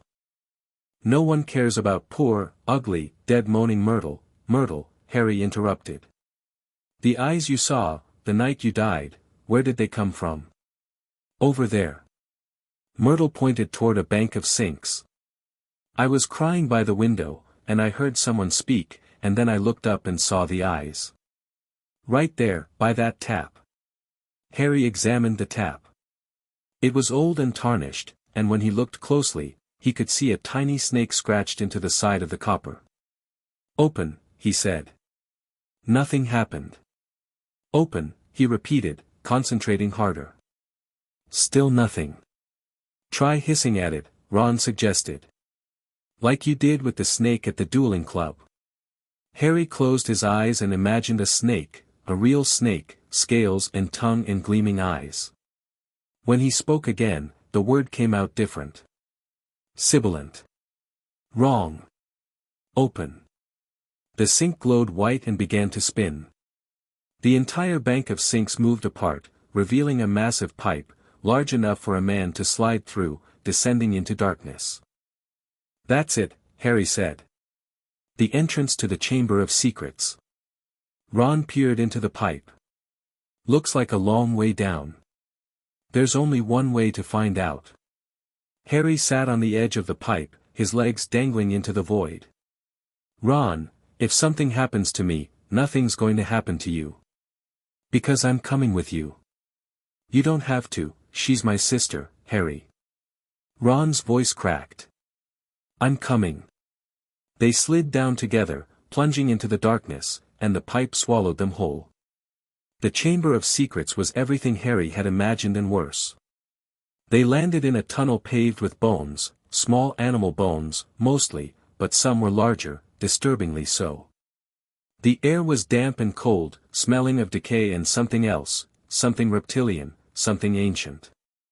Stay behind me, Harry whispered, raising his wand.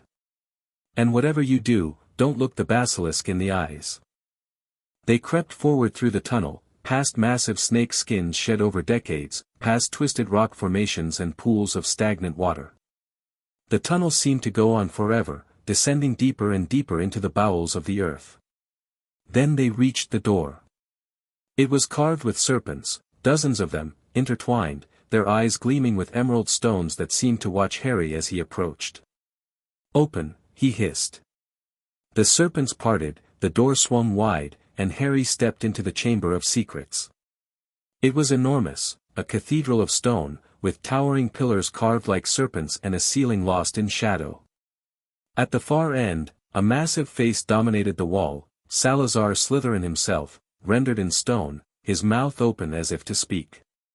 And at the base of the statue, lying motionless on the cold floor, was Ginny Weasley. Ginny! Ron sprinted forward, dropping to his knees beside his sister. Ginny, wake up, please, wake up, she didn't respond. Her skin was pale as marble, her breath barely visible, her hand still clutching the black diary. She won't wake. Harry spun. A boy stood in the shadows, tall, handsome, with dark hair and cold eyes. He looked about 16, dressed in Hogwarts robes, but there was something wrong about him. Something translucent, like a ghost but more solid. Tom Riddle, Harry said. Harry Potter. Riddle smiled, and there was nothing warm in it. At last, we meet properly. What have you done to her? She's alive. Barely. Riddle stepped closer, and Harry could see through him now, see the stone wall behind his form. She poured her soul into me for months, confiding her fears, her secrets, her foolish little dreams. And with each confession, I grew stronger. Strong enough to do this. You're a memory. Stored in the diary. More than a memory. Much more. Riddle's smile widened. I am the past made present. I am the heir of Slytherin returned. And soon, when the girl's life force is completely transferred to me, I will be flesh and blood once more. I won't let you. You can't stop me.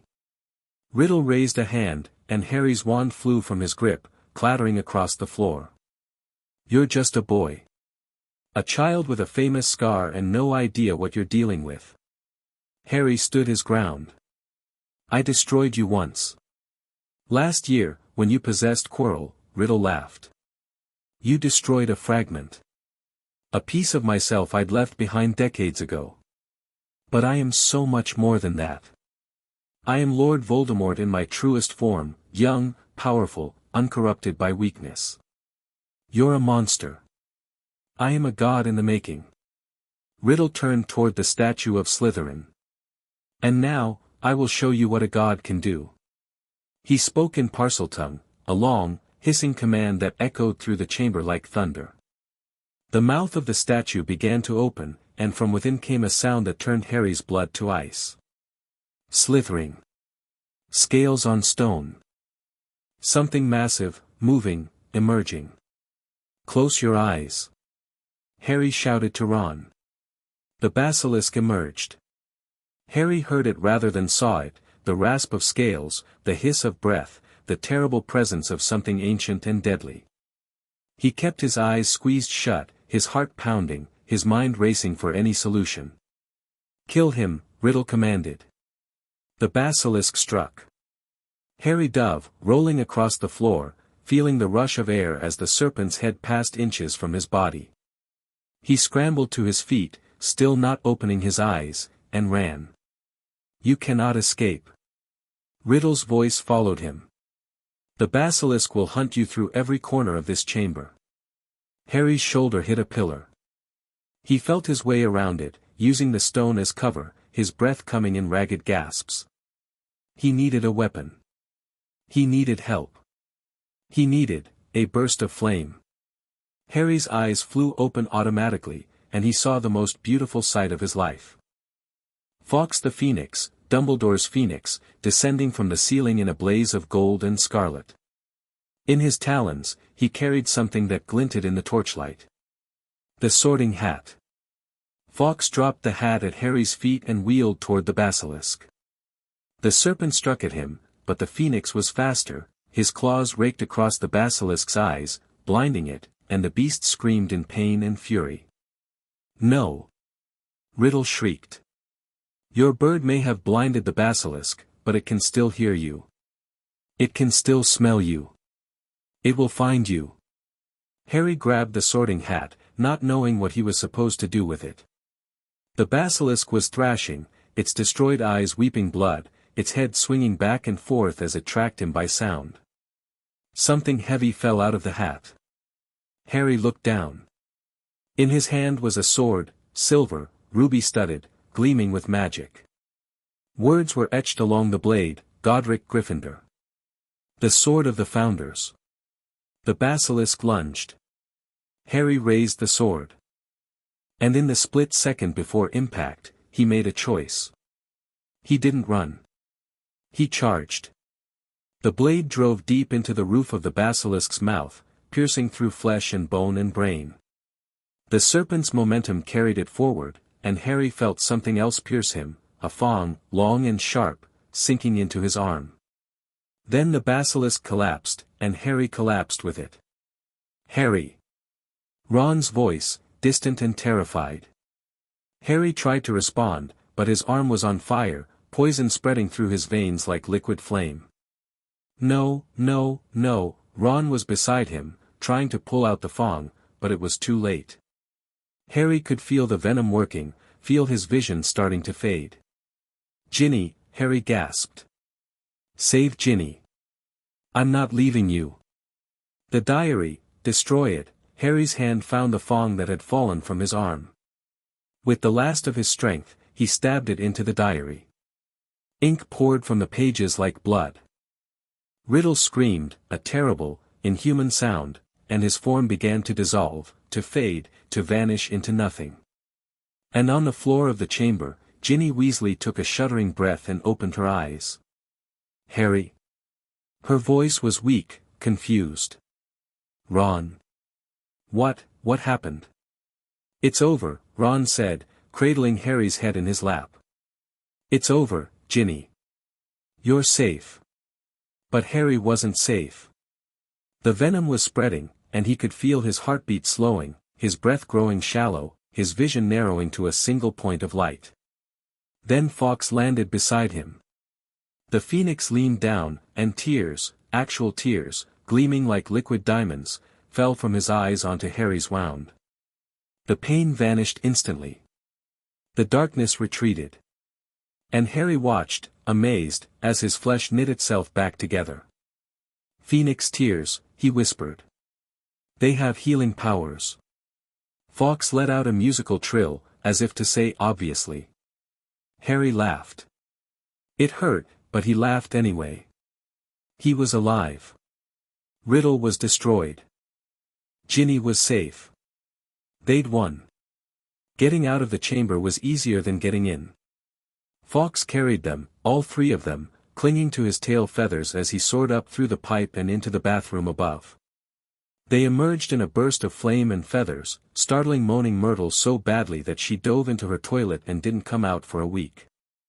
Dumbledore was waiting for them in the corridor. Professor. Harry stumbled forward, still weak from the venom. The chamber, Riddle, I know. Dumbledore's eyes were grave but proud. Mr. Weasley found me shortly after you left. He told me everything. Riddle was Voldemort. The diary was, a piece of his soul. Dumbledore's voice was soft. Yes, Harry. I suspected as much. A piece of his soul. Dark magic of the worst kind. But that is a conversation for another time. Dumbledore placed a hand on Harry's shoulder. For now, you should rest. All of you. You've been very brave tonight. They were taken to the hospital wing, where Madame Pomfrey fussed over them and Molly Weasley appeared within the hour, crying and hugging and threatening to murder them all for scaring her so badly.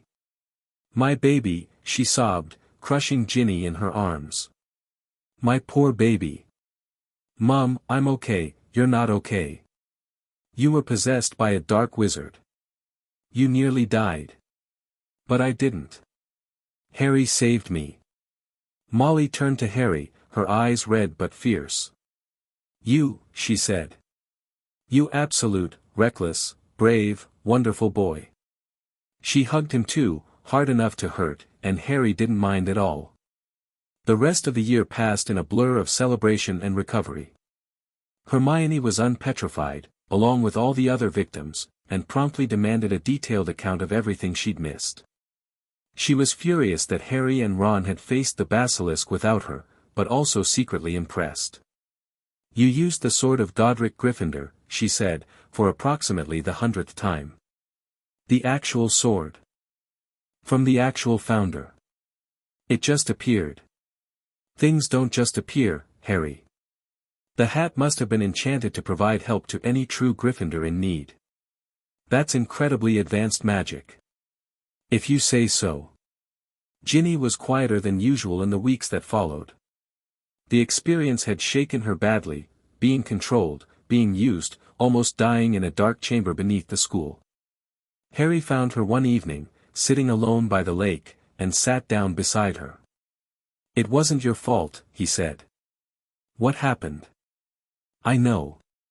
Her voice was small. But I still did it. I opened the chamber. I set the basilisk on all those people. Riddle did those things. He was using you. I let him. Ginny wiped her eyes. I knew something was wrong with the diary. I knew it was dark magic. But I kept writing in it anyway, because it made me feel special. It made me feel like someone was listening. Someone was listening. But he wasn't the right someone.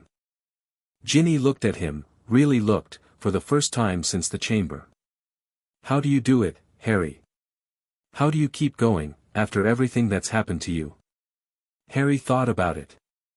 About his parents, dead before he could remember them.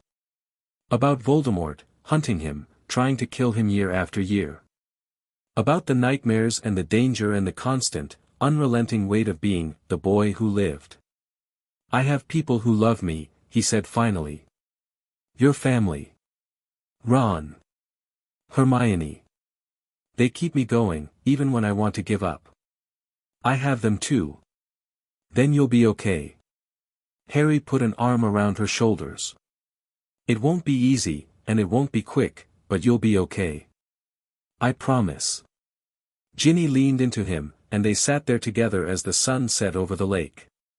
She would be okay. They all would. Eventually. The Hogwarts Express pulled out of Hogsmeade Station on a sunny June morning, carrying students home for the summer. Harry sat with Ron and Hermione in their usual compartment, watching the countryside roll past. The year had been difficult, more difficult than he'd ever imagined, but they'd survived. Again. Same time next year? Hermione asked, echoing her words from 12 months ago. If we're lucky, Ron said. Though at this rate, we'll be fighting dragons by third year. Don't joke about that. Knowing our luck, we probably will be. Harry smiled. Whatever came next, dragons or dark wizards or something worse, he'd face it with these people beside him. His brother. His best friend. His family. The train carried them toward summer, toward the burrow, toward whatever adventures awaited. And somewhere, in a darkness beyond the world, a fragment of Lord Voldemort began to stir. The war wasn't over. It had only just begun. Chapter 4 End. Chapter 5, Blood and Belonging. Harry woke in the hospital wing to find every Weasley in Britain surrounding his bed. Molly was crying, great, heaving sobs that shook her entire body. Arthur stood behind her, one hand on her shoulder, his face pale but steady. Bill and Charlie had apparently port-keyed from Egypt and Romania respectively, still wearing their work clothes, Bill's fawn earring glinting in the candlelight, Charlie's arms covered in fresh dragon burns. Percy hovered near the foot of the bed, his prefect badge slightly askew, looking like he couldn't decide whether to lecture Harry or hug him. Fred and George flanked Ron, who sat in the chair closest to Harry's pillow, his freckled face gray with exhaustion. And Ginny was in the bed beside his, sleeping peacefully for the first time in months, her red hair spread across the pillow like a fan. Harry. Molly's voice cracked on his name. She rushed forward, pulling him into an embrace so fierce it hurt his still healing arm. Oh, Harry. My brave, stupid, wonderful boy. I'm okay, Harry managed. Really, you nearly died. Molly pulled back, her eyes red and streaming. Again. You faced a basilisk, Harry, and stabbed it through the mouth with a sword, and got yourself poisoned, and, the Phoenix saved me. The Phoenix shouldn't have had to save you.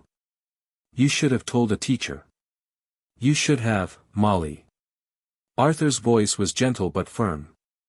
Let the boy breathe. Molly took a shuddering breath, wiping her eyes with the sleeve of her robe. You're right.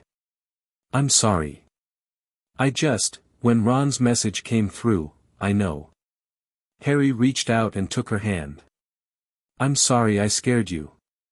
You should be. But Molly was almost smiling now, the terror fading into relief. Don't you ever do that again. I'll try not to. You won't try. You'll succeed. She squeezed his hand hard enough to hurt. Promise me, Harry. No more basilisks. No more dark wizards. No more running into danger without telling anyone. Harry thought about all the promises he'd already broken, all the ones he would probably break in the future. The war wasn't over, he knew that now. Voldemort would return, again and again, until one of them was destroyed forever. But Molly didn't need to hear that. Not tonight. I promise, he said. The next few days were a blur of visitors and explanations and increasingly alarming amounts of chocolate. Dumbledore came first, sitting beside Harry's bed with an expression that was somehow both grave and twinkling. He explained about the diary, how it had contained a piece of Voldemort's soul, preserved through dark magic that Dumbledore called the foulest of all rituals. A Horcrux, Dumbledore said quietly. That is the name of the object, though I would ask you not to repeat it to anyone. It is knowledge best left buried. But if Voldemort made one, he may have made more than one. That is my fear. Dumbledore's eyes were tired. But that is a worry for another time. For now, you should focus on recovery. Professor, the diary was Ginny's. Someone gave it to her. Who? Dumbledore was silent for a long moment. I have my suspicions, he said finally. But suspicions are not proof, and without proof, we cannot act. Rest assured, Harry, I am watching. And when the time comes, justice will be served. It wasn't a satisfying answer. But Harry had learned, over 2 years at Hogwarts, that Dumbledore's answers rarely were. Hermione visited next, still slightly pale from her months of petrification but otherwise recovered. She brought books, because of course she did, and demanded a detailed account of everything that had happened in the chamber. You stabbed a basilisk in the mouth, she repeated, for the 3rd time. With the sword of Godric Gryffindor. Yes. And it died. Yes. And then you destroyed a Horcrux by stabbing it with the basilisk's fang. I didn't know it was a Horcrux at the time. But you destroyed it anyway. Hermione shook her head wonderingly. Harry, do you have any idea how significant that is? Horcruxes are nearly impossible to destroy. They resist most forms of magic. But basilisk venom is one of the only substances that can break them down. Yeah, Dumbledore told me. So you accidentally discovered how to kill Voldemort's soul fragments. Hermione's eyes were bright with something between admiration and exasperation. Only you, Harry. Only you could stumble into something that important while fighting for your life. Thanks. I think. Ron was the last to visit, or rather, the last to talk, since he'd barely left Harry's side since they'd emerged from the chamber. He waited until Hermione had gone, until the hospital wing was quiet and dim, before speaking. I thought you were dead. His voice was rough, barely above a whisper. Harry turned to look at him, at the shadows under his eyes and the set of his jaw. When the fang went into your arm, Ron continued, and you just collapsed. I thought, he stopped, swallowed hard. I thought I'd lost you. You didn't. I know. But for a minute there, Ron's voice cracked. You're my brother, Harry. Not just in the way Mum says, not just because we grew up together. You're my brother. And if you died, I didn't die. But you could have. You keep doing this, throwing yourself at danger, facing things alone. I wasn't alone. You were there. Not in the chamber. Not when you stabbed the basilisk. Ron met his eyes, and there was something fierce in his expression. Next time, I'm with you. All the way. You don't get to be the hero alone anymore. Ron, promise me. Harry looked at his brother, at the boy who had sacrificed himself on a chessboard, who had followed him into a chamber of horrors, who had stayed by his bed for days waiting for him to wake up. I promise, he said. And this time, he meant it. They left the hospital wing 3 days later, just in time for the end-of-year feast.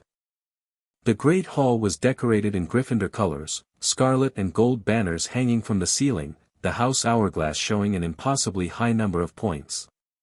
Harry's housemates cheered when he walked in, and even some of the Ravenclaws and Hufflepuffs applauded. The Slytherins, predictably, did not. You'd think they'd be grateful, Ron muttered, sliding into his seat. We did save the school from a giant murder snake. We also destroyed their founder's secret monster. They're probably in mourning. Dumbledore rose to speak, and the hall fell silent. Another year gone, he said, his voice carrying effortlessly through the vast space. And what a year it has been. The Chamber of Secrets has been opened once more, and closed, hopefully forever, thanks to the courage of a few remarkable students. His eyes found Harry, and he smiled. I will not list their names, as they have requested anonymity. But I will say this, the qualities that mark a true Gryffindor, courage, loyalty, the willingness to face darkness in defense of others, those qualities were on full display this year. And I am proud beyond measure. More cheering. Harry felt his face flush, but he didn't look away. However, Dumbledore continued, I must also speak of less pleasant matters. The attack on our school came from within, from an artifact of dark magic, placed in the hands of an innocent student by someone who wished her harm. Let this be a lesson to us all, evil does not always wear a recognizable face. Sometimes it comes wrapped in gifts, in flattery, in false friendship. His gaze swept the Slytherin table, lingering for just a moment on where Draco Malfoy sat. Be vigilant, Dumbledore said quietly. Be kind to one another. And above all, be loyal to those who deserve your loyalty. That is the only defense against the darkness that seeks to divide us. He sat down. The feast began. But Harry couldn't shake the feeling that Dumbledore's words had been aimed at someone specific. Someone who had given Ginny the diary. Someone who had knowingly placed a weapon of Voldemort in the hands of an 11-year-old girl. Someone who was still walking free. The train ride home was quieter than usual. Harry sat with Ron and Hermione, watching the countryside blur past the window. Ginny had joined them for a while before retreating to a compartment with her own year mates, still too fragile to face prolonged company. She'll be okay, Hermione said, noticing Harry's gaze following her down the corridor. She's strong. And she has you. She has all of us. But you're the one who saved her. That means something. Harry wasn't sure what it meant, exactly. He'd done what anyone would do, what Ron would have done, what Hermione would have done. The only difference was that he'd been the one holding the sword. I've been thinking, Hermione said, pulling him from his thoughts. About next year. Already? It's never too early to plan. She pulled out a piece of parchment, covered in her neat handwriting. I want to take more classes. Expand my education. And I think you two should do the same. Ron groaned. Hermione, we just finished the year from hell. Can we maybe have one summer without homework planning? This isn't homework planning. This is life planning. The more we learn now, the better prepared we'll be for, she hesitated. For whatever comes next. The train compartment fell silent. They all knew what whatever comes next meant. Voldemort was still out there, still plotting, still waiting for his chance to return. The diary had been just one piece of his plan, there might be others. Fine, Ron said finally. But I'm not taking ancient runes. The symbols make my head hurt. Fair enough. Harry. Harry looked at the parchment, at the list of classes and possibilities and futures. He thought about Voldemort, about the war that was coming, about all the people who would be counting on him to be ready. Yeah, he said. Let's do it.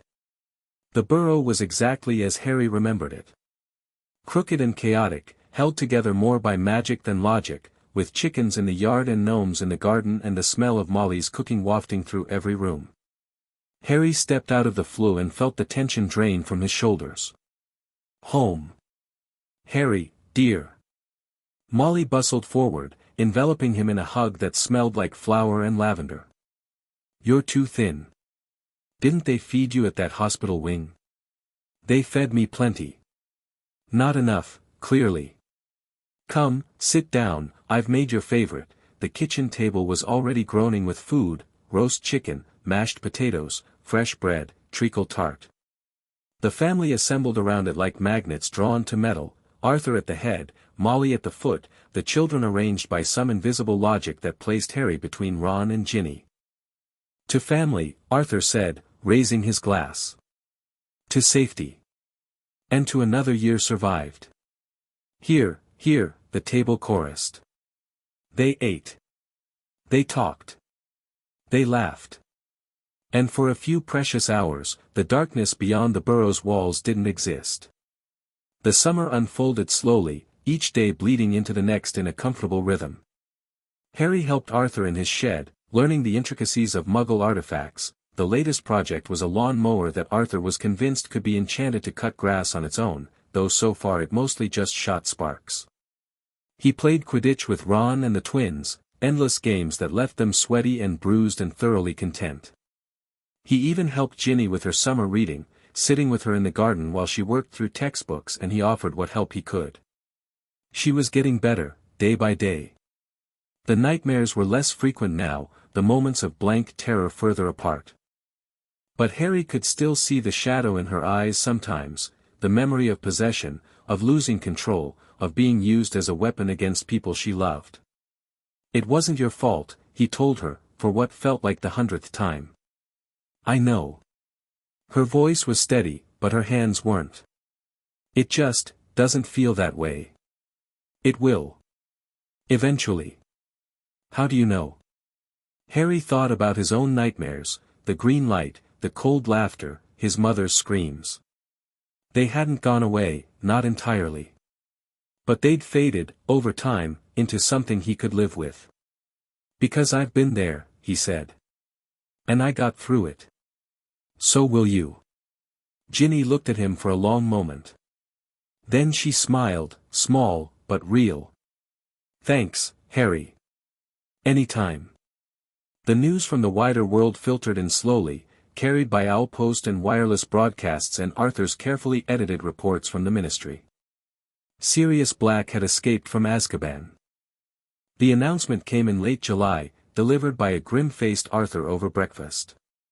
Sirius Black, mass murderer, betrayer of the Potters, right hand of Voldemort, had somehow broken out of the most secure prison in the wizarding world. "They don't know how he did it," Arthur said, reading from the prophet. "Azkaban has never had a breakout before. The Dementors are searching everywhere. Is he coming here?" Molly's voice was tight with fear. "The man who betrayed, who helped kill, we don't know where he's going.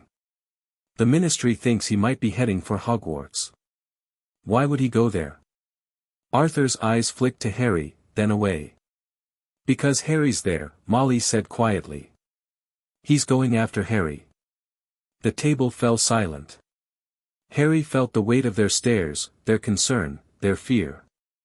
Sirius Black, his parents' secret keeper, the man responsible for their deaths, was free and possibly hunting him. "I won't let him hurt you," Ron said fiercely. "I don't care how dangerous he is, Ron, I mean it. He'd have to go through me first." "And me," Ginny added quietly. "And us," the twins said in unison. Even Percy nodded, his expression unusually serious. Harry looked around the table at his family, the people who loved him, who would fight for him, who had already risked their lives for him more times than he could count. "Thanks," he said. His voice was thick. "All of you." "Don't mention it," Fred said. "We've been looking for an excuse to fight a mass murderer." "Really adds to the summer experience," George agreed. Molly swatted them both with a dish towel, but even she was smiling. The rest of the summer passed under a shadow. Harry caught glimpses of Sirius Black's gaunt face on wanted posters, in the Prophet, once even on a Muggle news broadcast that Arthur had been monitoring. The man looked barely human, wild hair, hollow eyes, a face that seemed to have been carved from suffering. "He spent 12 years in Azkaban," Arthur explained, when Harry asked. "The Dementors, they feed on happiness. After that long, there's nothing left but despair." "But he broke out." "Yes." Arthur's voice was troubled. "Which should have been impossible. Azkaban destroys people, Harry. It doesn't release them." Harry thought about that a lot over the following weeks. Sirius Black, servant of Voldemort, somehow maintaining enough of himself to escape an inescapable prison. What kind of person could do that? What kind of rage, or madness, would it take? And what would happen when they finally met? The last night of summer arrived too quickly. Harry sat on the roof of the burrow with Ron, watching the stars wheel overhead. Tomorrow, they would board the Hogwarts Express and begin their 3rd year. Tomorrow, everything would start again. "Scared?" Ron asked. "A bit." "About Black?" "About all of it." Harry pulled his knees to his chest. "The chamber, Voldemort, now this. Every year, something tries to kill me. I'm starting to think Hogwarts might be bad for my health. Could always drop out. Become a muggle. Get a nice boring job in a shop somewhere. And leave you alone with Hermione's study schedules? Never. Ron laughed. The sound echoed off into the night, mixing with the distant hoot of an owl and the rustling of the trees. Whatever happens this year, Ron said, we face it together. Right? Right. Good. Ron stood, brushing dirt from his trousers. Then let's get some sleep. Tomorrow's going to be exhausting. They climbed back through the window, into the warmth of the room they'd shared for 12 years. Harry lay in his bed, listening to Ron's breathing slow into sleep, and tried not to think about Sirius Black. He failed. But eventually, exhaustion won out, and he drifted into dreams. Somewhere, many miles away, a man stood on a cliff overlooking the sea. Sirius Black had been many things in his life: heir to an ancient house, loyal friend, reckless youth, convicted murderer. Now he was simply a man with a mission, driven by something stronger than the despair that had consumed him for 12 years. He knew where Harry was. He'd always known, had watched the burrow from a distance, seen the family that had taken in his godson, felt something like gratitude mixed with his eternal grief. But he wasn't here for Harry. Not yet. He was here for the rat. The rat who had betrayed them all. The rat who had hidden for 12 years, wearing the skin of a pet, sleeping in the bed of the boy who should have been Sirius's to raise. Peter Pettigrew was at Hogwarts. And Sirius Black was coming for him. The next morning, the burrow erupted into its usual pre-Hogwarts chaos. Molly was everywhere at once, checking trunks, distributing sandwiches, shouting at the twins for trying to smuggle contraband items past her inspection. Arthur had already left for work but had promised to meet them at King's Cross if he could get away. Everybody ready? Molly asked, for the 5th time in 10 minutes. Yes, Mum, came the chorus of replies. Wands. Books. Clean underwear. Mum. They piled into the ministry cars that Arthur had arranged, leaving the burrow behind in a cloud of dust and chicken feathers. Harry watched through the back window as the crooked house grew smaller, feeling the familiar mix of excitement and sadness that always came with leaving. You'll be back for Christmas, Ron said, reading his expression. You always are. I know. And this year's going to be better. No basilisks. No evil diaries. Just normal school stuff. Like mass murderers hunting me through the castle. See, that's the spirit. Optimism. Harry laughed despite himself. Whatever else happened, at least he had Ron. He always had Ron. King's Cross was a zoo. Students and parents everywhere, luggage piled in precarious towers, owls hooting indignantly from their cages. The Weasleys carved a path through the chaos with practiced efficiency, herding their children toward the barrier between platforms 9 and 10. One at a time, Molly instructed. And for heaven's sake, don't run too fast, we don't need a repeat of last year. They passed through the barrier without incident, emerging onto platform 9 3/4 in a rush of magic and motion. The Hogwarts Express gleamed scarlet in the steam, its whistle already beginning to sound. Quick, quick. Molly ushered them toward the nearest carriage. You'll miss the train.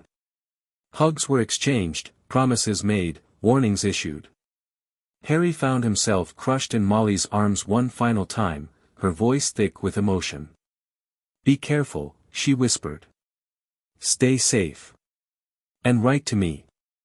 Every week. I will. I mean it, Harry. I want letters. You'll get them. I promise.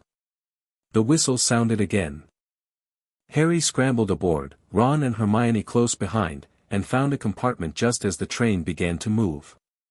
They waved through the window at the shrinking figures on the platform, Molly dabbing her eyes, Arthur, who had made it after all, smiling proudly. Then the platform vanished, and they were on their way to Hogwarts. The journey was uneventful until the Dementors arrived.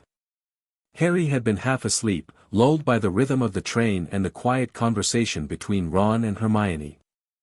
He didn't notice anything wrong until the train began to slow, jerking him awake. "We can't be there yet," Hermione said, checking her watch. "We've only been traveling for an hour."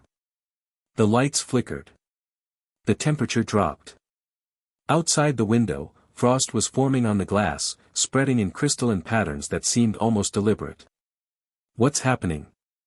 Ron pressed his face to the window. "I can't see anything, wait. There's something moving. Out there, in the dark." The compartment door slid open. A figure stood in the doorway, tall, cloaked, its face hidden beneath a deep hood. Cold radiated from it like heat from a furnace, and Harry felt something inside him begin to freeze. Screaming. His mother's screaming. "Not Harry, please, not Harry," green light. Cold laughter. The smell of death. "Harry." Hermione's voice, very far away. Harry tried to respond, but he couldn't move, couldn't breathe, couldn't do anything except drown in the memories that were consuming him. A cold, rasping voice, "Give me, the boy." More screaming. His father, this time. "Lily, take Harry and run, Harry, wake up." Light. Warmth. The memories receding like a wave from the shore. Harry opened his eyes. He was lying on the floor of the compartment, his head in Hermione's lap, his body shaking with cold and terror. The Dementor was gone, in its place stood a man Harry didn't recognize, shabby robes, graying hair, kind eyes that held a deep and weary sadness. "Here." The man pressed something into Harry's hand. "Chocolate. It helps." Harry ate automatically. The warmth spread through him, pushing back the cold, and slowly his shaking began to ease. "What was that?" Ron asked. His face was pale, his voice unsteady. "What were those things?" "Dementors." The man's voice was quiet but clear. "The guards of Azkaban.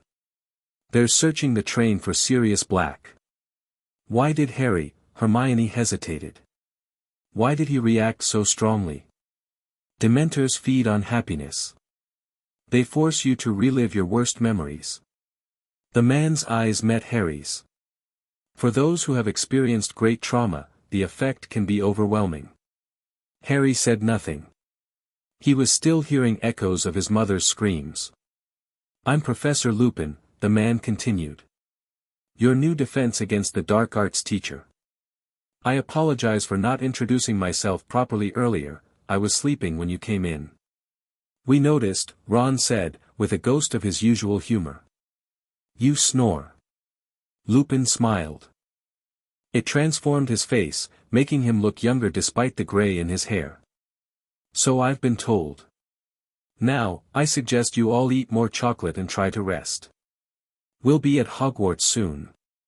He left, closing the compartment door behind him.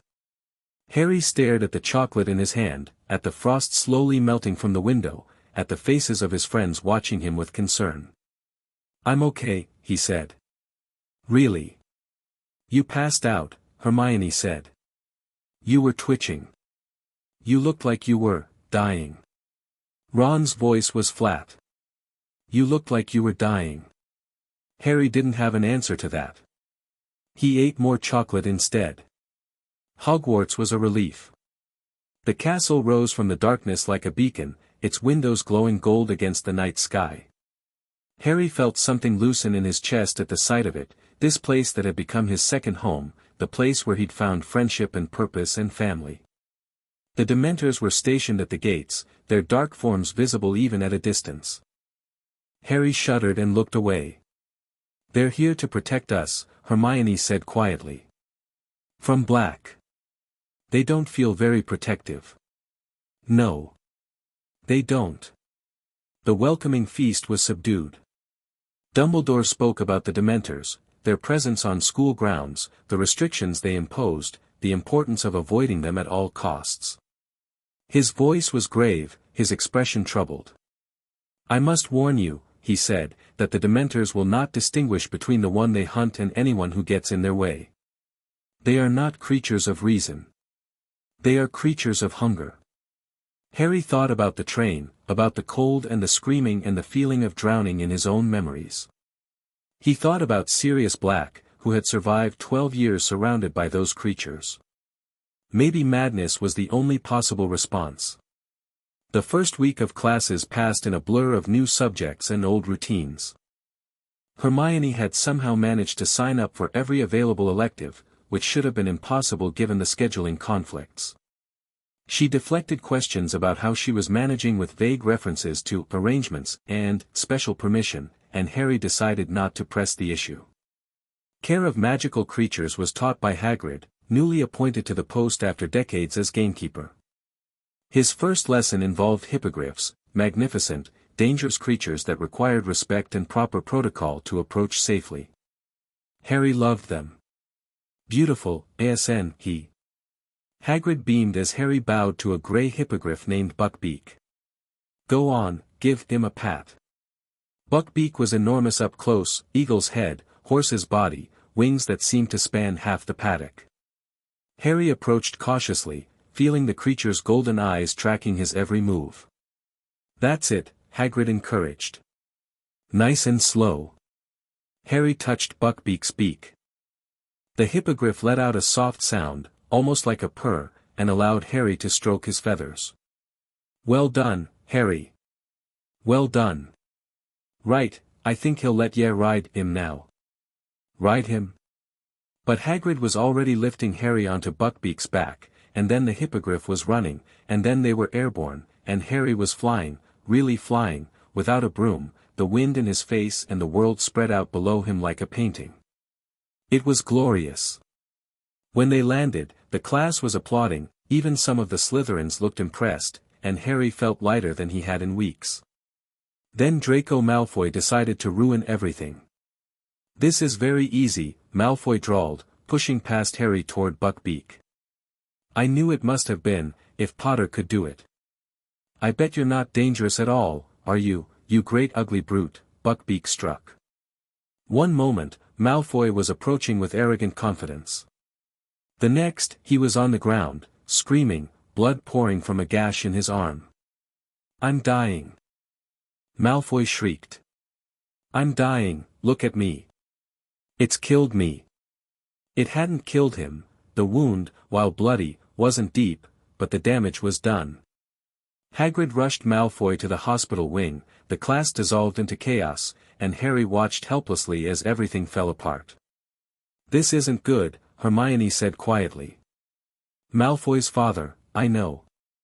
Harry's stomach was sinking. This isn't going to end well for Hagrid. It didn't. Within a week, Lucius Malfoy had filed a formal complaint with the Ministry. Buckbeak was to be tried before the Committee for the Disposal of Dangerous Creatures. If convicted, he would be executed. It's not fair. Harry raged, pacing the common room.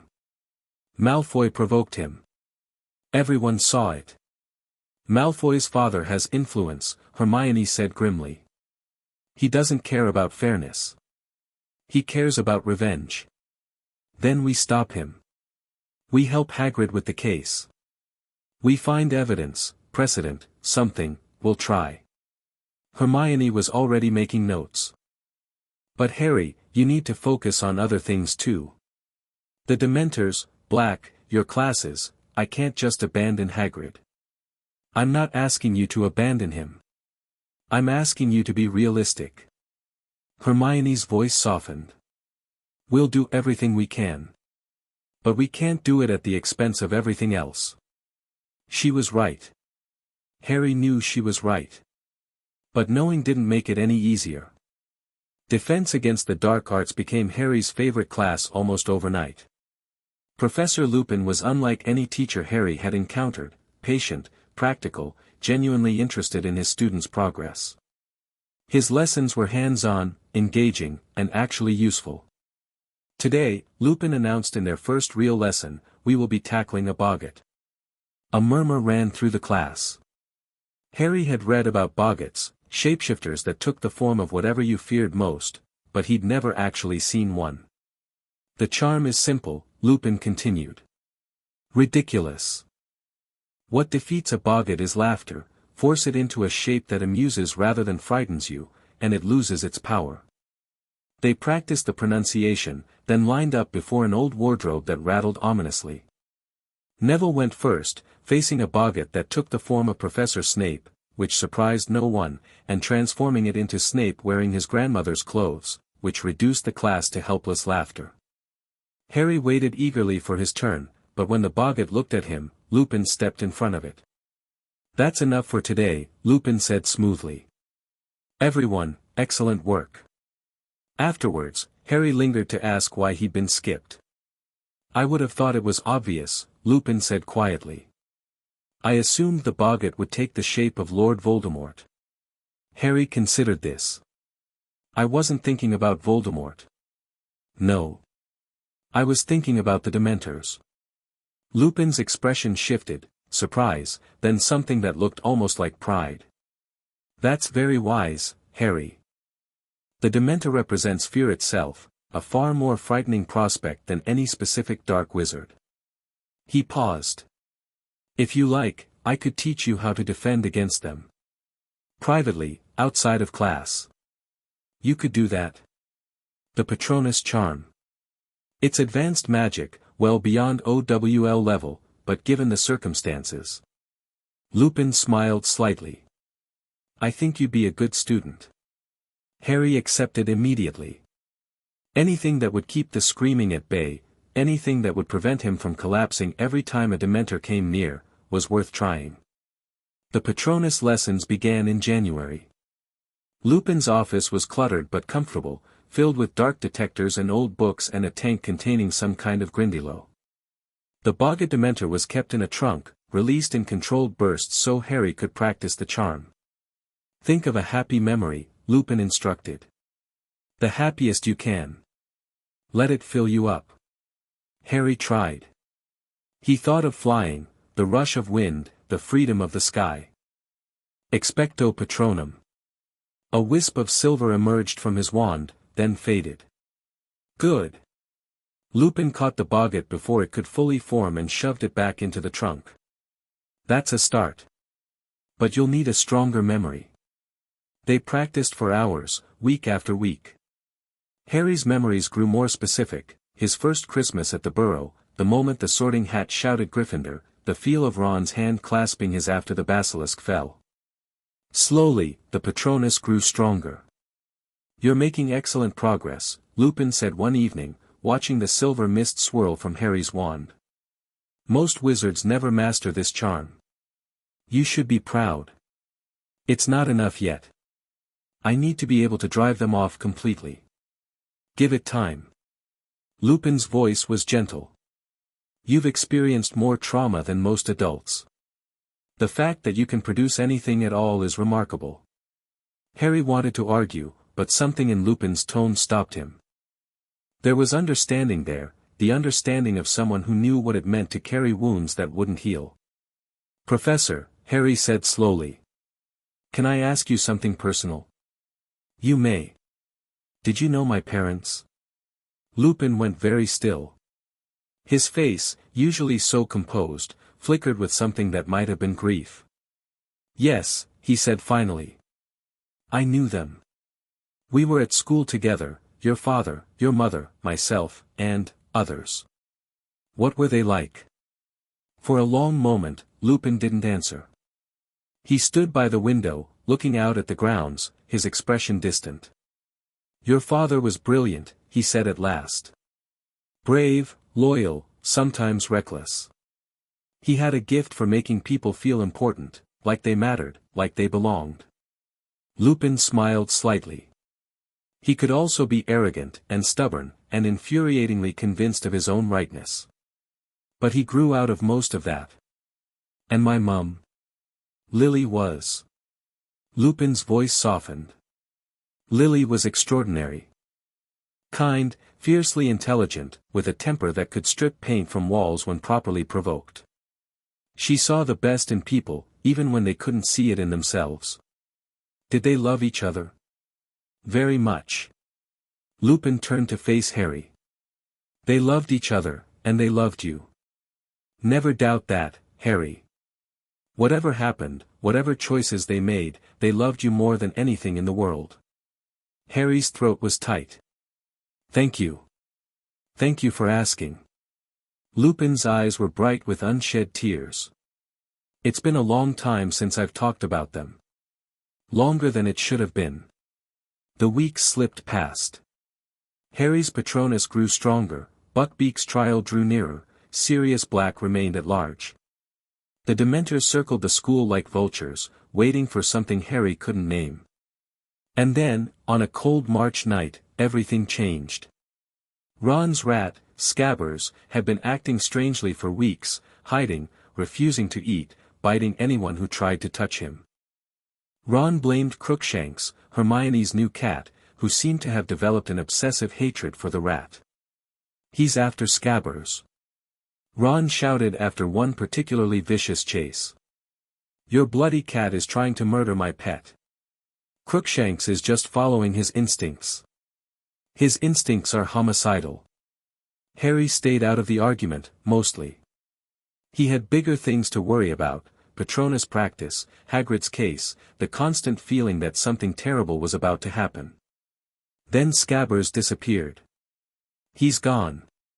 Ron was frantic, tearing through the dormitory. I put him in his cage last night and now he's just gone. Maybe he escaped.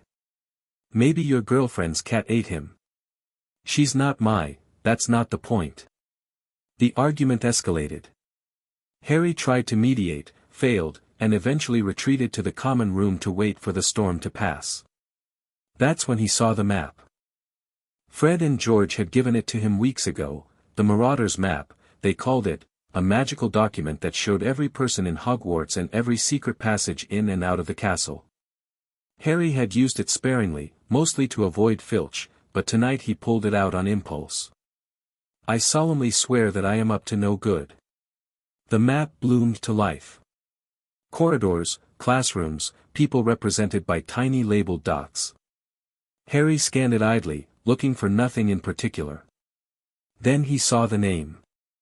Peter Pettigrew. Harry's blood went cold. Peter Pettigrew, the man Sirius Black had supposedly killed, the man whose death had sent Black to Azkaban, was moving through the corridors of Hogwarts. Alive. Harry didn't think. He grabbed his invisibility cloak, shoved the map in his pocket, and ran. The trail led to the Whomping Willow.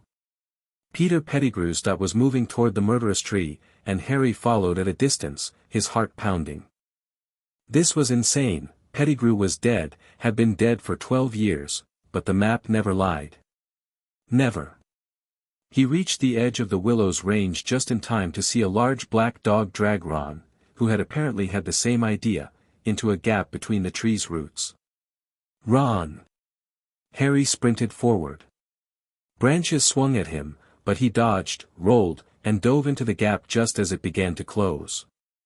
He landed hard in a dark tunnel, the wind knocked from his lungs. Above him, the sounds of the willow faded to nothing. Harry? Hermione's voice, from somewhere ahead. Harry, is that you? Where's Ron? He's up ahead. The dog, it's not a dog, Harry. Harry pushed past her, stumbling through the darkness until the tunnel opened into a room. A room he recognized, the Shrieking Shack, Hogsmeade's most haunted building, which wasn't actually haunted at all. Ron was on the floor, his leg twisted at an ugly angle. And standing over him, gaunt and wild-eyed and pointing a stolen wand at Harry's chest, was Sirius Black. At last, Black whispered. I've been waiting a very long time for this. Everything happened at once. Harry lunged for Black. Hermione screamed. Ron tried to stand and collapsed with a cry of pain. And through the door came Professor Lupin, his wand raised, his face pale with shock. Sirius, Lupin breathed. It's true. You're here. Remus. Black's voice cracked. You came. I saw you on the map. I thought, Lupin stopped, his expression shifting. Where is he, Sirius? Where's Peter? He's there. Black pointed at Ron, or rather, at the rat clutched in Ron's trembling hands. He's been there all along. Harry's mind reeled. Scabbers? You're saying Scabbers is Peter Pettigrew? Lupin's voice was quiet. An animagus. Like Sirius. Like James was. My father? We'll explain everything.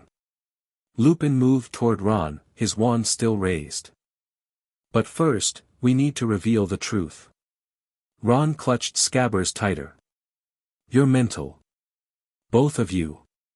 This is my pet, Ron. Harry's voice was steady despite the chaos in his mind. Let them try.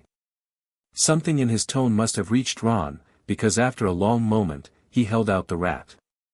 Lupin and Black raised their wands together. Light flared. And where Scabbers had been, a man now crouched, short, balding, with watery eyes and the look of someone who had spent too long hiding in the dark. Peter Pettigrew, Black hissed. 12 years. 12 years I rotted in Azkaban for your crime. Sirius, Pettigrew's voice was high, wheedling. Old friend, don't call me that. Black raised his wand. You betrayed them. You betrayed James and Lily. You gave them to Voldemort. The truth crashed over Harry like a wave. Sirius Black hadn't betrayed his parents. Peter Pettigrew had. Black had gone to Azkaban for a crime he didn't commit, while the real traitor hid in plain sight. Is it true? Harry's voice was barely a whisper. You're my godfather. Black turned to look at him. The madness in his eyes softened into something that might have been love. Yes, Harry. Your father named me when you were born. I was supposed to take care of you. His voice broke. I'm so sorry. I should have been there. I should have protected you. You still can. Harry looked at Pettigrew, at the pathetic creature who had destroyed his family. But not by killing him. Harry, if you kill him, they'll never know the truth. You'll be a murderer. They'll hunt you forever. Harry met his godfather's eyes. Bring him to the castle. Let them see what he is. Clear your name. For a long moment, Black didn't move. The wand trembled in his hand. Then he lowered it. You're right. His voice was rough. You're so much like James. He would have said the same thing. They bound Pettigrew with conjured ropes, tight, unbreakable, impossible to escape. Ron, with his broken leg, was carried between Harry and Hermione. And together, they made their way out of the shrieking shack and into the moonlight. Where everything went wrong. Lupin transformed first. One moment, he was walking beside them, wand raised and vigilant. The next, he was screaming, his body twisting, his face elongating into something not human. Werewolf. Remus. Black shouted. Remus, fight it. But Lupin was gone, lost to the beast within. The wolf turned toward them, hunger in its eyes, and Harry knew with terrible certainty that they were all about to die. Black transformed. The massive black dog that Harry had seen before threw itself at the werewolf, driving it away from the children. They fought, tooth and claw and savage fury, while Harry watched in frozen horror. Pettigrew used the distraction. One moment, he was bound and helpless. The next, he was a rat, slipping free of the ropes, disappearing into the night. No. Harry lunged after him, but it was too late. The traitor was gone. And then the Dementors came. Dozens of them, gliding across the grounds like death itself. The cold hit Harry first, that terrible, soul-crushing cold, and then the memories. His mother's screams. The green light. Voldemort's laugh. Harry raised his wand. Expecto Patronum. Silver mist. Not enough. Expecto Patronum. The mist grew brighter, denser. A shape was forming, something huge, something powerful. But the Dementors were closer now, and Black was lying still on the ground, and Ron and Hermione were barely conscious, and Harry was alone, facing an army of nightmares with nothing but a wisp of light. He was going to fail. The brightest memory. That's what Lupin had said. The happiest. Harry thought of his family. Not just his parents, though they were there, always, but the family that had raised him. Molly's hugs and Arthur's laugh and the twins' chaos. Percy's lectures and Bill's stories and Charlie's dragons. Ron beside him through everything. Ginny, sleeping peacefully in a bed he'd saved her for. Expecto Patronum. The light exploded from his wand. A stag. A massive silver stag, antlers lowered, charging across the grounds.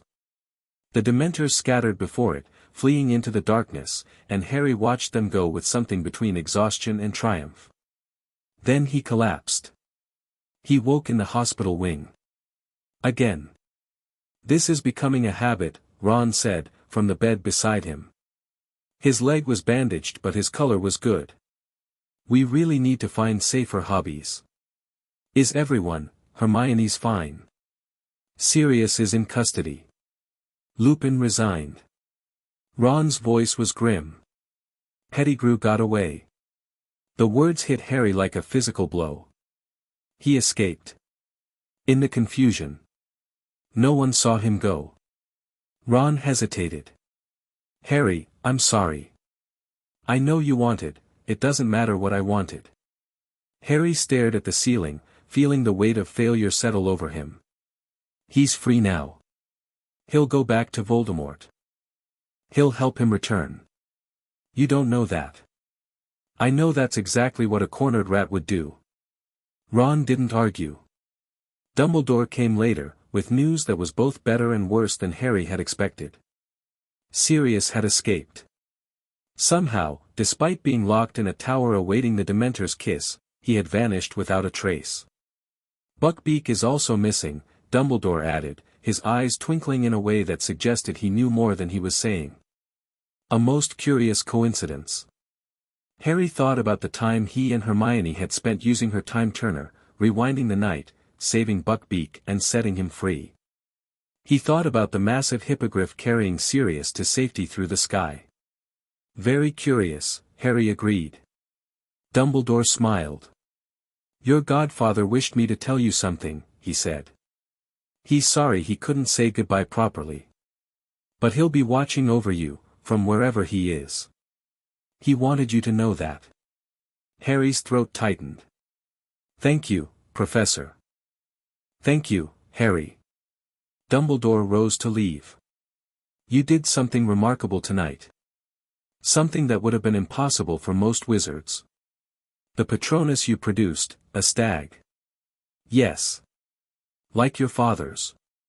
Dumbledore's voice was soft. James would have been very proud. The end-of-year feast was quieter than usual. Lupin was gone, his secret exposed, his teaching career over before it had barely begun. Snape had made sure everyone knew the truth, that their beloved defense professor was a werewolf, a monster, a danger to every student in the castle. It's not fair, Harry said, for what felt like the 100th time. No, Hermione agreed. It's not. They ate in silence, each lost in their own thoughts. The year had been difficult, Black and Dementors and time travel and revelations that had shattered everything Harry thought he knew about his parents.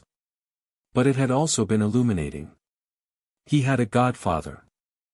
Someone who loved him, who had known his parents, who would have died to protect him if given the chance.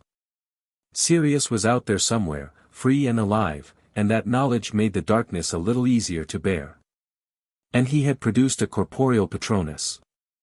A stag, like his father's. Proof that even in his darkest moments, he could find light. Same time next year? Ron asked, echoing the words that had become their tradition. Unless the world ends, Harry replied. It won't. Hermione's voice was firm. We won't let it. The train carried them home, toward the burrow and summer and whatever came next. Harry leaned against the window, watching the countryside blur past, and let himself feel something like hope. The war was coming. Voldemort would return. Peter Pettigrew was out there, waiting to help him. But Harry had his family. He had his friends. He had the memory of his parents' love and the protection it provided. And for now, that was enough. The burrow appeared on the horizon, crooked and chaotic and beautiful. Molly was waiting at the door, her face alight with joy as her children piled out of the car. She hugged each of them in turn, even the twins, who pretended to resist but clearly enjoyed it, and saved the longest embrace for Harry. "Welcome home," she whispered. Harry held her tight, breathing in the scent of flower and lavender and family. "Thanks, Mum," he said. And he meant it. Chapter 5 End.